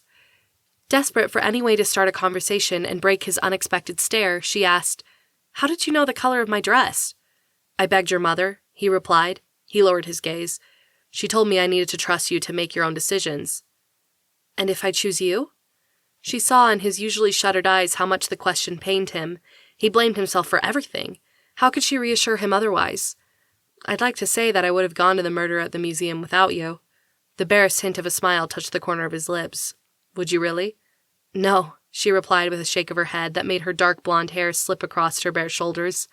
"I don't think they normally invite veterinarians to crime scenes like that." "Maybe they should." She stared at him. Was Oliver Holmes trying to tease her? Jesting about being invited to a mass murder might not have been romantic in anyone else's book, but for Oliver, it was a big deal. "Maybe they should," she replied, trying and failing completely to hold in the smile that had spread across her lips. He looked back at her and paused as if captured by her expression. She was completely aware that he had still held her hand with the glass between their fingers. She never wanted him to let go. But he had left her at the hospital and walked away. That had hurt far more than she wanted to admit. She had told her parents on their numerous phone calls that she was fine, that it was just a night in the hospital for observation, and that she had come out with barely a scratch. The truth was that the fire had shaken her to her core. Hiding in the operating room, watching the flames along the ceiling and walls reach for her, was the most terrifying thing that she had ever experienced in her life. When Watson had burst into the room and she had covered them both with wet towels, she was sure they were both about to asphyxiate before burning to death. She had seen her life in brief glimpses: dates, friends, veterinary school, her parents' anniversary and birthday dinners, her brother's funeral, her employees, and numerous animals that had been under her care. It had made her realize one very simple truth. She filled her life with her work, delving into the many four-legged, winged, furred, and scaled patients that needed her expertise. It was a very satisfying job, one that stretched her knowledge and forced her to seek further when she came up against a situation for which she needed to learn more. She loved the ins and outs of being a veterinarian and felt fulfilled by her job. It was outside of her career that she found herself lacking. Besides her family and her employees, who she took care not to burden with the need to invite her on their many adventures, she had few friends. She was still in touch with several colleagues from school and had lunch with them on occasion, but after the loss of her brother, she had become withdrawn and antisocial when her natural tendency before had been to go out on Friday nights and enjoy the amazing city in which she lived. Oliver had brought her out of that. In the past few weeks, she had found herself conversing with her parents again, enjoying conversations with her employees, and seeking out her school friends to catch up. Even though he considered himself antisocial, Oliver had always been up for a night at the bar or dinner at their favorite restaurant overlooking Central Park. She had become dependent on his one-word answers to her texts, especially when those words had begun to grow into 2, then 3, then once an entire paragraph about how he had been woken up by a robin demanding to know where the best worms were to be found in the city. To her amusement, instead of being annoyed at the robin, his question to her had been if she felt the park or perhaps Brooklyn Cemetery would be a better place to send the hungry fellow. She had known from the beginning that Oliver was different from anyone she had ever met. His intensity in some areas and complete detachment in others kept her guessing how he would react to situations, but it also helped her see things in a different light. She began to appreciate the rain after observing how much he enjoyed running in it, even though she never could get him to take a jacket because he said it just got in the way. She had found herself looking forward to finding new coffee places with him on their quest for the perfect cup of joe, or meeting together after work to watch a basketball game at the junior high where they would commiserate over the shoe scuffs he would be cleaning after the game was over. Time was a strange thing. The few short weeks they had spent together felt more like months, his presence a dependable thing that never failed to bring a smile to her lips. If she anticipated his need to leave a bar when the music changed and the dancing got crazy, he would give her that small smile that she had never seen him share with anyone else. The same smile lifted his lips the day he had surprised her at work with baguettes and cheese to share in the tiny park through the alley where they had walked the dogs who were being kept overnight. He had called it a Parisian lunch and had been pleased when she enjoyed it as much as he did. Staying in the hospital that night after he had walked out left her feeling so alone that she had barely slept. Having him in her life had added something she hadn't been aware she had been avoiding since her brother's death. Losing James had broken the part of her that trusted that happiness could come from others. She had become independent and alone to a fault, depending on only herself for security in life. When Oliver came into the picture, all of that had changed. Her life had felt fuller and more fun, like a light that had turned back on and chased away the shadows she hadn't recognized in her soul. When he walked out, those shadows had returned full force. She had survived the last 3 days after the hospital by taking her employees out to eat and talking about the potential changes for the clinic when it was rebuilt, having coffee with Magnus, who ran one of the clinics on the south side of the city, and surprising her mother by asking her to go dress shopping with her for the gala. It had all helped, but she had longed for Oliver's presence in a way that surprised her with the intensity. Now, here he was, dressed to match any of the stars around them and seeming as unfazed as she was by their presence. She wanted to hug him, to dance with him, or to forbid him from ever hurting her like that again, yet she couldn't command someone else's life. "It's good to see you, Iris." Her name on his lips made her heart pick up speed. She loved it, while at the same time the fear that he would leave again pressed in on her. She withdrew her hand from his on the pretense of taking a sip from her now warm wine. "I didn't think you'd come," she confessed. Oliver's gaze flitted around the room. "It's not exactly my scene." "You fit in quite well," she replied. She touched his lapel, unable to avoid noting just how good he looked in a suit. Oliver followed her fingers with his gaze. "Chief Madigan took me shopping. He offered to pay, but I told him how much I had in the bank, and he spit coffee on my favorite yellow Henderson Junior High shirt. It was rude of him." Iris held back a laugh. "I suppose having a rent-controlled studio apartment leaves a janitor with plenty of savings. He said I should pay him for his shopping advice. I ended up paying for lunch." "That's fair." Oliver shook his head. "But he picked out this wretched suit that made me feel so constricted I'm tempted to tear it off and run around naked." He slid a finger under his tie and tried to loosen it in emphasis. "I suppose that would be against proper social etiquette." The thought made her truly laugh. "Let me help you." She caught his hand and lowered it, then proceeded to untie his tie, unbutton the first button of his suit, and then retie his tie looser so that it didn't constrain his throat so much. He had gone perfectly still at her touch, and he didn't move until she finally stepped back. "There. Is that better?" "So much," he replied, his voice thick. He didn't seem able to bring himself to meet her gaze. "That's the kind of woman you keep." They both looked at the man who had stopped near the refreshments table. A thrum of familiarity ran through Iris when she recognized him from the current high-action thriller that was topping all the charts. "She's incredible," Oliver replied. Iris saw the subtle step he took to place himself between her and the man. The actor must have seen too, because he chuckled in the deep bass voice that women love to write about on social media. "I see you know what you've got there." "Far more than you could ever guess," came Oliver's quiet reply. The man glanced down at the bandage around Oliver's left hand. "Had an accident?" Oliver looked down. "Something like that." He flexed his hand. "There was a fire." Iris wasn't sure what made her say, He saved my life from it. The man's eyebrows lifted. So you do know exactly what you have. Good for you. It's not often in this world you find someone worth going through fire for, or someone brave enough to actually attempt it. He grabbed an extra beer from the counter and held it out to Oliver. When Oliver accepted it, the actor lifted his beer in salute. To love worth dying for. They clinked glasses. The man walked away with a satisfied expression. Oliver stared after him, his eyebrows pulled together so that a tiny furrow formed between them. The song changed. Iris chose to be spontaneous. Will you dance with me? Oliver opened his mouth as if he would say yes, then shut it again. He glanced around the room. There was a guilty look on his face when he said, I'm not here for the fun of it. An actual snort escaped Iris. She covered her mouth at his incredulous look. I just never thought you'd consider this fun. I don't, Oliver admitted. But there's something else. His voice died away and his eyes roved the room again with a restlessness that put her on edge. Ollie, what's going on? He met her gaze again in silence. She sighed with frustration. You can't spend your life protecting me. Then what's the point of living? Warmth flooded through Iris. It was the most romantic and infuriating thing he had ever said to her. She set a hand on his arm. Let me in, Oliver. I would have gone into that fire to save you, too. His eyebrows ticked up a notch and the funniest little smile touched his lips. You would have, wouldn't you? She nodded. Oliver glanced at his watch. When this alarm goes off, I have to go meet some bad men in the hallway. If all goes as planned, Chief Madigan's team will take them out and I'll be back for whatever Marisol wants from us. He paused, glanced around the room again, then said distractedly, If I'm not back, you need to get out of here. Go through the kitchen. The door in the southeast corner opens into an alley Madigan's people are covering. They'll have a car ready. There's no way Iris was going to let Oliver out of her sight and straight into danger. She knew better than to think he could take care of himself. He was too foolhardy when it came to protecting those he cared about. He had run into a fire for her. He had braved bullets for Marisol. What's to say the murderers who wanted Marisol wouldn't take him out to be done with their biggest threat? I'm going with you. Oliver's eyes widened. He shook his head quickly. You can't. I won't let you go alone. There's no choice in this, Iris. I'm not putting you in danger again. I hoped... His words died away as if he regretted where they were going. Iris's heart plummeted when she realized what he had been about to say. You hoped I wouldn't be here.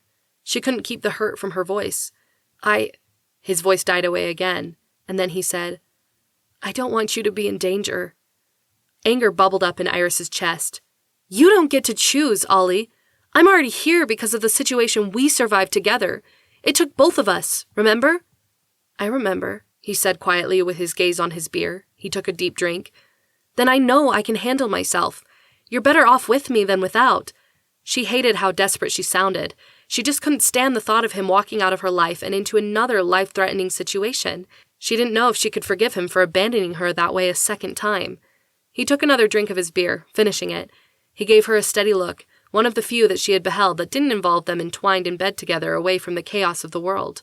She thought at that moment he would give in and see the sense of bringing her with him. She was an asset. She would not be thought of as anything less. Oliver shoved a hand through his hair, mussing it, before he said, Iris Perry, I refuse to be the reason you're trapped in a room with the walls burning around you.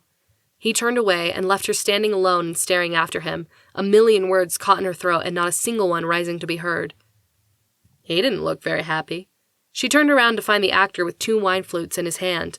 She wordlessly took the one he held out. He shook his head. There's nothing like a man who's afraid of losing the woman he cares about.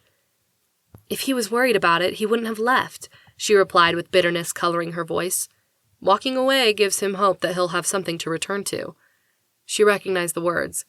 Is that from one of your movies? He held up his free hand. You got me. Most of my romantic lines come from the movies I didn't write. Does that make me a plagiarist or an opportunist? Depends on what you hope to accomplish from using them, she replied. I'm hoping to accomplish a dance with the most beautiful woman here, he said, holding out his hand. Iris was flattered, but also worried about what Oliver would think if he saw her with someone else so soon after they had just argued. She looked around for any sign of him. Just because he's acting like a martyr for you doesn't mean you have to give him the pleasure of seeing you alone. His words struck a chord in Iris's heart. She was hurt, sad that Oliver didn't trust her enough to include her in whatever dangerous mission he was undertaking, and angry that he had walked away in the hopes of protecting her. She had bought a dress for the gala, and she wanted to dance. She set her hand in the grasp of the dashing man beside her. His smile said that she had made the right choice. She had never had a chance to dance alone. As soon as they were done with one dance, another man she recognized from the big screen asked for her hand. Everyone was kind when they found out she was a veterinarian instead of one of their peers in the entertainment world. They replied with questions instead of scorn. She even helped diagnose a tooth problem for a sitcom headliner's cat at the description of his scruffy, tangled fur. A shriek turned her head just as another dance ended. "I'm so glad you could make it!" Iris couldn't help but be amazed at the change that had come over Marisol since being freed from her kidnappers. It took all of her imagination to pair the scarred, dirty, bruised, and disheveled young woman she had met in a warehouse to the bedazzled, glowing, effervescent beauty that stood before her. "Miss Perry, it makes me so happy to see you," Marisol exclaimed. To Iris's surprise, and especially the surprise of the two bodyguards that stood close to the pop star, Marisol threw her arms around Iris and gave her a tight hug. "I was so scared," she whispered in Iris's ear. "It wasn't until you stood next to me that I thought I might make it out of there alive. You were a lifesaver in every sense of the word." She backed up but continued to hold Iris's hand. "You were so brave," Iris told her. "I can't imagine how scared you must have been." A visible shudder passed through Marisol. "Let's just say I never want to experience that ever again." She indicated the bodyguards. "Now, hopefully I won't have to." She winked at Iris. "It's not so bad having tough men follow you around all day." Both men wore humorless smiles as though they had heard the joke often that night. Iris laughed. "I can imagine." Marisol looked past her. "And where is our valiant Mr. Holmes? Surely he's not going to miss the gala." Her eyes twinkled when she looked back at Iris. "I have a little something special planned, and I was hoping you would both be here for it." "He was here a moment ago," Iris reassured Marisol despite the pit in her stomach. "He should be back, hopefully." Marisol smiled. "I sure hope so. Enjoy your evening, and we'll catch you in a bit." As Marisol moved through the crowd of adoring onlookers, Iris caught a glimpse of Oliver ducking into the bathroom at the end of one long hallway just visible from where she stood. She hadn't realized how tight her shoulders had gotten at his absence until seeing him loosen them. Apparently, whatever he had helped Chief Madigan with had gone smoothly.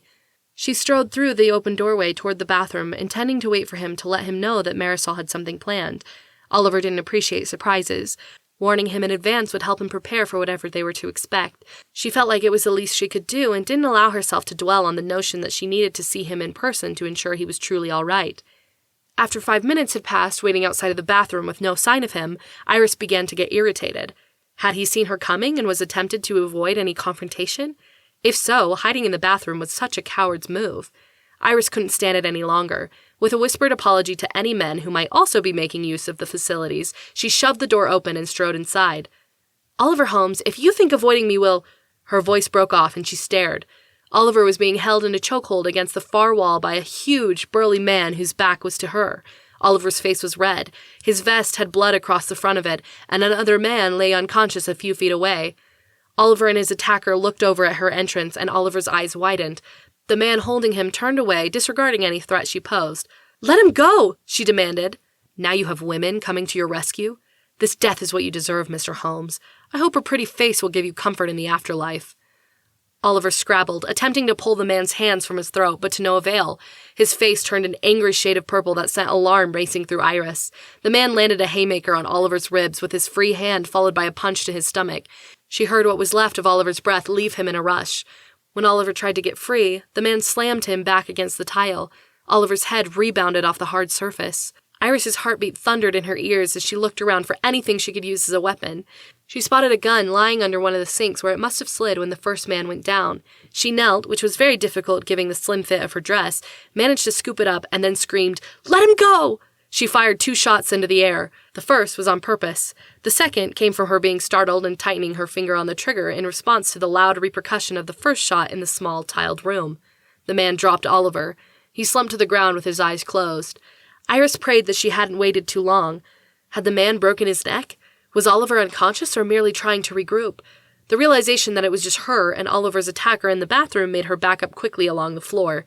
She kept the gun pointed at him, but her fingers were shaking so hard she could barely keep the barrel in the right direction. He grinned at how badly she was shaking. His teeth were red with blood. Apparently, Oliver had gotten in a few good punches before he had been pinned. "Give me the gun," he said. "No," Iris replied through tightly gritted teeth. The man reached for the weapon. Iris's finger tightened on the trigger. The door behind her flew open. "Freeze!" 5 security guards with weapons drawn stormed into the bathroom. The first took one look at the situation and placed himself between Iris and the assailant. Another knelt next to her. "You're all right. Just hand over the gun. Everything is going to be fine," the woman said in a calm voice. She had a kind smile and blue eyes that were a bright contrast to her long red hair. Iris set the gun in her waiting hand. Tears filled her eyes as soon as the weight was gone. "You're all right, hun," the woman said. She slid the safety on the gun and gave Iris another reassuring smile. "You did a good job." "Is he going to be okay?" she asked. They both looked at Oliver. Iris's tears broke free at the sight of him still sitting on the ground, but speaking to one of the guards. "I think he's going to be fine," the woman next to her said.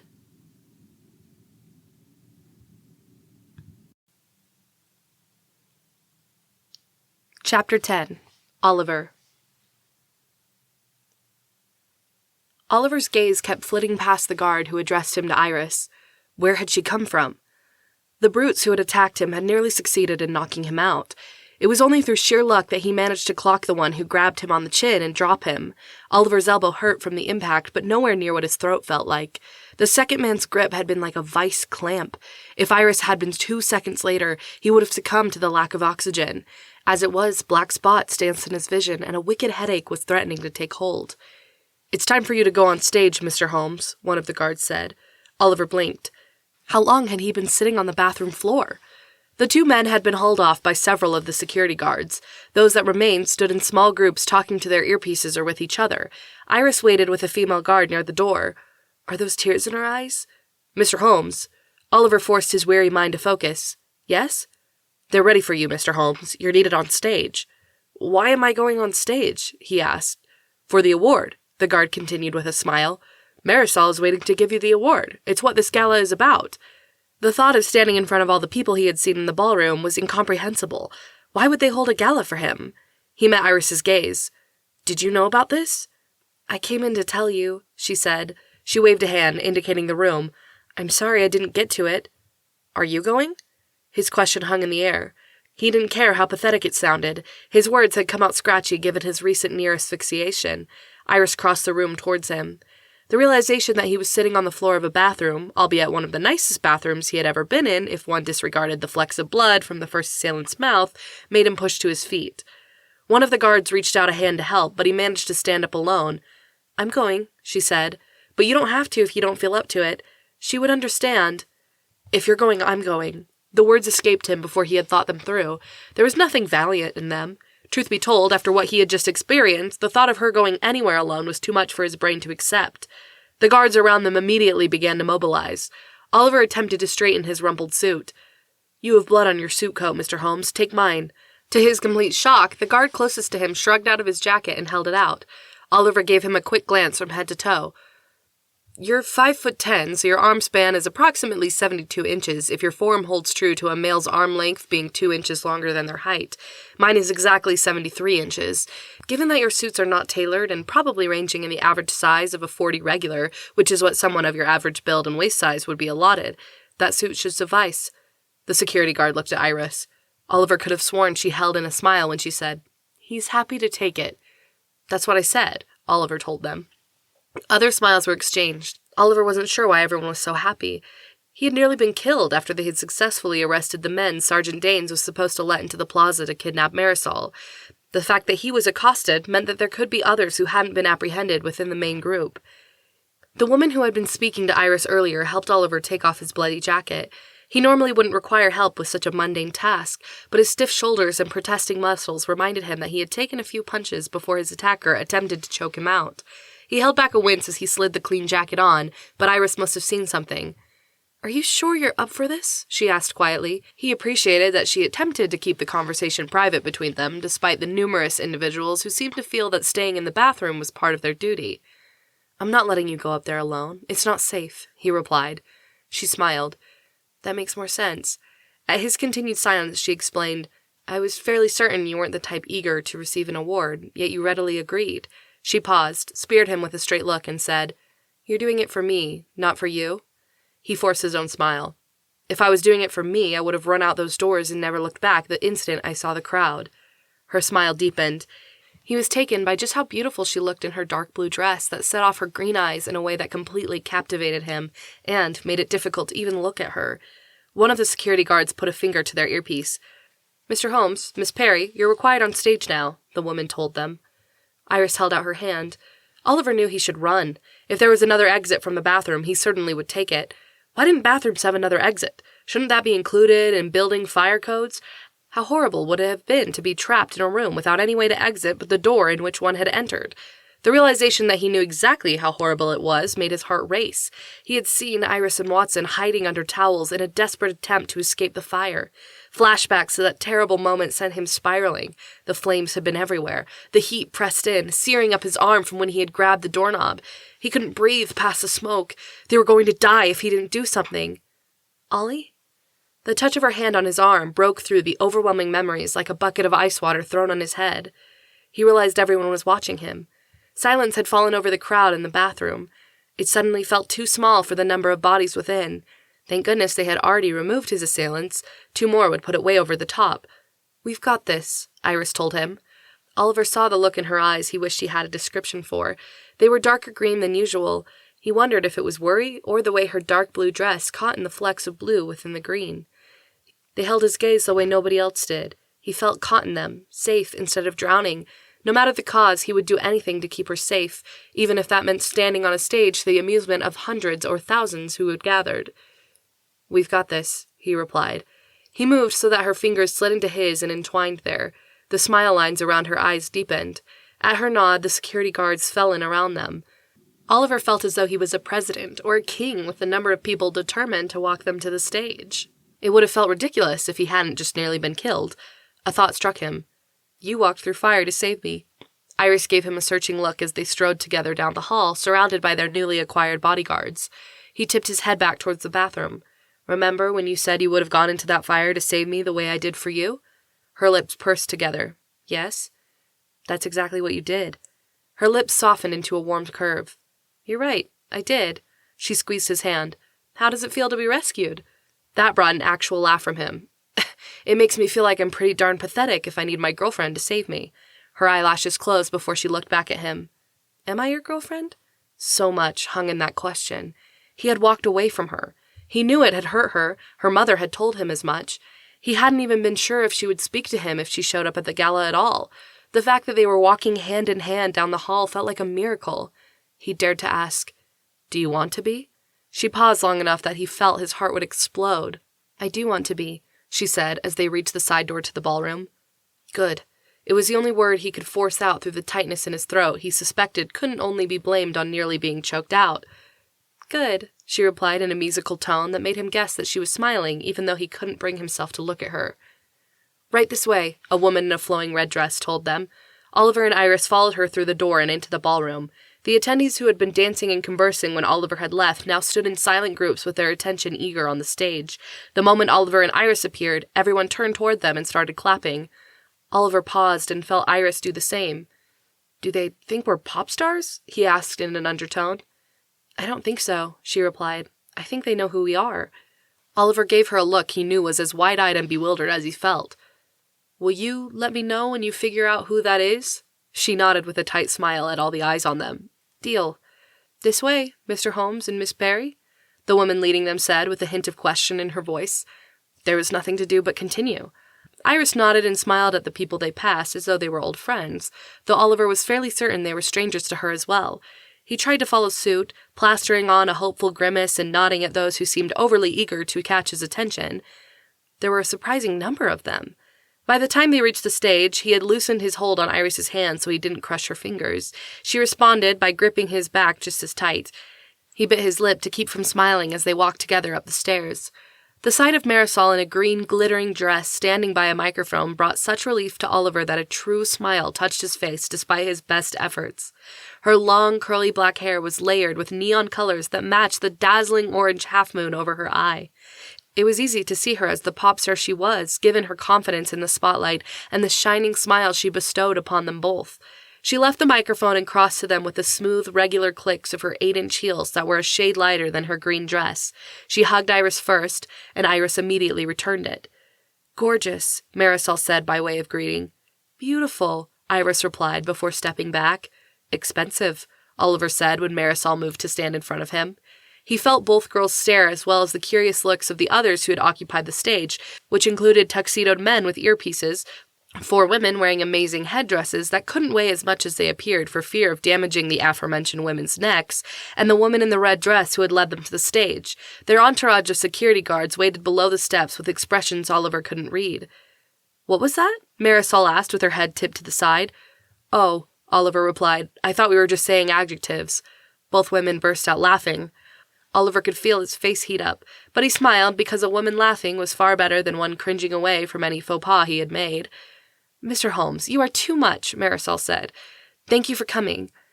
"I hope I'm just the right amount," Oliver replied, "and thank you for inviting me." He glanced at Iris and lowered his voice.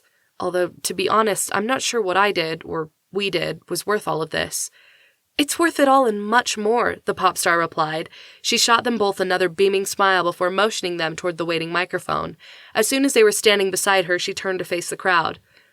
"I have never felt so scared in my life as the week I was kidnapped," she began. A hush fell over the crowd. All sounds of whispering, shoes moving, or even clothing rustling ceased as though each person hung on her every word. It amazed Oliver that so many people could be so silent. "I thought I was going to die," Marisol continued. Her voice caught. Oliver saw the glittering path of a tear trailing down her cheek. She wiped it away and gave another smaller smile. "Do you know how many lyrics I regretted when I was tied up in that basement?" A few small chuckles ran through the room. Oliver gave one that was probably too loud before he closed his mouth. Marisol nodded at him. "If it wasn't for these brave souls, who knows where I would have been? When I was in my darkest, most desperate hour, certain I was about to be killed, this man came down the steps with guns blazing and took out my captors without a thought for his own safety.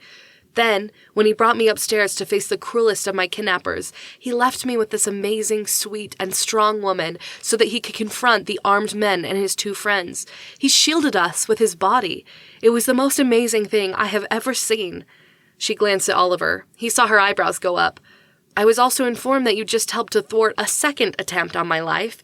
It probably explains why you're bleeding on my stage." Oliver put a hand to his head.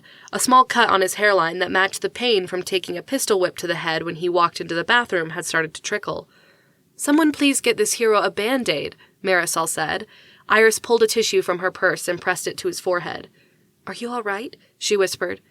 "I'm pretty sure I'm not supposed to be making a scene," Oliver replied. He was aware of just how messed up his suit, ties, shoes, hair, and knuckles were from the scuffle. If it wasn't for the security guard who had donated the ill-fitting suit coat, he would have looked like a drunk welcome in from brawling on the streets. There was a moment of silence as bodies scrambled off stage. "It's really fine," Oliver said uncomfortably. Marisol turned to face him fully and said, "You saw me when they found me. There's a reason I waited this long. Bruises are slow to heal. I'm fortunate to say I've never had to experience the process to that extent before. When your skin is impacted, blood vessels beneath the skin burst, which gives it a pool of oxygen-rich blood." Oliver knew he was babbling, but he couldn't stop the need to fill the silence with knowledge instead of waiting with all eyes on him. "It takes time for the body to break down the blood by absorbing the oxygen. The body then breaks down the hemoglobin into biliverdin. The biliverdin turns into bilirubin, which is the yellow color that lasts a bit longer because it tends to stick to the connective tissue. The bilirubin will eventually bind to albumin protein and get excreted by the body." Silence followed Oliver's words. Marisol's dark eyes had taken on an expression Oliver couldn't read. He realized he had spewed a whole lot of information she hadn't asked for. All of the eyes watching had definitely allowed his mouth to take over his brain. Marisol gave a warm, deep chuckle before turning back to the stage. "And that, my dear friends, is the process I experienced as I waited for the bruises from my kidnapping to fade." She looked at Oliver. "Are you sure you're not a doctor?" "I majored in pre-med for 4 semesters," he replied. Laughter rolled through the room. Iris's hand tucked into Oliver's arm. It was her contact that kept him rooted to the spot when he very much wanted to run and leave the night very, very far behind. A man in a black suit hurried up to the woman in the red dress and handed her something. The woman crossed to Oliver. "May I?" she asked. He realized she held out a bandage with the wrapper torn, ready to put it on his head. He nodded wordlessly, and Iris took her tissue down. Oliver's entire body tensed at the feeling of the woman's fingers securing the Band-Aid to his forehead. It amazed him that she could do it without scratching him, considering her extremely long fingernails that were painted in the exact shade of Rosa Corsa, or Ferrari red. "Take care of yourself, handsome," she whispered with a wink before she walked back to the end of the stage. The crowd erupted into applause as if she had just performed a harrowing surgery. "Mr. Holmes, is there anything else you would like to say?" Marisol invited. Iris let go of his arm so he could answer. "No, definitely not." "Be polite, Ollie," he heard his mother's voice chide in the back of his head. Oliver stopped a foot from the mic and looked out at the crowd. "Only that you're going to be sorely disappointed when you find out you were just clapping for a junior high janitor." Laughter and clapping increased. Iris slipped her hand back into Oliver's. He leaned towards her. Was that the wrong thing to say? Her eyes danced, and her smile was so big her dimples showed. "It was perfect," she said, beneath the roar of the crowd. "Miss Perry?" Marisol asked. She shook her head. Oliver realized at that moment that Iris was just as terrified at being on stage as he was. She hadn't been holding onto his arm for his support. It was for her. It made him feel just a bit better as he set his hand over hers where it rested at the crook of his elbow. "Then one more round of applause to thank my rescuers and the amazing New York Police Department for their incredible service to myself and this city. I feel so much safer knowing they patrol our streets." More applause followed. One of the men in the black tuxedos motioned for Iris and Oliver to join him at the end of the stage. Marisol nodded at her band. The bass player began a few low notes. "And now, as a gift to their bravery, I dedicate my newest hit to Mr. Holmes and Miss Perry. Let's go!" The lights lowered, lasers and spotlights struck up, and the hiss of a fog machine near Oliver's foot made him wince. He watched in awe as the crowd surged forward, dancing to the pop star's song. The sound of the bass and the drums flooded through him where he stood beside Iris at the edge of the stage. Marisol sang to the waiting crowd, who danced and sang along with upturned faces painted in neon and sparkles. The pop star appeared completely in her element as she chanted into the mic. "If love had a name, I would give it yours, your breath, your life, your heart. If hope was a star, it would light your skies, your day, your night, your mark. The strength of your hands, the relief of your smile, the way you make me feel, the care in your voice, the touch of your skin, the way you make me real. I see myself in you. I see the strength in you. I want to be with you tonight. I see myself in you. I see the strength in you. I want you to hold me tight." Oliver's head tipped in time to the beat. "You like it?" Iris asked, above the sheer volume of the music that assailed them. Oliver turned a surprised look on her. "I really do."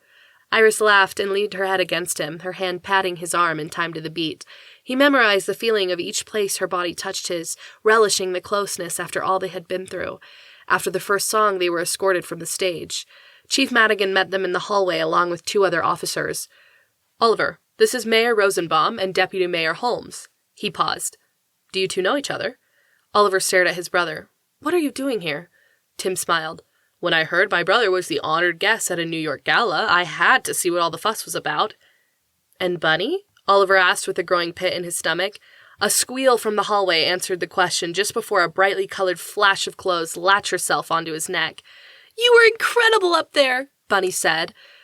Oliver squirmed his way out of her arms. She didn't seem to mind in the least as she turned her full energy toward Iris. "You look so gorgeous, you belong on a stage." "I don't know about that," Iris replied, returning her hug. Oliver completely agreed with Bunny's assessment, but refused to admit as much because giving Bunny even the barest of an inch would result in being totally overwhelmed by her enthusiasm. His gaze shifted to Brooks, who stood in the doorway speaking to 2 women who appeared to be backup dancers if his assessment of their sequined outfits was correct. Brooks met Oliver's eyes and nodded his approval before turning back to his conversation. "Siblings?" Chief Madigan said. "For some reason I took you for an only child." "He gets that a lot," Bunny said with another giggle. "He's the odd duck. Or we're the odd ducks." Of course, seeing him on the stage made me practically giddy with excitement because Ollie doesn't exactly take to stages and being the center of attention or the like, so watching the entire crowd applauding him was like something out of a dream. I just want to live it over and over again for his sake. Don't you, Ollie? To Oliver's relief, Brooks took the opportunity to join them. "Bunny, why don't we go see if we can't get you an autograph while they discuss whatever it is they need to," he offered. Bunny readily agreed, only after begging Iris to join them. Oliver's chest tightened the further Iris walked away from him. She glanced back as if she guessed it and gave him a wave of her fingers that only lessened the tightness somewhat. The sight of the security guards falling back in around them was the only thing that made him turn away. "Don't worry, Oliver," Tim said. "They'll be protected. Chief Madigan is also placing an around-the-clock patrol outside of both of your apartments. Until we get to the bottom of this, you're going to be protected." "So, we don't think that taking out the last 2 in the bathroom was the end of them?" Mayor Rosenbaum asked. Chief Madigan shook his head. "Unfortunately, no. We can trace them to the murders at the Museum of Local Art and Design with probable cause, thanks to the link Mr. Holmes put together with my officer Danes and the security guard, but we know someone paid them to do the hit. Mr. Holmes and Miss Perry are still under threat until the final culprit is found." Mayor Rosenbaum nodded. He ran a hand through his tightly curled white hair, then straightened his glasses. A twitch in his right eye caught Oliver's attention. "Mayor Rosenbaum," the man said, holding out a hand. "It's a pleasure to meet the man who rescued Marisol. We'll be forever in your debt." Oliver shook the mayor's hand. He hated shaking hands, but it would have been rude to refuse the gesture from any normal citizen, let alone the mayor of New York. "Oliver Holmes," he said. "Pleased to meet you." "Holmes," the mayor replied with an interested look. "Like Sherlock." "Exactly like Sherlock," Tim put in helpfully. "My brother was quite the Sherlockian expert when he was young. You have all the books, don't you, Ollie?" Oliver shot him a glare, and his brother returned the look with a smile that he said he knew just how helpful he was being. The mayor must have missed the interaction because he smiled. "According to the chief, your services have been extremely helpful in the Marisol case and a current murder investigation. What did they call Sherlock Holmes in the books? A consulting detective?" "I think that's correct," Chief Madigan said in a level tone. "Do you have a position for a consulting detective in your staff?" the mayor asked. "Not specifically," Chief Madigan replied.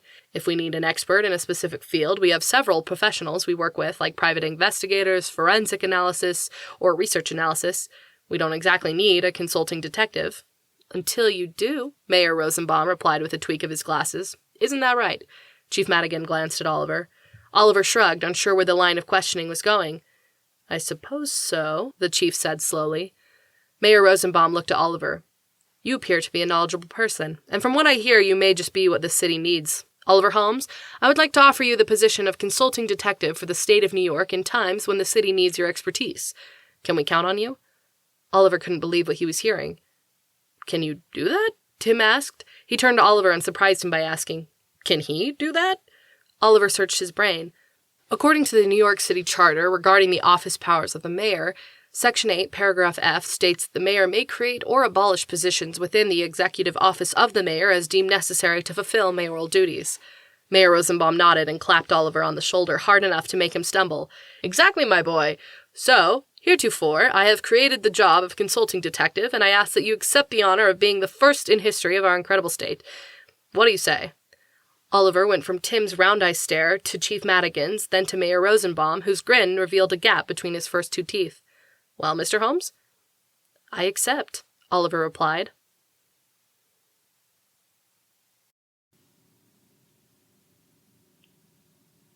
Chapter 11.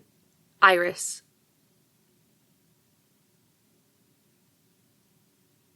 By the time they pulled up to Oliver's apartment, Iris was still buzzing from the night's events. Her feet hurt, her cheeks ached from smiling so much, and she wanted to sink into a bubble bath and let her muscles relax.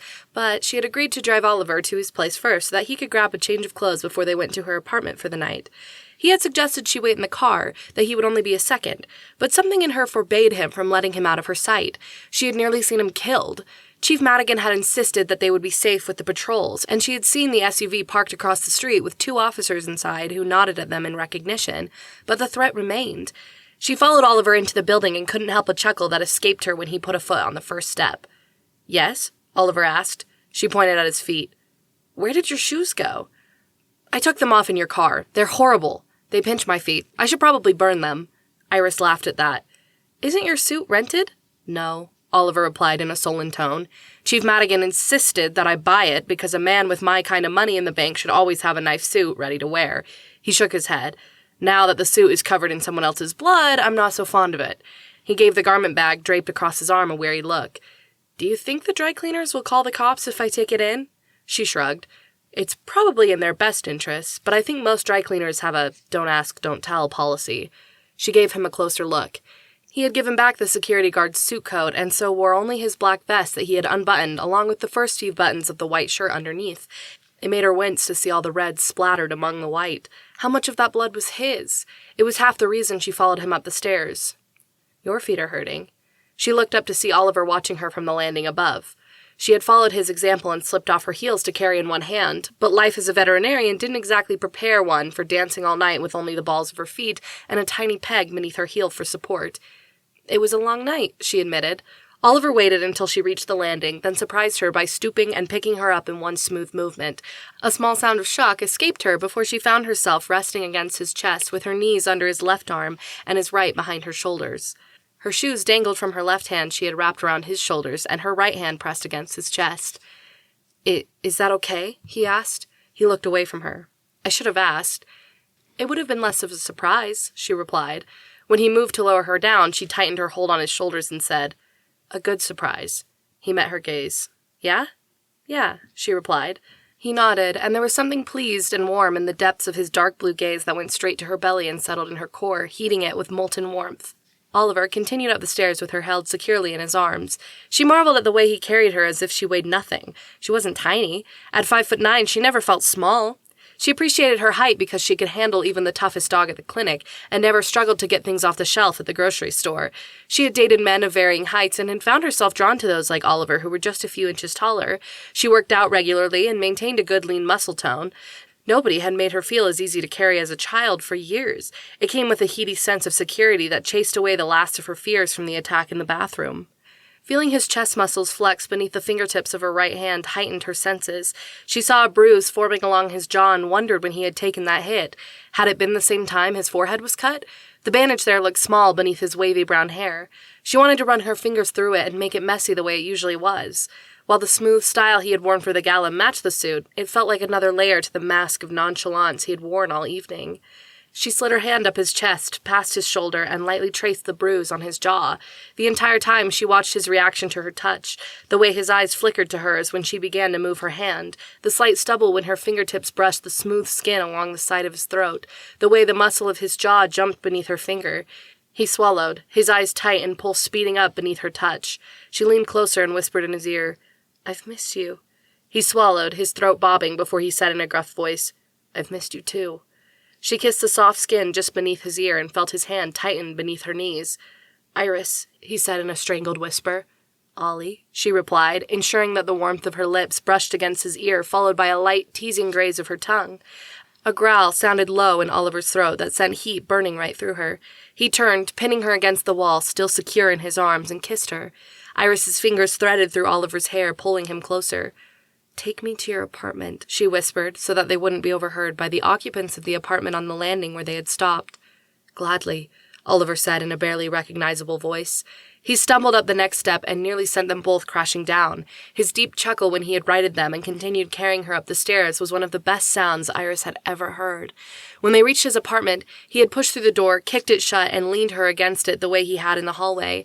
He kissed her there with such passion it begged her to match. She opened her mouth, tasting him in a way she knew she would remember forever. By the time he pulled back, they were both breathing hard. Her heart thundered in her chest, and she laughed at her own need for him. "Was it funny?" he asked, his eyes boring into hers in a way he had never looked at anyone else. "Not at all," she replied. "I just didn't know how wonderful it would be to kiss you. It's like every time is the first." "Is that good or bad?" His words hung in the air, his worry showing in the way his eyes flickered from her lips to her eyes. "Very good." At her words, a rare, carefree smile spread across his lips. Warmth spilled through her at the sight. She wrapped her arms around his shoulders and leaned her head on his chest. A small, humored chuckle sounded from him. He carried her across the floor and laid her gently on the bed. She opened her eyes to see him picking up the corner of his blanket to tuck over her. "What are you doing?" she asked, even though she had already guessed the answer. "You're tired," he replied. "You should sleep." Such tender warmth spread through her at his consideration that she couldn't speak as she held out her hand. His gaze said a million things as he allowed her to pull him down onto the bed. She moved to face him. "You're tired as well," she pointed out. He rolled onto his side so that he could face her. "What did I do to deserve you?" he asked. "I could say the same thing," she replied. She pushed his hair off his forehead, smoothing it from his brow. He closed his eyes and let her touch him in a way she knew nobody else did. It was a strange and powerful thing to know that he had trusted her so much. It was the most innocent, rewarding relationship she had ever been in. She never wanted it to end. "Promise me you'll never leave me again like that," she said. His brow furrowed. She wanted to smooth the worry lines away, but she needed to hear it from him if their relationship was going to continue. When he remained silent, she said, "Promise me. I can't be worried you'll leave me to protect me. We're better together, you have to admit it. You need me as much as I need you." He shook his head. Her heart sank in a way that was so painful she couldn't speak. When he finally opened his mouth, he said words she didn't expect. "There's no way you need me as much as I need you," he told her, holding her gaze with his own. "I need you like air, like water, like sunshine, or like rain. You are the ground beneath my shoes when I run. You are the purpose for which I open my eyes in the morning." He shook his head, his hair mussing against the pillow. "I can't deny that we're better together, but I can admit that the thought of losing you makes me more terrified than anything else in my life." A tear slid down her cheek before Iris realized it. She wiped it away. "Oliver." He soundlessly pressed his forehead against hers. She closed her eyes. "When I left the hospital that day, it nearly killed me," he said in a voice that was raw and raspy with the admittance. "I wanted to drive off a bridge, or just go straight on that road and never look back. It killed me because I couldn't be with you, but I couldn't live without you. Somehow, in the very short time we've known each other, you've become the very thing my life revolves around." He pulled back and waited for her eyes to open before he asked, "Does that terrify you?" "Not at all," she told him, "because you've become the exact same thing for me." Instead of smiling, he gave a small frown. "Well, that's just great." "What?" she asked, worried that she had said something wrong. He held her gaze, his expression completely serious. "If we're busy revolving around each other, we're going to get nothing done." She stared at him. He snorted, then began to laugh. Realizing that he was actually joking, she joined him in his laughter, leaning against him and hearing his mirth come deep within his chest to escape in a joviality she seldom saw from him. His hand slipped around her shoulder and he held her to him until their laughter died out. She lost track of how long they relaxed there, soaking in the comfort of just being together after the stressful time apart. She told herself time and time again that he was all right, and that she was too. They had survived against incredible odds to be where they were at that moment, and she vowed to never forget how good it felt to listen to his beating heart and feel the rise and fall of his warm, scarred chest. "I guess we should go," Oliver said eventually. "Watson's probably worried sick. He doesn't like being left behind, and I owe him an apology." Iris rose reluctantly. Given his twin bed and the tiny accommodations of his studio apartment, they would be much more comfortable at her place. She had left Watson with a soup bone that he seemed very content to chew on while making use of the spare dog bed that had been among the donations that flooded the clinic's address after the fire. She didn't know how to tell the senders that donations would be much more appreciated after the new building was erected. She currently had everything piled in boxes in the corner of her apartment until the day came that she could open the door to her new place. "I'll drive," Iris offered. "I need my car to meet with the insurance again tomorrow." "I'll follow you," Oliver replied, "or Watson and I can run back. Heaven knows he'll need the exercise after the extreme pampering you give him." She laughed as she rose from the bed. "He deserves it for putting up with you." Oliver gave her a look that was completely hilarious. "You put up with me." She nodded. "And I also deserve treats." That succeeded in bringing another rare smile from him. "I'll keep that in mind."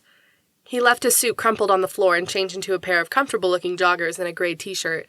He slipped into well-worn sneakers that were as familiar to her as the cowlick near the crown of his forehead. He opened the door and led the way out. Pausing at the top of the stairs, he glanced at her and asked, "Do you want me to carry you again?" She waved the heels she held and said, "I'm fine. A few steps and we'd have to come right back up."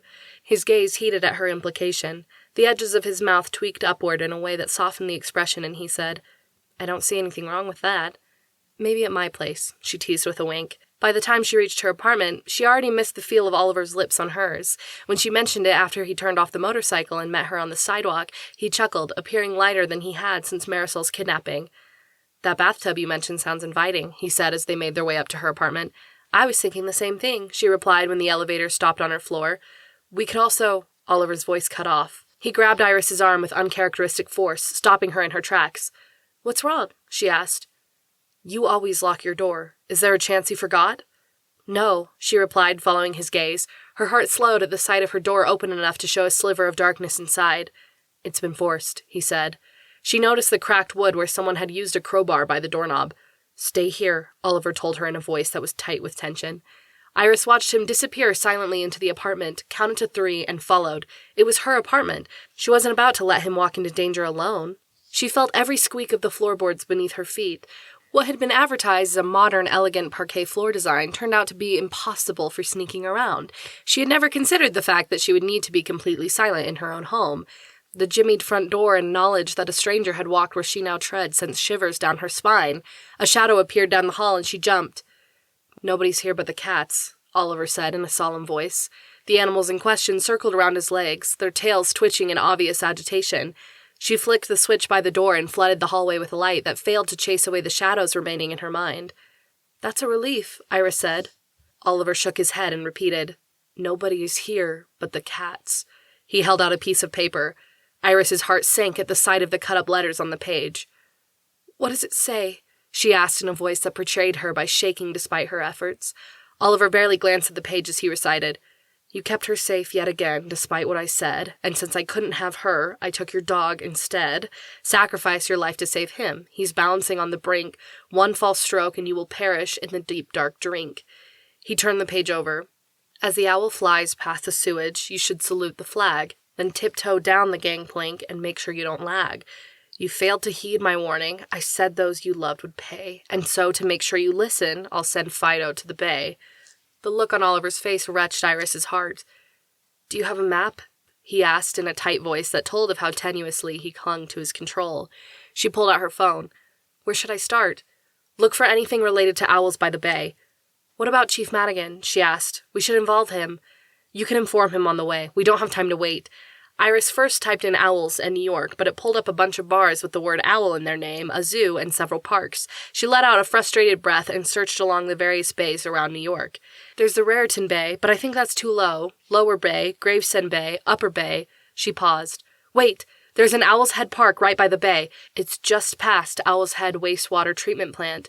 She followed the park to the coastline. "What was the next part?" Oliver looked over her shoulder. "You should salute the flag." Her heart jumped. "There," she said, pointing to the map. "American Veterans Memorial Pier. That would work, right?" "Let's go," Oliver replied by way of an answer.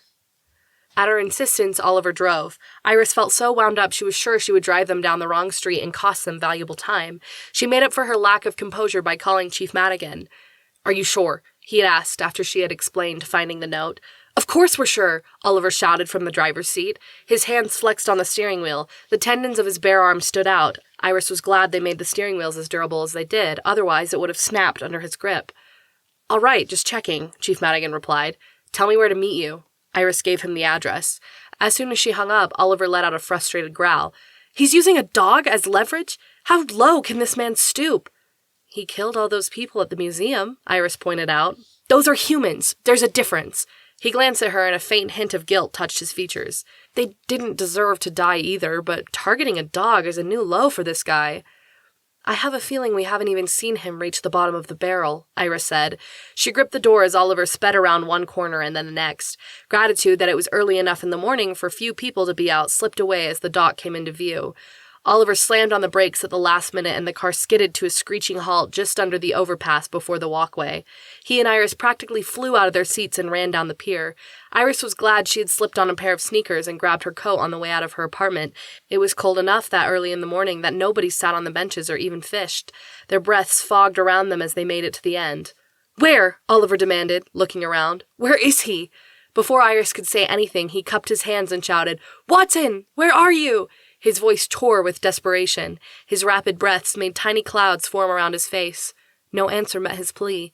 Iris jogged to the edge and stared desperately into the dark water below. She searched along the fence, hoping that she could spot wherever the madman had put the dog.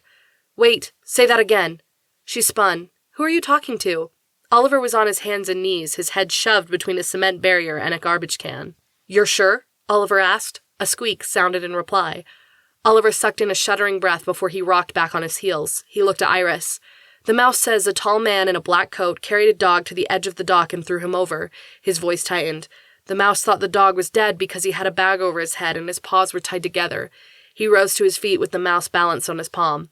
"Show me where." The fierce calm of Oliver's tone hit Iris like a solid wall. "What are you doing?" she asked. Oliver paced to the edge of the pier. The mouse squeaked. He took several steps to the left. The mouse gave another squeak.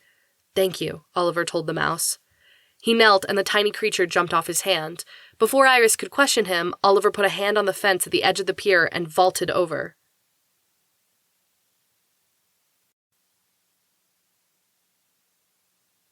Chapter 12. Oliver. The shock of the cold water tried to force the air from Oliver's lungs. He managed to keep his breath from escaping as the sensation of needles prickling every inch of his skin made him wince in pain. He struggled to focus and keep his body from seizing. Facts ran through his brain. The average temperature of the New York City seawater in November was at a maximum 55.8 degrees. The National Center for Cold Water Safety ranked anything below 77 degrees Fahrenheit as potentially dangerous for how it affected one's ability to breathe. Oliver could attest to the truth of that statement. His muscles threatened to spasm as he swam deeper. Visibility was at a zero that deep in the water that he had no sun to brighten it. He could only hope that the mouse's direction had been exact. One line from the man's riddle kept repeating over and over in his head. Sacrifice your life to save him. He's balancing on the brink. That meant Watson was alive somehow. Maybe the bag the mouse had seen over his head held oxygen. If there was any chance the animal could endure hypothermia, he would find a way to get him back to the surface. If he remembered correctly, a dog's normal body temperature was higher than a human's. He could only hope those extra few degrees would help Watson survive. Oliver's reaching fingers scraped sand. He scrabbled, trying to find anything that might lead him to the dog, but the chill of the water had frozen his fingertips, making feeling anything nearly impossible. He swept his hands back and forth, desperation forcing his limbs to work when all they wanted to do was succumb to the freezing temperatures. Oliver sank to his knees in the darkness. He was terrified of water, and here he was with only freezing, pitch-black water all around him. He had never felt so alone in his entire life. The black weight of the water pressed in on every side, and his limbs shook so hard he could barely move. His lungs burned with the need to let out the air he held. He knew the moment he released it, he was dead. "Don't give up, Ollie dear. You can do anything." His mother's voice filled his mind, reminding him of how much she had believed in him. He couldn't let her down. He was letting everyone down. Anger burned through his body. Watson didn't deserve to die. Iris didn't deserve to lose her clinic, and the men and women who had been slaughtered at the museum hadn't done anything to warrant their fate. The person behind it all needed to pay. Brody needed to pay. If he died beneath the waters of New York Bay, nobody would bring Brody to justice. The man would win. Marisol's life would be at risk once more, and there was no doubt others would die at the madman's hands. A bubble escaped Oliver's lips. He couldn't hold his breath any longer. Lights flashed in his vision. Impotent rage made Oliver want to clench his fists, but his fingers only responded sluggishly. He knew he was running out of time, which meant Watson was already out. Oliver gathered the last of his strength and yelled beneath the water at the top of his lungs, "Watson!" Salt water forced itself into his mouth as his remaining air left. "This way," the tiny voice turned Oliver's head. "This way," the words repeated in a sing-song voice. Certain that he was following some sort of angel as his body succumbed to the lack of oxygen, Oliver swam slowly to the right. The spots in his vision intensified. He could no longer remember why he was in freezing cold water. Nothing made sense anymore. Right here. Oliver's reaching hand brushed something soft. Whatever it was stirred, pushing against Oliver's fingers. Oliver stretched forward and gathered the mound in his arms. His cheeks burned as if tears were flowing down them.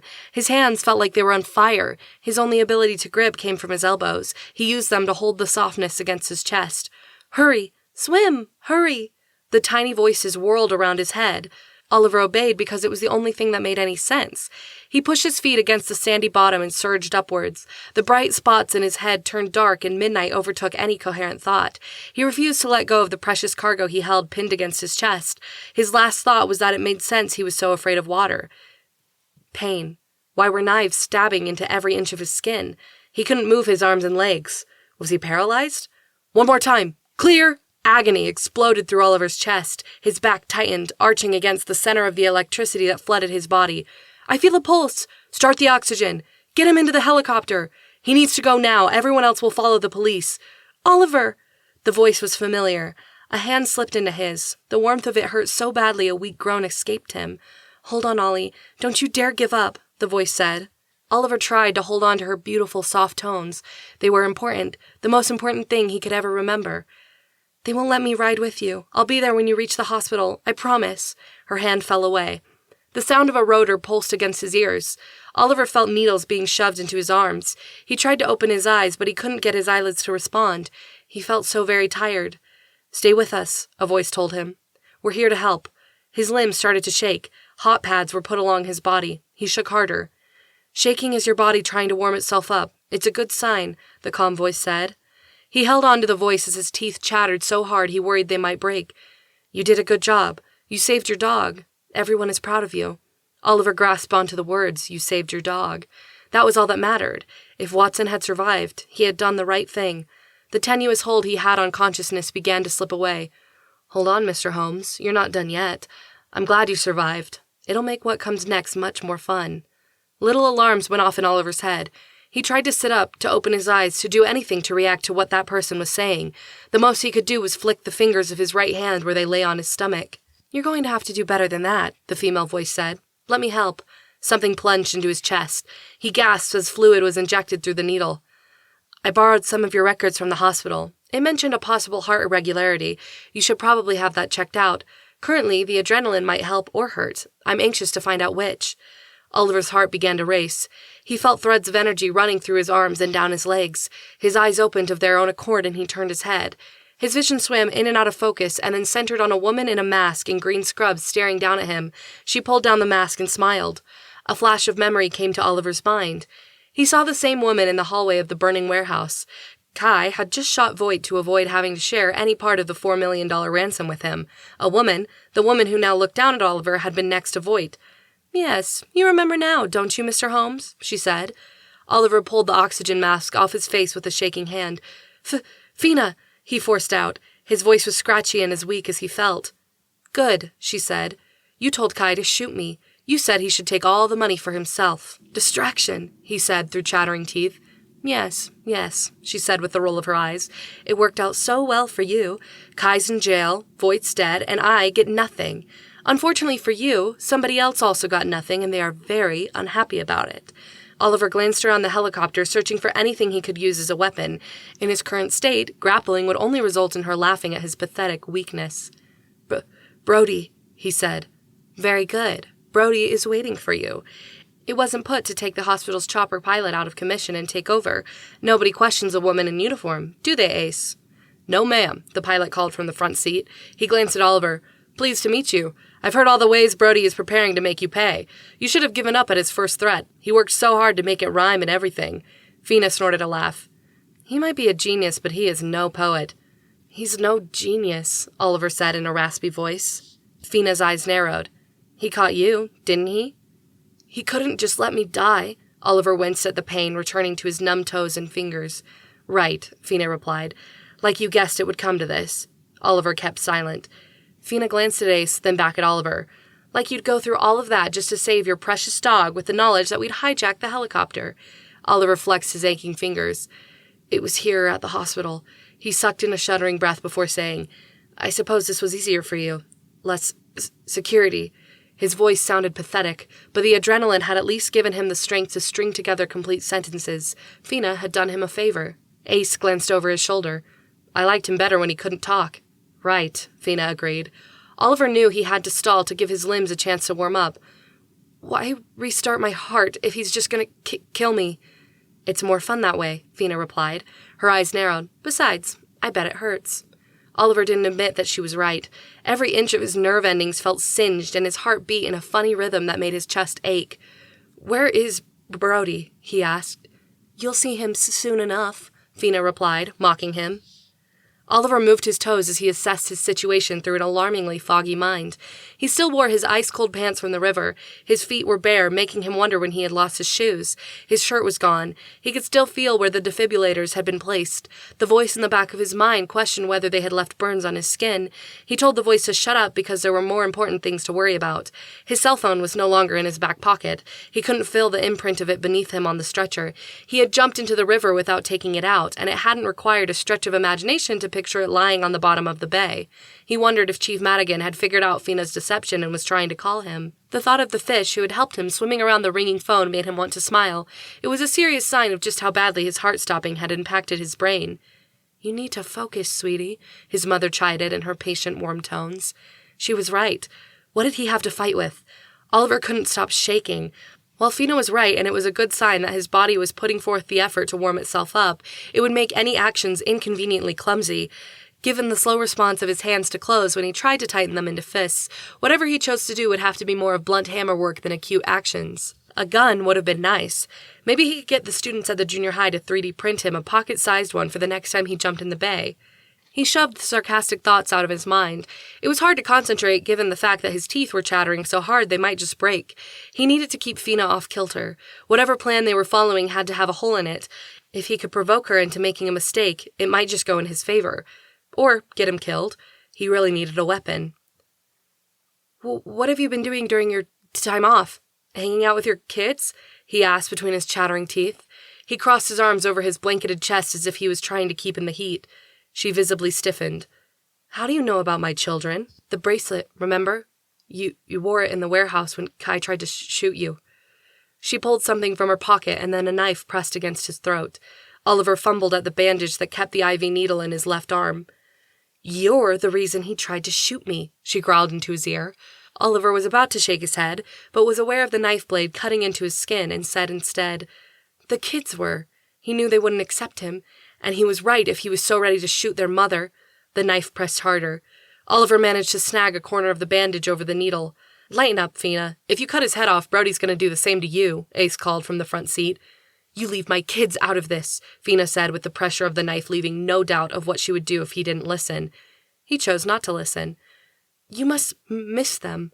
I don't imagine being on the run leaves you with much mom time. Are they faring well with child's services?" "I'll bring him your head," Fina said, her chest heaving. The knife pressed harder. Oliver kept speaking as he pulled the needle from his arm while her focus was on his throat. "I've heard that's a rough system to get caught in. Are they going to split them up?" "I'll kill you," Fina threatened. "Fina, enough," Ace barked. Oliver wondered if he was about to experience a blade slicing through his throat. He felt blood well up in the crook of his elbow as the needle worked free. "He needs to stop talking about my kids," Fina shouted. He had to risk it. What are they going to think when Chief Madigan arrests you for kidnapping, murder, and treason, and their mom is locked away for life? Sad when your visits with them will be behind polycarbonate glass. She leaned forward and grabbed his shoulders for leverage. It was the moment Oliver was waiting for.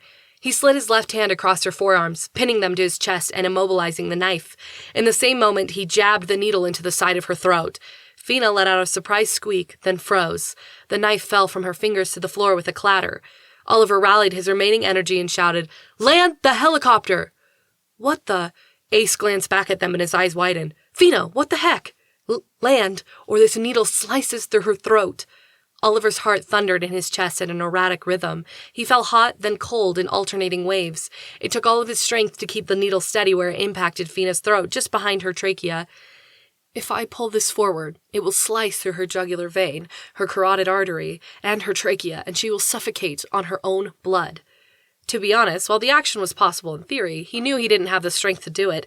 He could only hope that they would believe his bluff. He held his hand steady and jaw locked to keep his teeth from chattering. "Fina?"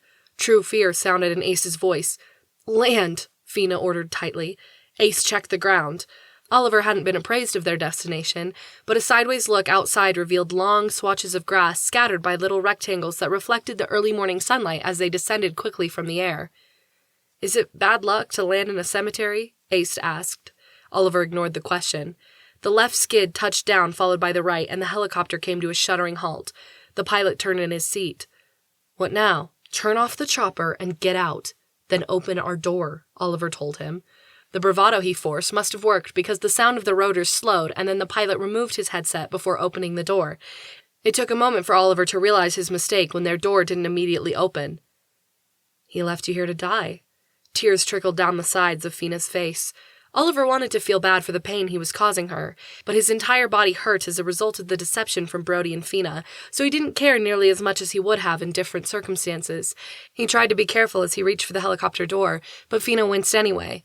He attempted to work the handle, but his fingers wouldn't respond. He finally gave up. "Open the door." Fina reached forward a little at a time. Oliver was careful to move with her as she undid the latch and slid the door open. Ace was nowhere to be seen.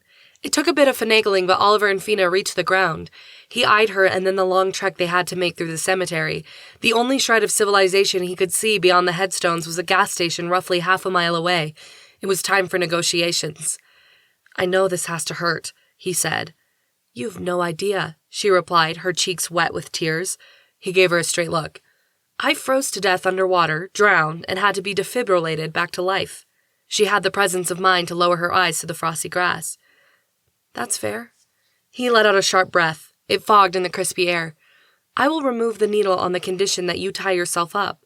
Her eyes narrowed. "Are you crazy?" "Probably." He moved his fingers just enough on the needle that she winced again. Several drops of blood trickled down her neck. All right, she protested. "I'll do anything you say." Oliver shot a glance inside the helicopter. His gaze rested on the surgical tape and tubing for the IVs. He let go of the needle and leaned in to grab the supplies. He half expected Fina to make a run for it, and he had already decided that it wouldn't be worth the strength to go after her, but she held still. Perhaps she realized just how dangerous the needle in her neck potentially was. He hesitated, then grabbed several bandages as well. He used the first one to wipe his neck where her blade had cut.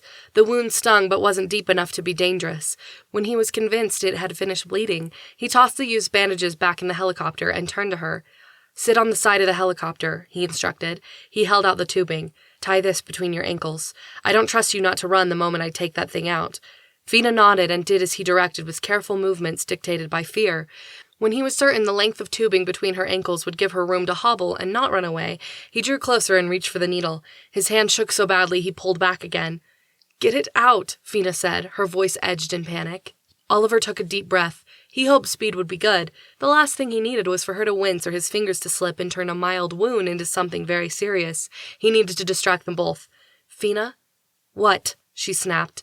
"Your kids will be much happier to have a mother in prison than dead." "Screw you, He yanked the needle free.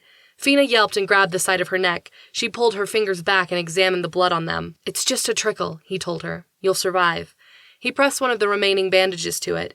His fingers shook so hard he couldn't tear the tape to hold it in place. Fina wordlessly held out her hand. He set the tape in it, then put each piece she handed to him on the bandage to secure it. He then used the tape to wrap her wrists together in clunky, clumsy movements.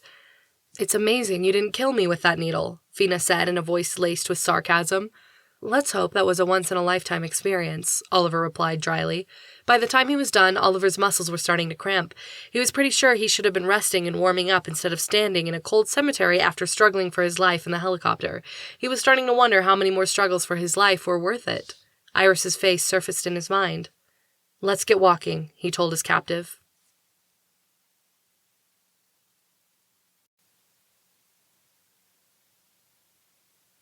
Chapter 13. Iris. "It's him!"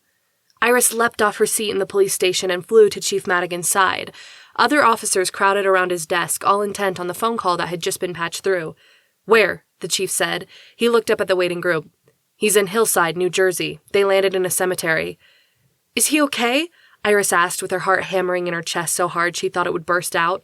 "What is your condition?" the chief asked. He hit the speakerphone button. Freezing cold, barefoot, and needing a nap. But the gas station owner gave me a purple sweatshirt with a rabbit on it. I think that's supposed to make me feel better?" Chief Madigan covered the receiver. "He sounds fine."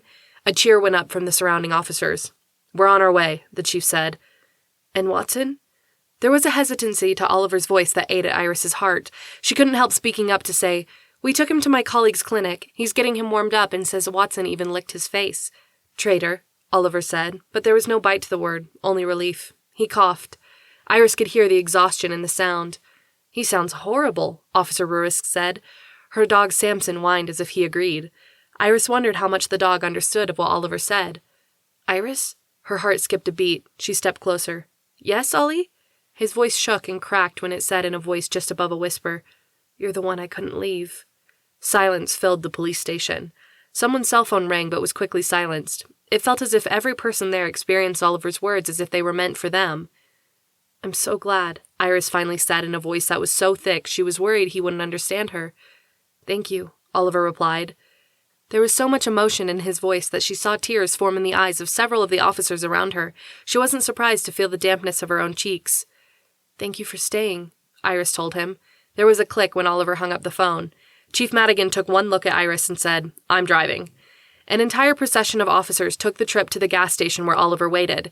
They passed the strange sight of the helicopter parked in the middle of a huge cemetery. The door was open and the rotors were off. "Cheney and Lewis, take the helicopter, but keep your eyes peeled. We don't know if the pilot was armed." 10-4, one of the officers replied, and their car detached from the others. The rest continued toward the small gas station. The anxiety in Iris's chest didn't release until she spotted Oliver sitting on the curb in front of the gas station with a woman beside him. Iris had barely glanced at the 6 medics who had worked on Oliver when he was pulled unconscious from the water. The knowledge that 2 of the medics had been faking it made Iris's stomach roll with nausea. How had she not recognized Fina? Granted, the woman's hair had been long and auburn when they last met at the warehouse. Now it was short and dyed black. In the rush of things, Iris had completely missed the shape of her eyes or the small tattoo on her hand. She had almost lost Oliver because of it. Seeing him sitting there with his head leaning on one hand, the purple sweatshirt too short on his arms, and his bare feet looking far too cold on the pavement, she wanted to wrap him up in blankets, feed him soup, and not let him go anywhere for at least a month. The knowledge of how much he would hate that situation only made her slightly less inclined to suggest it. She opened the door to leave the patrol car before Chief Madigan had even had it in park. "Wait!" the chief ordered in a voice she barely recognized. At her surprised look, he said, "Let us take care of the murderer before your cheery reunion with Mr. Holmes." She had to admit he had a point. She watched anxiously from the car as Officers Pizzuto and Ruiz arrested Fina. They cut through whatever Oliver had used to tie her up, which appeared to be random medical supplies. The weary tilt of Oliver's head on his hand as he watched everything with an impassive expression was almost more than she could stand. As soon as Fina was led away, Chief Madigan motioned to her. Iris opened the car door and watched Oliver's exhausted demeanor change. The moment his eyes locked on hers, he rose gingerly to his feet and his usually unreadable face morphed into a smile he reserved only for her. The crinkle at the corner of his eyes, the tip of his lips, and the softening of the planes of his cheekbones, forehead, and chin made him look years younger. "You came." The two words sounded as close to tears as she had ever heard from him. Iris hugged him so tight she felt him wince, and then had to remind herself that he had actually died not long before that and had been brought back to life. She released her grip, but found him holding her just as tight. "I'm so glad you're safe," she said. "I don't know if I'd go that far," Chief Madigan said from where he spoke to several of his officers a few feet away. "The pilot got away and nobody has a lead on Brody." Iris rolled her eyes. "Chief, can we just enjoy this moment?" He lifted his hands and an apologetic look crossed his face. "Sorry, my bad, carry on." Oliver chuckled. He took a step back and looked her up and down. "You're all right?" A laugh verging on tears broke from her. "You're asking me?" The way he held himself told of internal pain. She had felt him shaking during their hug and even now could see the trembling in his fingers as he stood there. His eyes were shadowed in purple and the pallor of his skin alarmed her. "We need to get you to a hospital." He shook his head. "I need to see Watson." "Oliver," she began. He shook his head again but didn't say anything. His stubborn silence was one she had met many times. It was an impenetrable wall he reserved for anything related to his health, or the placement of items in his apartment, or foods like sushi or ramen he said were too squelchy to be tried, or when she mentioned he should wear a jacket when he went running in 40-degree weather, or, apparently, a million other things that came to mind. She hadn't won on any of them, and she knew she wouldn't win on this. One look at the chief showed that he guessed the same thing. His voice was resigned when he said, "We can't force you to accept medical care against your will. Because of that, I'm assigning Officer Ruiz to chauffeur you around until Miss Perry has her car." He turned to the officer in question. "If at any time he shows an inability to think clearly, you have my permission to haul him off to the closest medical facility." "Copy," Officer Ruiz said, throwing a grin at Oliver. Chief Madigan set a hand on Oliver's shoulder. Oliver winced, but the chief appeared not to notice or care. "Mr. Holmes, your bravery in saving your dog and also in bringing down that helicopter so we could arrest one of the murderers involved is an act of heroism beyond what most people would attempt. I'm certain there will be a medal involved along with accolades beyond your actions regarding Marisol. Prepare yourself for a public display of gratitude." Oliver turned to Officer Ruiz. "Chief Madigan is showing inability to think clearly. Will you please haul him off to the closest hospital?" Everybody laughed. Oliver gave a small wave of his hand. "Let's go get Watson." Every officer stepped forward to help Oliver to the car. It appeared everybody wanted to be part of his rescue after all he had done. "Give him room," Chief Madigan growled. "His girl is here. He'll be fine." Iris gave him a grateful smile and ducked under Oliver's arm.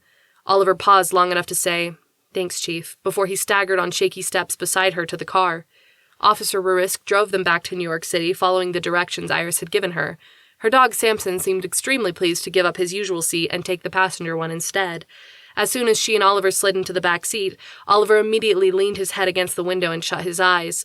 Shivers ran through his body despite the heat Officer Ruiz blasted through the SUV and the rescue blankets that had been wrapped around him.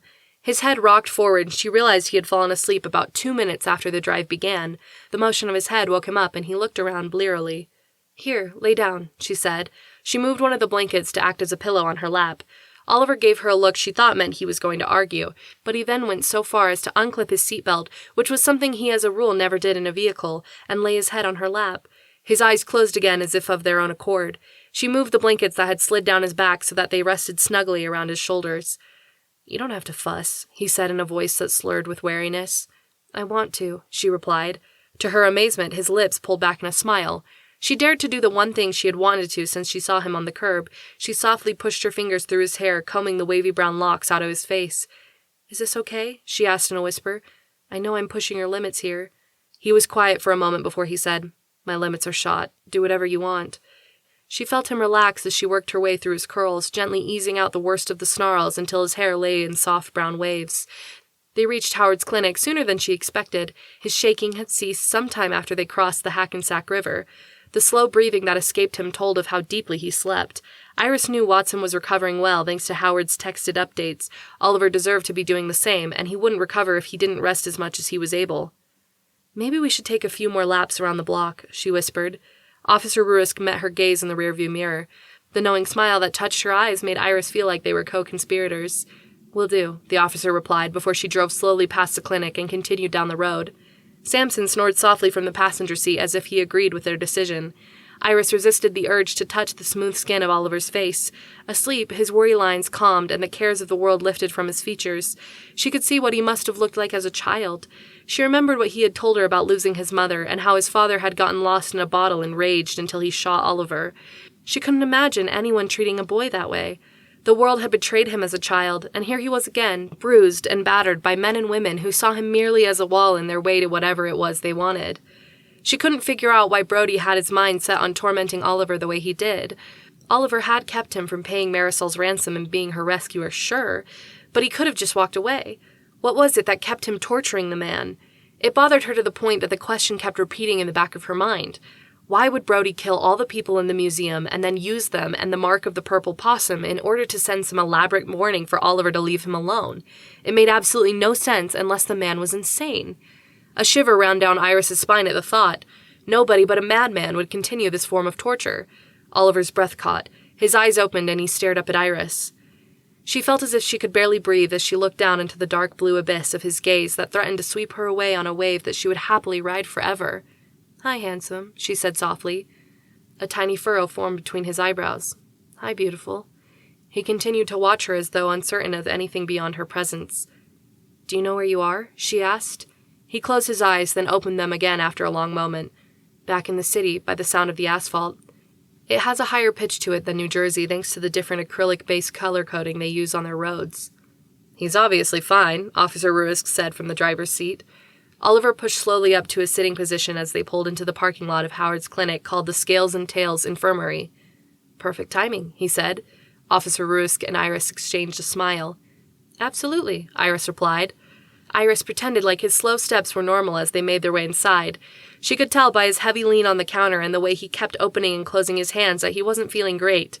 She wanted to insist that they go to the hospital, but she knew he wouldn't be able to relax until he had seen Watson. Given all he had gone through, she couldn't blame him one bit. "Hello, Dr. Perry," the receptionist said with a warm smile. "I'll let Dr. Grant know you're here." "Thank you," Iris told him. Dr. Howard Grant pushed through the swinging door a moment later. "Iris, it's good to see you," he told her. "You as well, Howard. Thank you for taking Watson so early." They shook hands. "I was happy to do it," he said. "Is he going to be all right?" They both looked at Oliver. "Howard, this is Oliver Holmes. He's Watson's owner." "You're the one who jumped into the river to rescue him," Howard said. "Anyone who ties up a dog and does that deserves solitary confinement in a dark cell. I'm glad you were in time to get him out of there." Oliver ignored the man's outstretched hand and repeated, "Is he going to be all right?" Howard blinked and glanced at Iris before lowering his hand. "Yes, he's on track to make a full recovery. We treated him for hypothermia, low-grade asphyxia, and bandaged his paws where the zip ties they use cut into his skin." He turned to the receptionist. "Daryl, will you bring Watson out?" He looked back at Oliver and Iris. "He'll need rest, plenty of fluids, and some extra spoiling wouldn't hurt." Oliver nodded. "Thank you very much. Your expertise has been most appreciated." Howard smiled. "Glad I could help." "I'll leave my address where you can send the bill," Oliver told him. Howard threw Iris a smile. "Call it a professional courtesy. Iris has bailed me out on a few occasions with difficult cases. Us veterinarians stick together." "We graduated from the same class at the university," Iris told Oliver. "Howard got married while he was there. His wife Jen is the reason most of us poor college students didn't starve while we were working our way through." "That was nice of her," Oliver replied. She saw the lines on his forehead relax just a bit. Had he been jealous? "Yes, Iris was the top of the class," Howard added. "By the end, the professors were bringing their pets to her instead of the other way around." He adjusted his glasses. "Have you found a new location for Paws and Caws, or are you using the same one?" "The same one," Iris told him. She couldn't hide the sadness in her voice at the thought of the rubble that remained of one of her favorite places in the world. "It'll take some time, but I've always liked the location.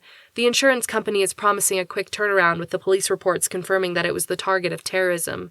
Hopefully we'll be up and running in a few months." "Have you found a place to rent in the meantime?" he asked. She glanced at Oliver. "We've been a bit busy, but I have some feelers out." Howard's lips pursed in a thoughtful expression. "I wonder if Dr. Jennings' place has sold yet." The idea appealed to Iris. The clinic was older and in definite need of a remodel, but Dr. Jennings had retired a few months previous. She nodded, excited by the thought of being able to work again sooner rather than later. "If not, maybe he'd be open to renting it until my clinic's ready. The insurance should cover the expense while we wait for the rebuild." The swinging door opened and Daryl walked through with Watson on a leash by his side. The dog limped and his head hung low. "Watson." At the sound of Oliver's voice, the Australian shepherd's head jerked up. He locked eyes with Oliver and scrambled forward, yanking the leash from Daryl's grip as he did so. Before anyone could move, Watson barreled Oliver to the ground and stood on his chest, licking his face with an enthusiasm that the dog had feared the worst had happened to his owner. Iris could only stare. Howard appeared completely shocked. Daryl kept apologizing until the doctor reassured him, then only the sounds of Watson's eager whining as he licked Oliver and sniffed him all over filled the room. All right, Oliver said, pushing the dog gently back. "I'm pretty sure I died today. Take it easy." Howard threw Iris a questioning look. She nodded and was unable to suppress just how much his words threatened to overwhelm her.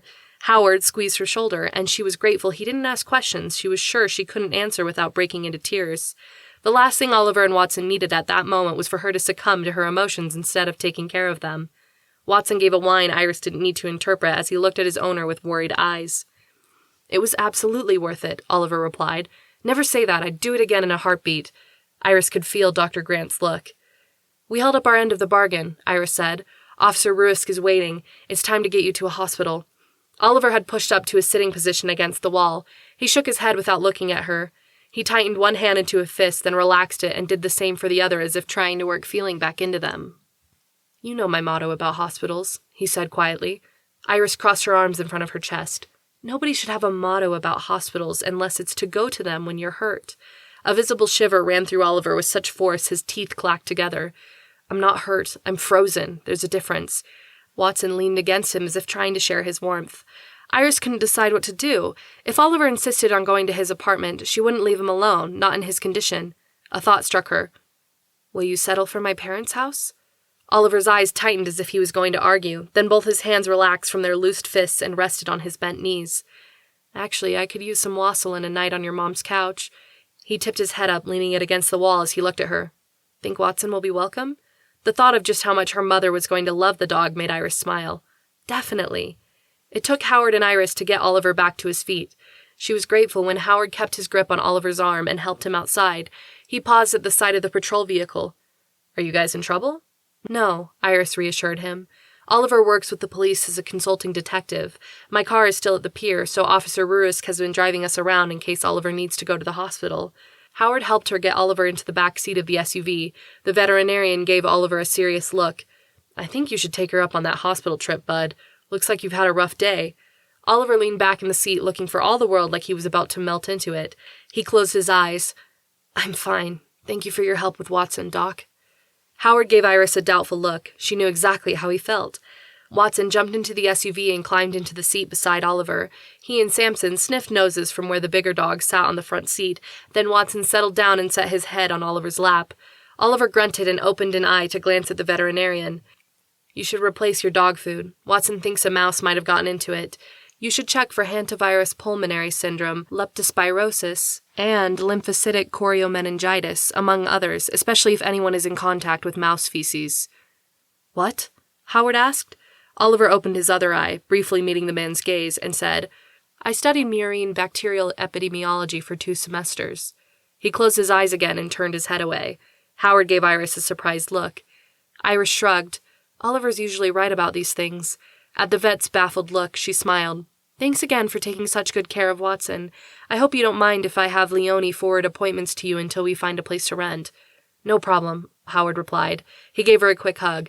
"Take care of yourself, Iris. Definitely check out Jennings' place." "I will. Thanks." She circled around the SUV and climbed in next to Watson. It appeared both the dog and man were already asleep. "We can head to the pier and grab my car unless you want to stay in the country tonight," Iris told Officer Ruisk. The officer looked at Oliver in the rearview mirror. "I already explained the situation to my husband. He's got parent-teacher conferences all evening, so no worries there. I'm sure Samson wouldn't mind a run to the country. What's the address?"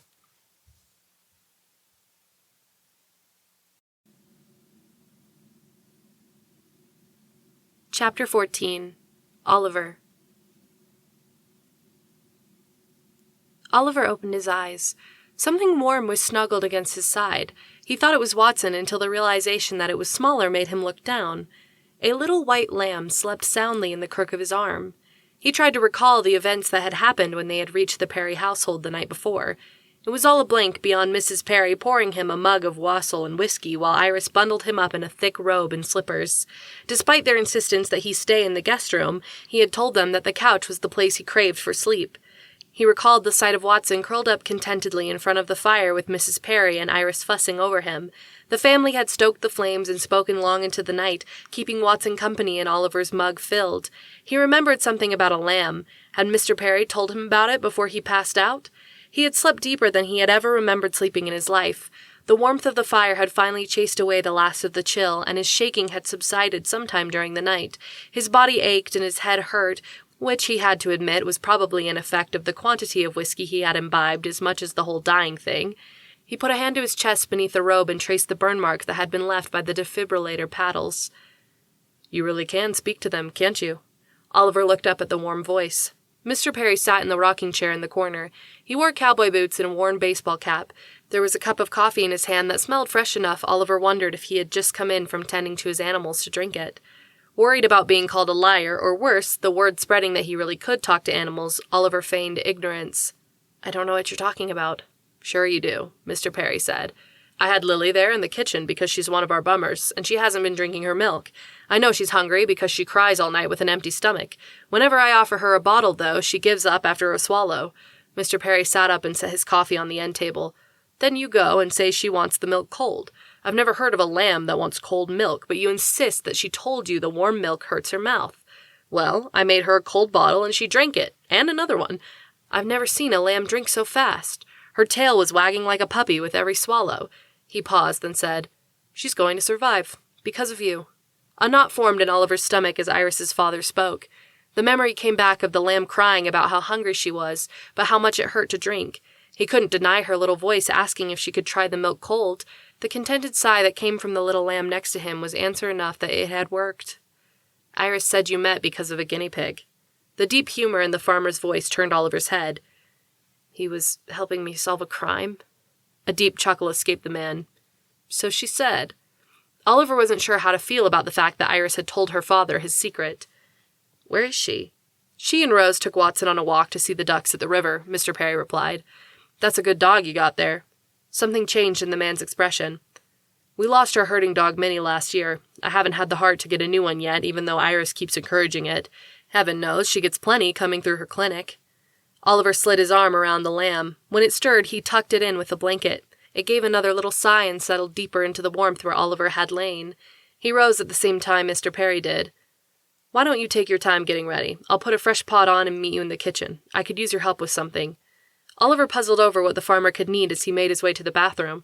Someone, probably Iris, had put a change of clothes on the sink. The knowledge that Iris willingly raided her deceased brother's closet for him was more than he wanted to confront that day.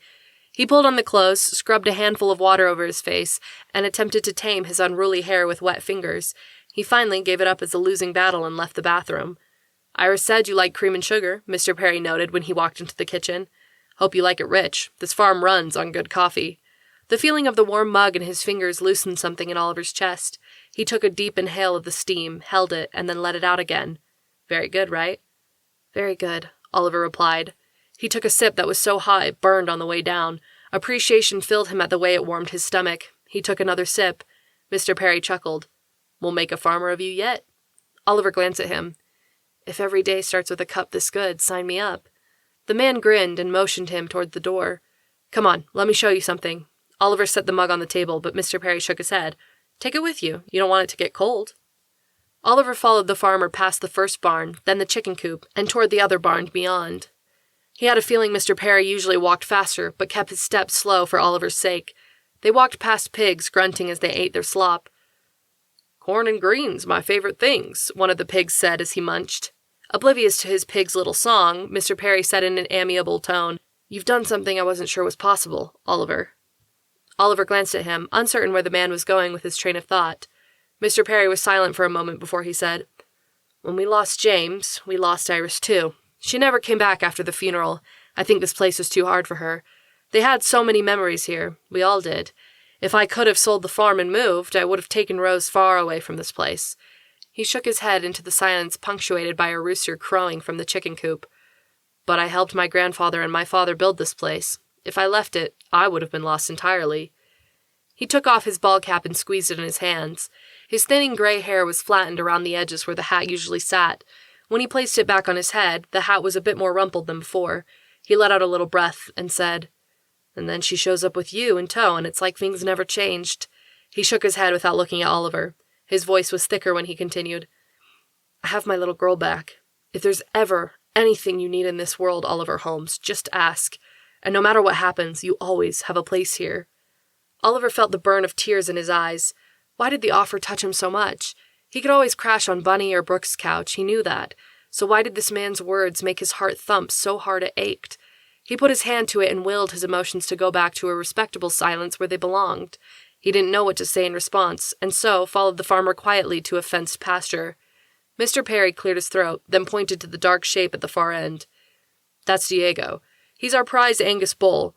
People pay us for stud services from all over because he throws calves with excellent bloodlines. The only problem is, he's a knothead. He knows he's not supposed to be in this pasture, and yet this is the third time he's broken into it this week." He gestured to a corral on the other side of the barn. "I'll have to saddle one of the horses and rope him again. If he's in a mood, which he usually is, it can take up to 2 hours." Oliver felt his glance.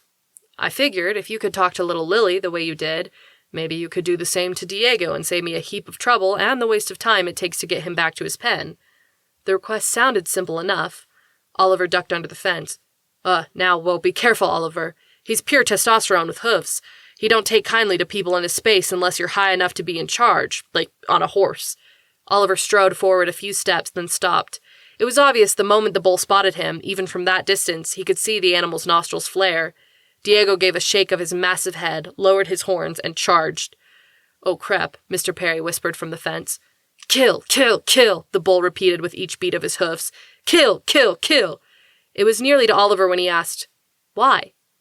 The bull planted his hooves and skidded, dirt churning beneath them as he came to a full stop with the center of his forehead a few inches from Oliver's chest.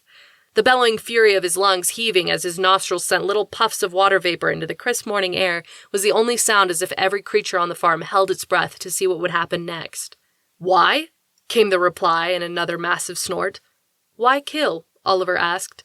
"I already died once this week. I don't relish the thought of doing it again. It wasn't so pleasant the first time." But you're in my pasture," Diego said, as if this was reason enough. His ears flicked back and forth. "Not true," Oliver told him. "You're not supposed to be in this pasture. Mr. Perry said you've got your own corral, but you keep breaking out." "Well, yeah, I do." The big bull looked from Oliver to the fence and back. His brown eyes narrowed. "I'm a bull. I can do anything I want." Oliver chose a different tactic than arguing with the animal. "Do you like it here?" Diego kicked a hoof into the dirt. "Yes, this is my farm." "Mr. Perry can sell you whenever he wants, but he doesn't. Do you know why?" The animal's eyes widened as if the thought had never occurred to him. "Why?" "Because he likes you, and you do a good job here." Oliver gestured to the pasture. "But getting you back to your corral costs him valuable time and extra work he needs to spend elsewhere. If you do it too many times, he might have to rethink your value. You don't want that, do you?" "No," Diego said in an alarmed voice. Oliver nodded. "All right, let's go back to your corral. Stay there, and maybe I can talk him into letting you in here once a week if you promise to go back when he asks you to. Is that fair?" The huge black bull turned his head to look over his shoulder. If Oliver hadn't stepped back, he would have been struck by one of the animal's huge horns. Diego looked back at Oliver. "That's fair." Oliver nodded. "Let's go." He turned his back to the bull. The voice in the back of his head whispered that he could be gored and trampled to death at any moment, but after the week he had had, the thought didn't scare him in the least. He heard the animal's massive hooves crunch in the frosted alfalfa and grass as Diego followed him to the gate Mr. Perry held open. Oliver paused there with Diego close behind. "Where's his corral?"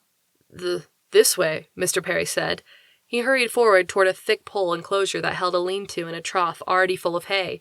Iris and Mrs. Perry appeared around the corner of the barn with Watson at their side. All three paused when they saw Oliver. "Oliver, what are you doing?" Iris asked, her voice higher pitched than normal. "Be careful," Watson barked a warning. "We're fine," Oliver told them. The three stepped back as Oliver led the bull past them into the wide gate Mr. Perry held out. Oliver stopped next to the farmer and waited for the bull to amble through. As soon as he passed them, Diego snorted, threw his head, and kicked up his hooves. "It's better in here anyway," the bull said before he trotted off toward the hay. Mr. Perry closed the gate and latched it. "I can't wait to tell the guys about this one," he said with a shake of his head. Oliver ran his fingers over the wood of the pole fence. "Please don't tell anyone, Mr. Perry. It could get out of hand quickly." The man nodded. "I figured as much. It's not like they'd believe me anyway." He held out a hand. "Your secret's safe with me." Oliver hesitated. Fingers carried between 3,000 and 10 million bacteria, depending on where the person had been, and they were a carrier for the transmission of more bacteria and diseases than most humans realized. However, Oliver felt refusing would be rude, so he gave in and shook it anyway. "Thanks." Iris, Mrs. Perry, and Watson came hurrying up. Watson reached him first. "You should have seen the ducks. I couldn't help barking at them, and when they flew off, it was amazing." He looked around.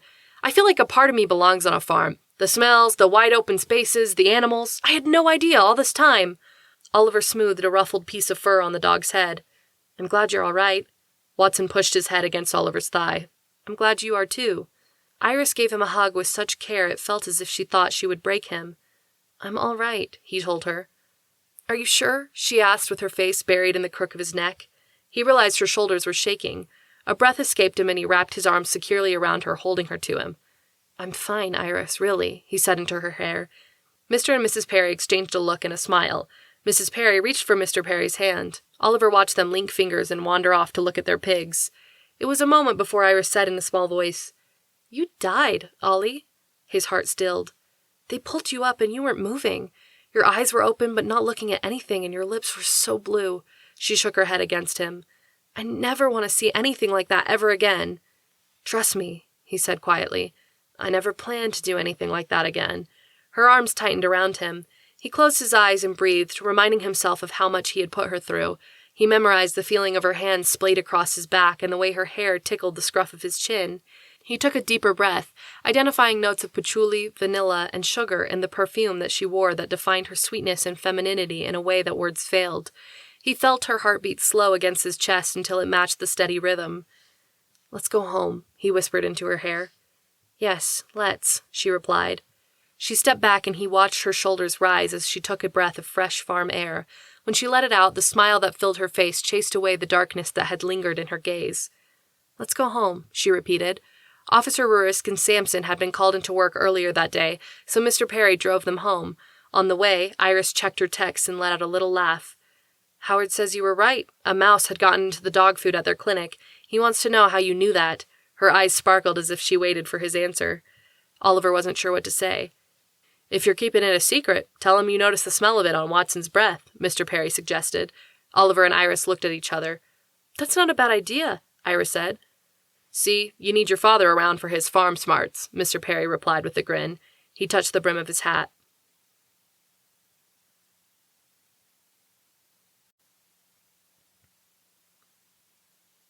Chapter 15. Oliver. When they neared the school, Oliver insisted on being dropped off. While Principal Myers had been understanding when he texted him the reason for his absence, Oliver knew they had been forced to rely solely on Jameson, who was known for cutting any corner possible. The thought of what he might find when he got there was nearly as terrifying as what he had gone through away from the school. Watson followed him inside. The bell rang just as they walked past the main office and teenagers flooded the hallway. Oliver had never minded being around junior high students. While he usually hated crowds, he felt like a stone with the rush that flowed past him on either side as if he was a fixture in the school, just like any table or chair. To some, it might have been frustrating, but to him there was the reassurance that he was back where he belonged. "Mr. Holmes! It's Mr. Holmes!" "What did you do?" Watson asked as the students began to crowd around him. The notion of being a stone flowed by was completely erased by the rapt attention. "I'm not sure," Oliver told the dog. He spotted Henry, Surrey, and Becca further down the hall. As soon as the students saw him, they rushed up to join the fray. "Hey, Mr. Holmes, it's good to have you back," Henry said. "We've missed you," Surrey told him. "It's not the same around here when you're gone." "It's much dirtier," one of the basketball athletes said.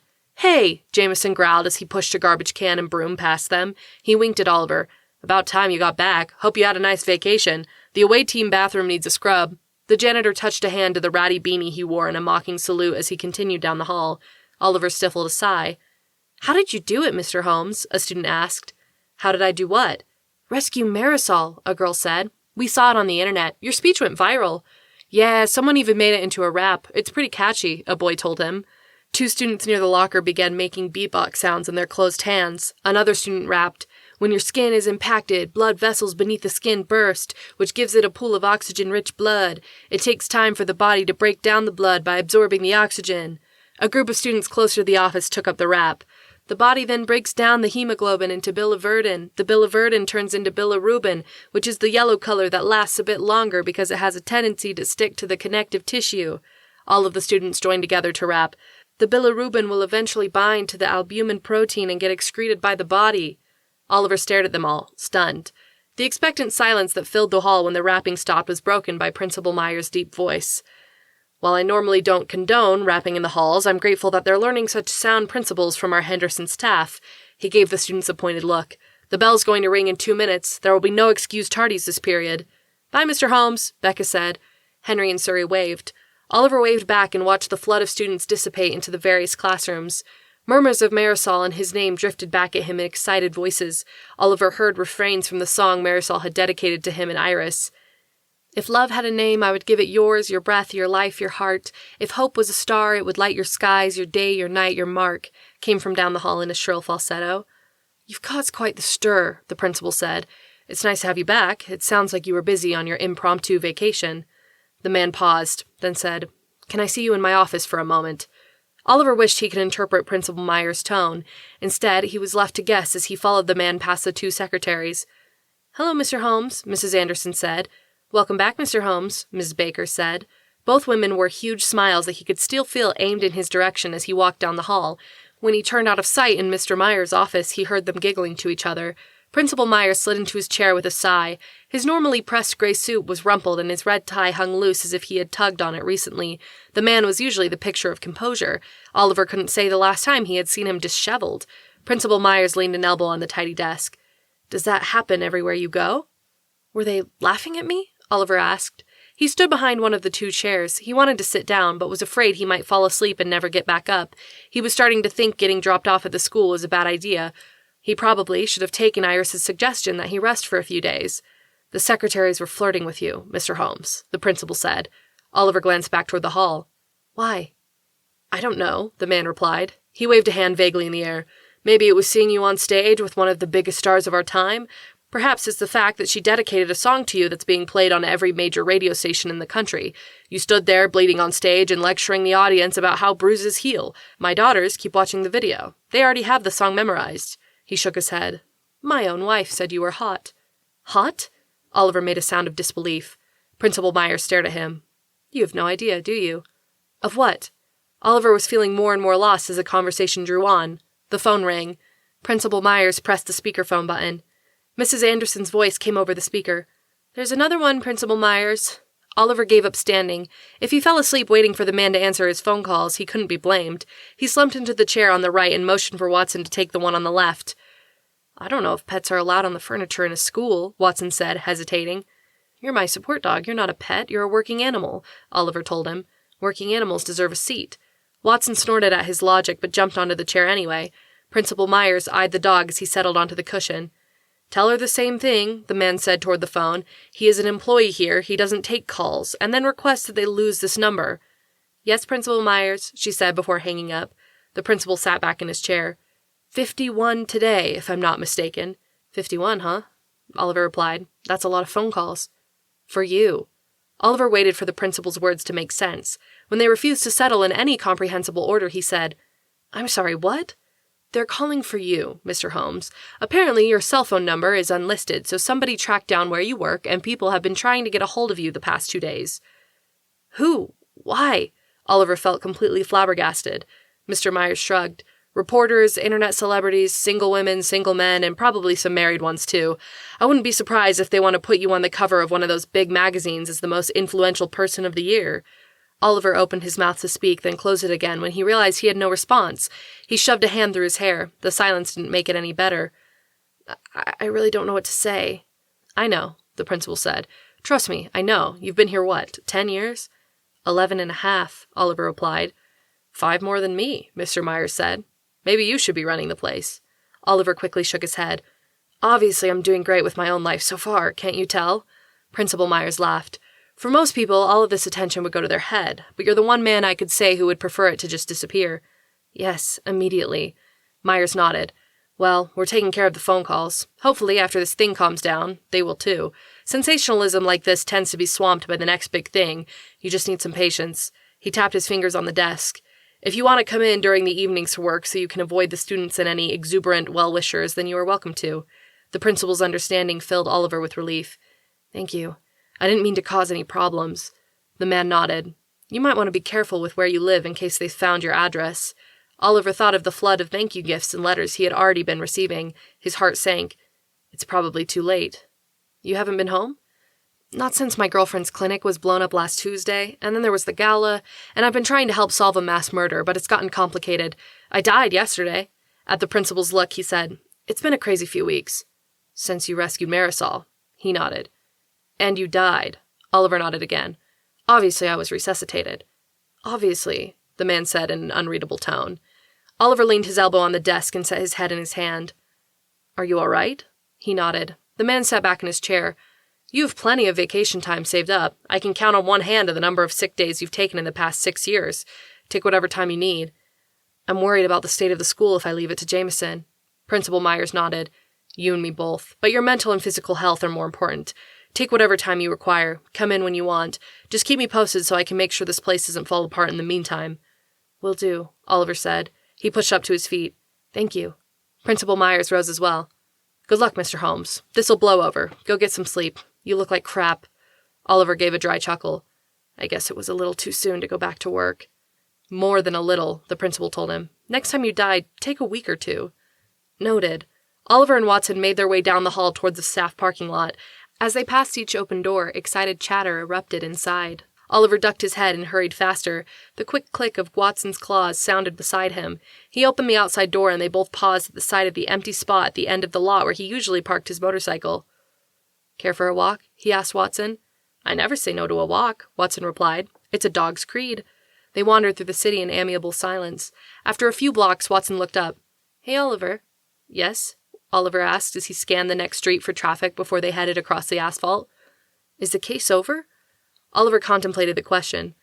Well, we found the murderers. Vina is in prison. She'll hopefully inform the chief who else was involved and possibly give us a lead toward tracking down Brody and whoever helped take out the victims at the museum. We know the link between the bombing at Iris's clinic and the murderers, and we helped track down the dirty cop from Madigan. He looked down at the dog.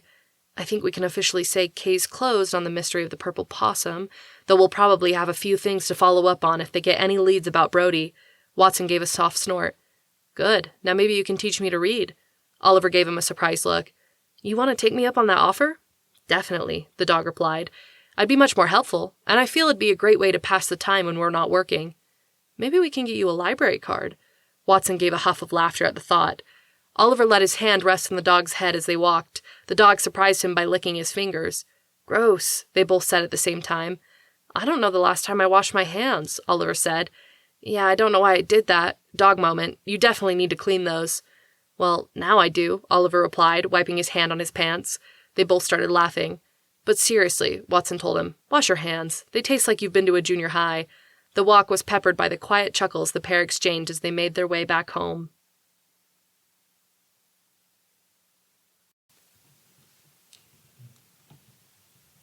Thank you for listening to Oliver Holmes and the Mystery of the Purple Possum, written by Cheree Alsop, narrated by Myree Alsop.